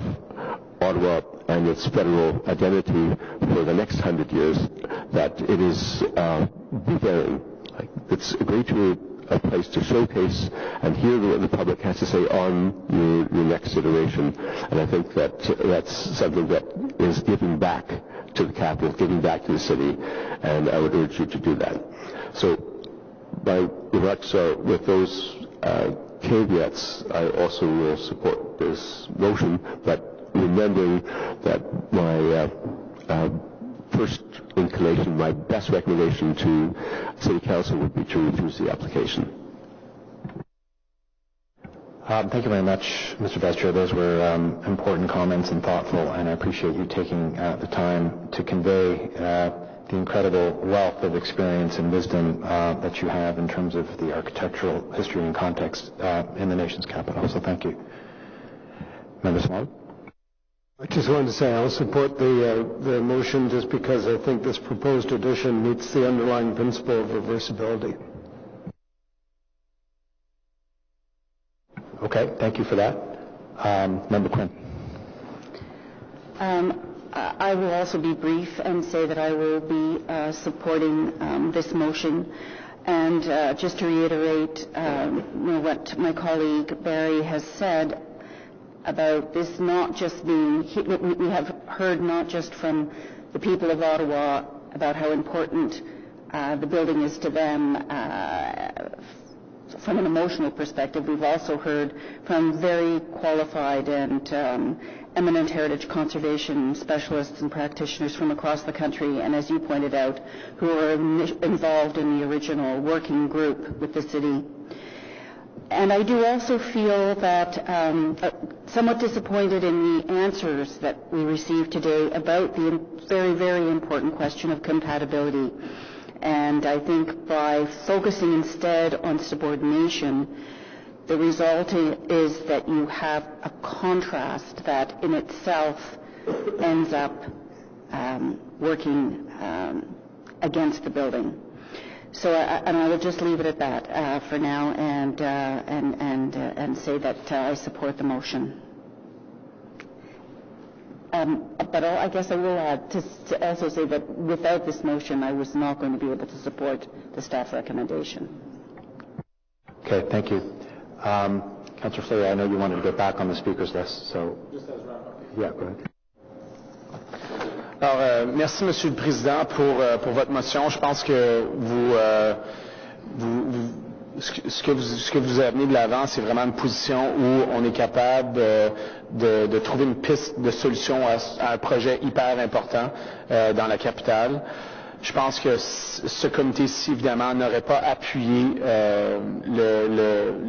ce qu'on avait devant nous, le rapport des employés, ce qui aurait peut-être été renversé au comité d'urbanisme. Mais je pense qu'avec la motion que vous avez menée de l'avant, il y a vraiment une piste de solution et un travail à faire de la part de l'applicant et évidemment de la ville afin de voir des améliorations très spécifiques à l'application. Donc, je vous remercie de votre travail et puis de votre leadership à ce niveau-là. Un des éléments sur lesquels vous avez, d'après moi, vraiment mis le point là, sur l'enjeu, c'est vraiment au niveau de la compatibilité. C'est facile de dire, on doit bâtir en 2018 pour quelque chose qui reflète la réalité de 2018, que ce soit les matériaux, les besoins actuels. Mais quand on parle d'un bâtiment aussi iconique, quand on parle d'un emplacement qui n'a pas d'arrière à un bâtiment, je pense que c'est important de prendre le temps. Puis les éléments de compatibilité se sont améliorés, mais sont loin d'être parfaits depuis la première soumission du groupe LARCO. I hope that you've had the opportunity to read my councillor's comments because they were pretty extensive, talking about the clash in between the buildings. I think many of the community members and the members of the Built Heritage Committee spoke about this issue of compatibility. I spoke about it differently in terms of the clash, but I do think that this motion gives an opportunity to continue to attempt to fix this issue of clashing or this issue of compatibility. So I want to thank the members for what I believe to be a motion that will be supported by all. I think that a couple of elements can't be forgotten by the city and by this committee, which is that the Chateau Laurier is iconic. Some spoke about obviously its prominence beside the canal and the Parliament buildings, but let's not forget its prominence in itself. And there's no back of a building to this property. It's an existing location that thrives. That's the image of our capital city that really ties in the precinct, the federal precinct. And from that front, I really think that the connection in between Majors Hill Park and the existing building is crucial, and I could not put enough emphasis on the importance of being very careful on the step back and the actual extensions of what's proposed as a new building, and the gap it would create between the park and the existing building. So, I'm seeing in the wording of the motion some work relating to some of the facade treatments, and I hope that we can continue to see some refinement in ensuring that connectivity remains between the park and the existing building. The addition needs to be signature, and I think it's Mr. Podolsky that spoke to that before, that the addition needs to be a signature piece, but that shouldn't undermine its aspect to the connectivity or to the relationship that it has to the existing iconic building. I do struggle with this idea of this box, which I described as a slab, and how to break the facades, or how, because the facades, as part, I think, of the second reiteration, were very separate, boxy, and really didn't fit well. So I'm careful. I think the facade itself, and I think the motion also speaks to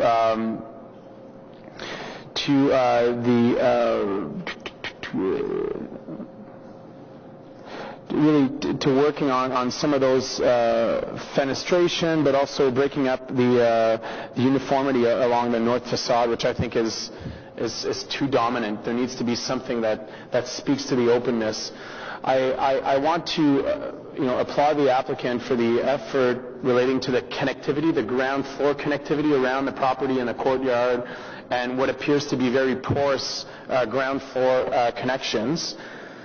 But I do feel that this compatibility challenge remains, and I do believe that although the view planes, because of the lowering of the buildings, might be satisfied, that more work is needed to ensure that the compatibility is achieved as part of this application. So again, I want to thank the city for taking this submission very seriously, for working with the applicant these last few months to try and bring something in front of committee that was satisfactory. Obviously, there's more work that's needed, and I do feel that the applicant has signalized an openness to continue that work, and I want to thank committee for considering and supporting the motion that's in front of us. Thank you, Councillor Fleury. I see no one else wants to take the floor, so let me just finish off myself by thanking members for their attentiveness, for their interest, for the passion that you've each approached this item. And I want to acknowledge the hard work of staff. I think Councillor Fleury is right that this has been a Herculean effort. We're not done yet. But I do think it's important to acknowledge that the staff working together between the heritage and then the planning sections have really done a lot in terms of encouraging and allowing public involvement in this process. The website that was set up, the comments that were incorporated. I want to thank the heritage staff for being open to taking outside advice. Between the heritage working group that was established, the interest in the creation of the UDRP subcommittee. I appreciate that there's been an openness on staff's part to make sure that we're all benefiting from the advice of the people in this country who have a lot to offer. So I want to acknowledge and appreciate that effort. As I say, we're not done yet, but that's okay. I think if this motion is passed and the amended report is passed, what I hope we are doing is giving staff and the applicant essentially a sweet spot of some direction for what we hope planning and council will agree with in terms of direction for the changes that we'd like to see, but without being too prescriptive for the way that staff and the creative team of the applicant choose to achieve it. And to that end, my final suggestion and my final comment to the applicant is I think up until now there's been a great willingness to continue to iterate this application. And just as I offered earlier a challenge to all of us to be open to the creativity that emerges from that, similarly I would encourage the creative team to be open to deviating from perhaps some of the ideas which has informed the process up until now.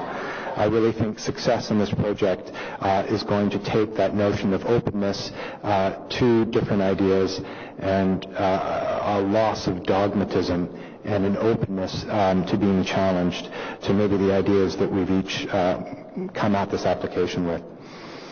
So with that, I've got one other comment from the Vice Chair before I put the motion and then the amended report to a vote, but I'm going to ask the Vice Chair, cede the floor to him.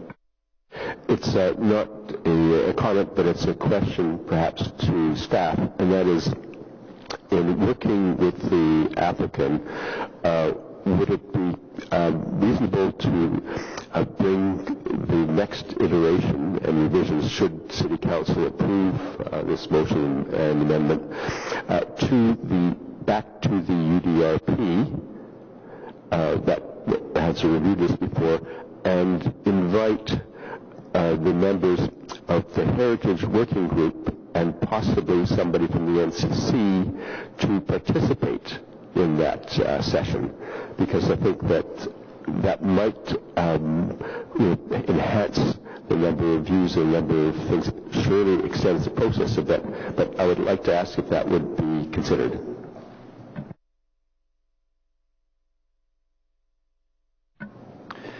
So, Chair, certainly was our intention to take the site plan back to DDRP when it was at a point in time that it was appropriate to take it to that committee. I want to just address the NCC issue in the sense that we've had the manager of Heritage for the NCC and the senior landscape architect at the NCC working with us throughout the last 2.5 years on this project. They've seen everything that you've received today and commented on those documents to us. So certainly we would be inviting them as well to that UDRP meeting and working with them through the site plan process as well, should they desire.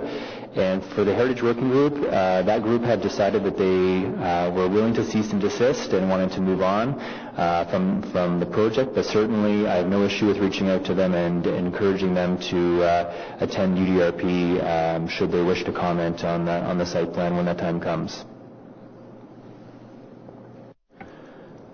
Okay, so we are going to put first the draft motion before the committee, and I would note that there was just a technical change. We also have to delete the words "and direct the general manager" before we delete the words "to provide a report on the use of this," etc., etc. That's in the second last tier of the draft motion. But before I do that, I was remiss in also not thanking the many members of the public who've come out and sat through many hours of discussion, who've offered their thoughtful comments, who have demonstrated through their participation that this application matters to them, and I know they are only a small representation of the interest that this application has among all residents of Ottawa. So thank you. Okay, so can we introduce those additional words "and direct to the general manager" too? Is that carried? So then on the proposed motion, is that motion carried? Carried. And then on the amended staff report, amended by the motion, is that item carried? Carried. Okay, thank you, and thank you again to staff for all of the work in anticipation of this meeting.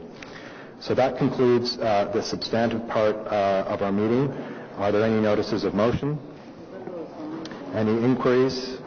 Under other business, please note the technical circulations that have been listed on the agenda, and a comment from that member Quinn. Thank you, Mr. Chair.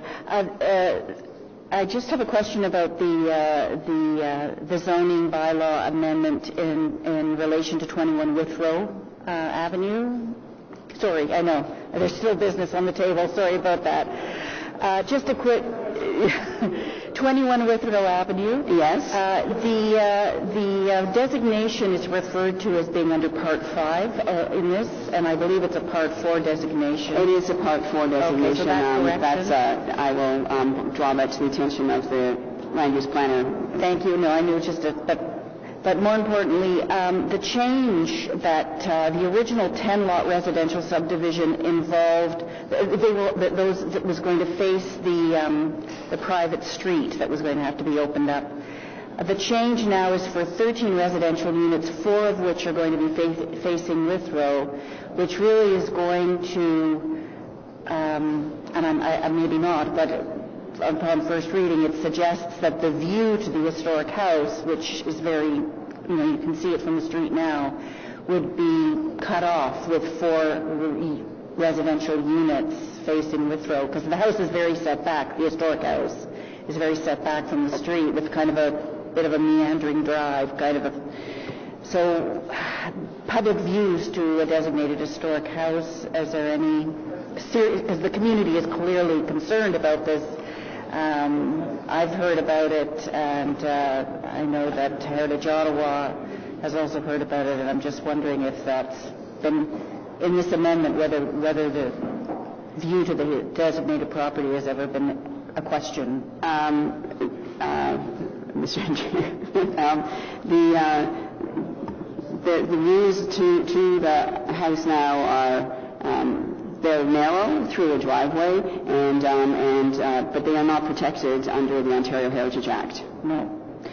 I just remember when this initially came before us, the development was not facing Withrow. The development that was being proposed was facing the other street. So I always had in my mind that you would still see the house, but clearly this is a change. This is the first time that this has been in front of the committee. This is the only subdivision that has been discussed. But when we were designating it, but when we agreed to designate the property, at that time we knew there was a plan to, which is why the whole property wasn't included in the designation. Was Leslie Collins? No, the only thing that we knew at the time was that the property was going to be sold. We did not know it was going to be sold for subdivision. It could have been bought by an individual who might very well have kept it as one property. There was no development application pending at the time. The sale was pending. I thought that the owners at the time wanted to do the development. That's not correct. As far as I remember, Mr. Chair.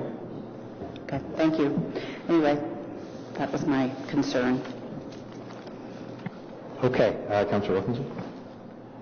On the other zoning application for the one in the market area for the Andes Hotel, I don't think we've checked, we have not approved this yet, have we here? I don't remember approving a 19-story addition and removing the overlay, heritage overlay from it. It is in a heritage conservation district, and it has a heritage overlay applied. And we are the timing of an application under the Heritage Act will be required. It has not yet been processed. We will be timing that so that that application will be considered at Built Heritage Subcommittee and rise to Planning Committee the same day as the rezoning. So it will be coming forward an application under the Ontario Heritage Act, but they've got in here they want to remove the heritage overlay from the zoning, so they won't have to follow that procedure. Well, Mr. Chair, part of it will be relief from the provisions of the heritage overlay. So that's the application will be considered within the rezoning. But it says in what we've got in front of us, at least, it says the monument is requesting relief from the heritage overlay. Does it say that? Yeah. Yes, and that's what I'm saying, Mr. Chair. That's correct, because that is a zoning application, and there'll be relief from the provisions of the heritage overlay, which are Section 60 of the zoning bylaw. In addition to this, there'll be an application under the Ontario Heritage Act for new construction in a heritage conservation district. This is frequently what happens with a large-scale development. There are applications under the Heritage Act for new construction in a heritage conservation district, which is not relief from the heritage overlay. That's permission to build a new building in a district. And in addition to that, the zoning application requires relief from the provisions of the heritage overlay, section 60 of the zoning bylaw, to allow it to proceed. So there are two applications, one under the Planning Act and one under the Heritage Act. Okay, understood. Okay, thank you. Confusing though. It might just be helpful. Does staff have any idea when approximately that application will be submitted? Is it a completed application at this stage? Mr. Chair, we are in the process of working out some issues with the application, and when those are resolved, it will come forward. Okay, so at this stage, probably the fall, it sounds like. I would imagine so, yeah. Mr. Chair. Okay. Thank you. Thank you. Okay, so if no other comments on the technical circulations, we are adjourned, and our next meeting is scheduled for Thursday, 12th of July. Thank you very much again.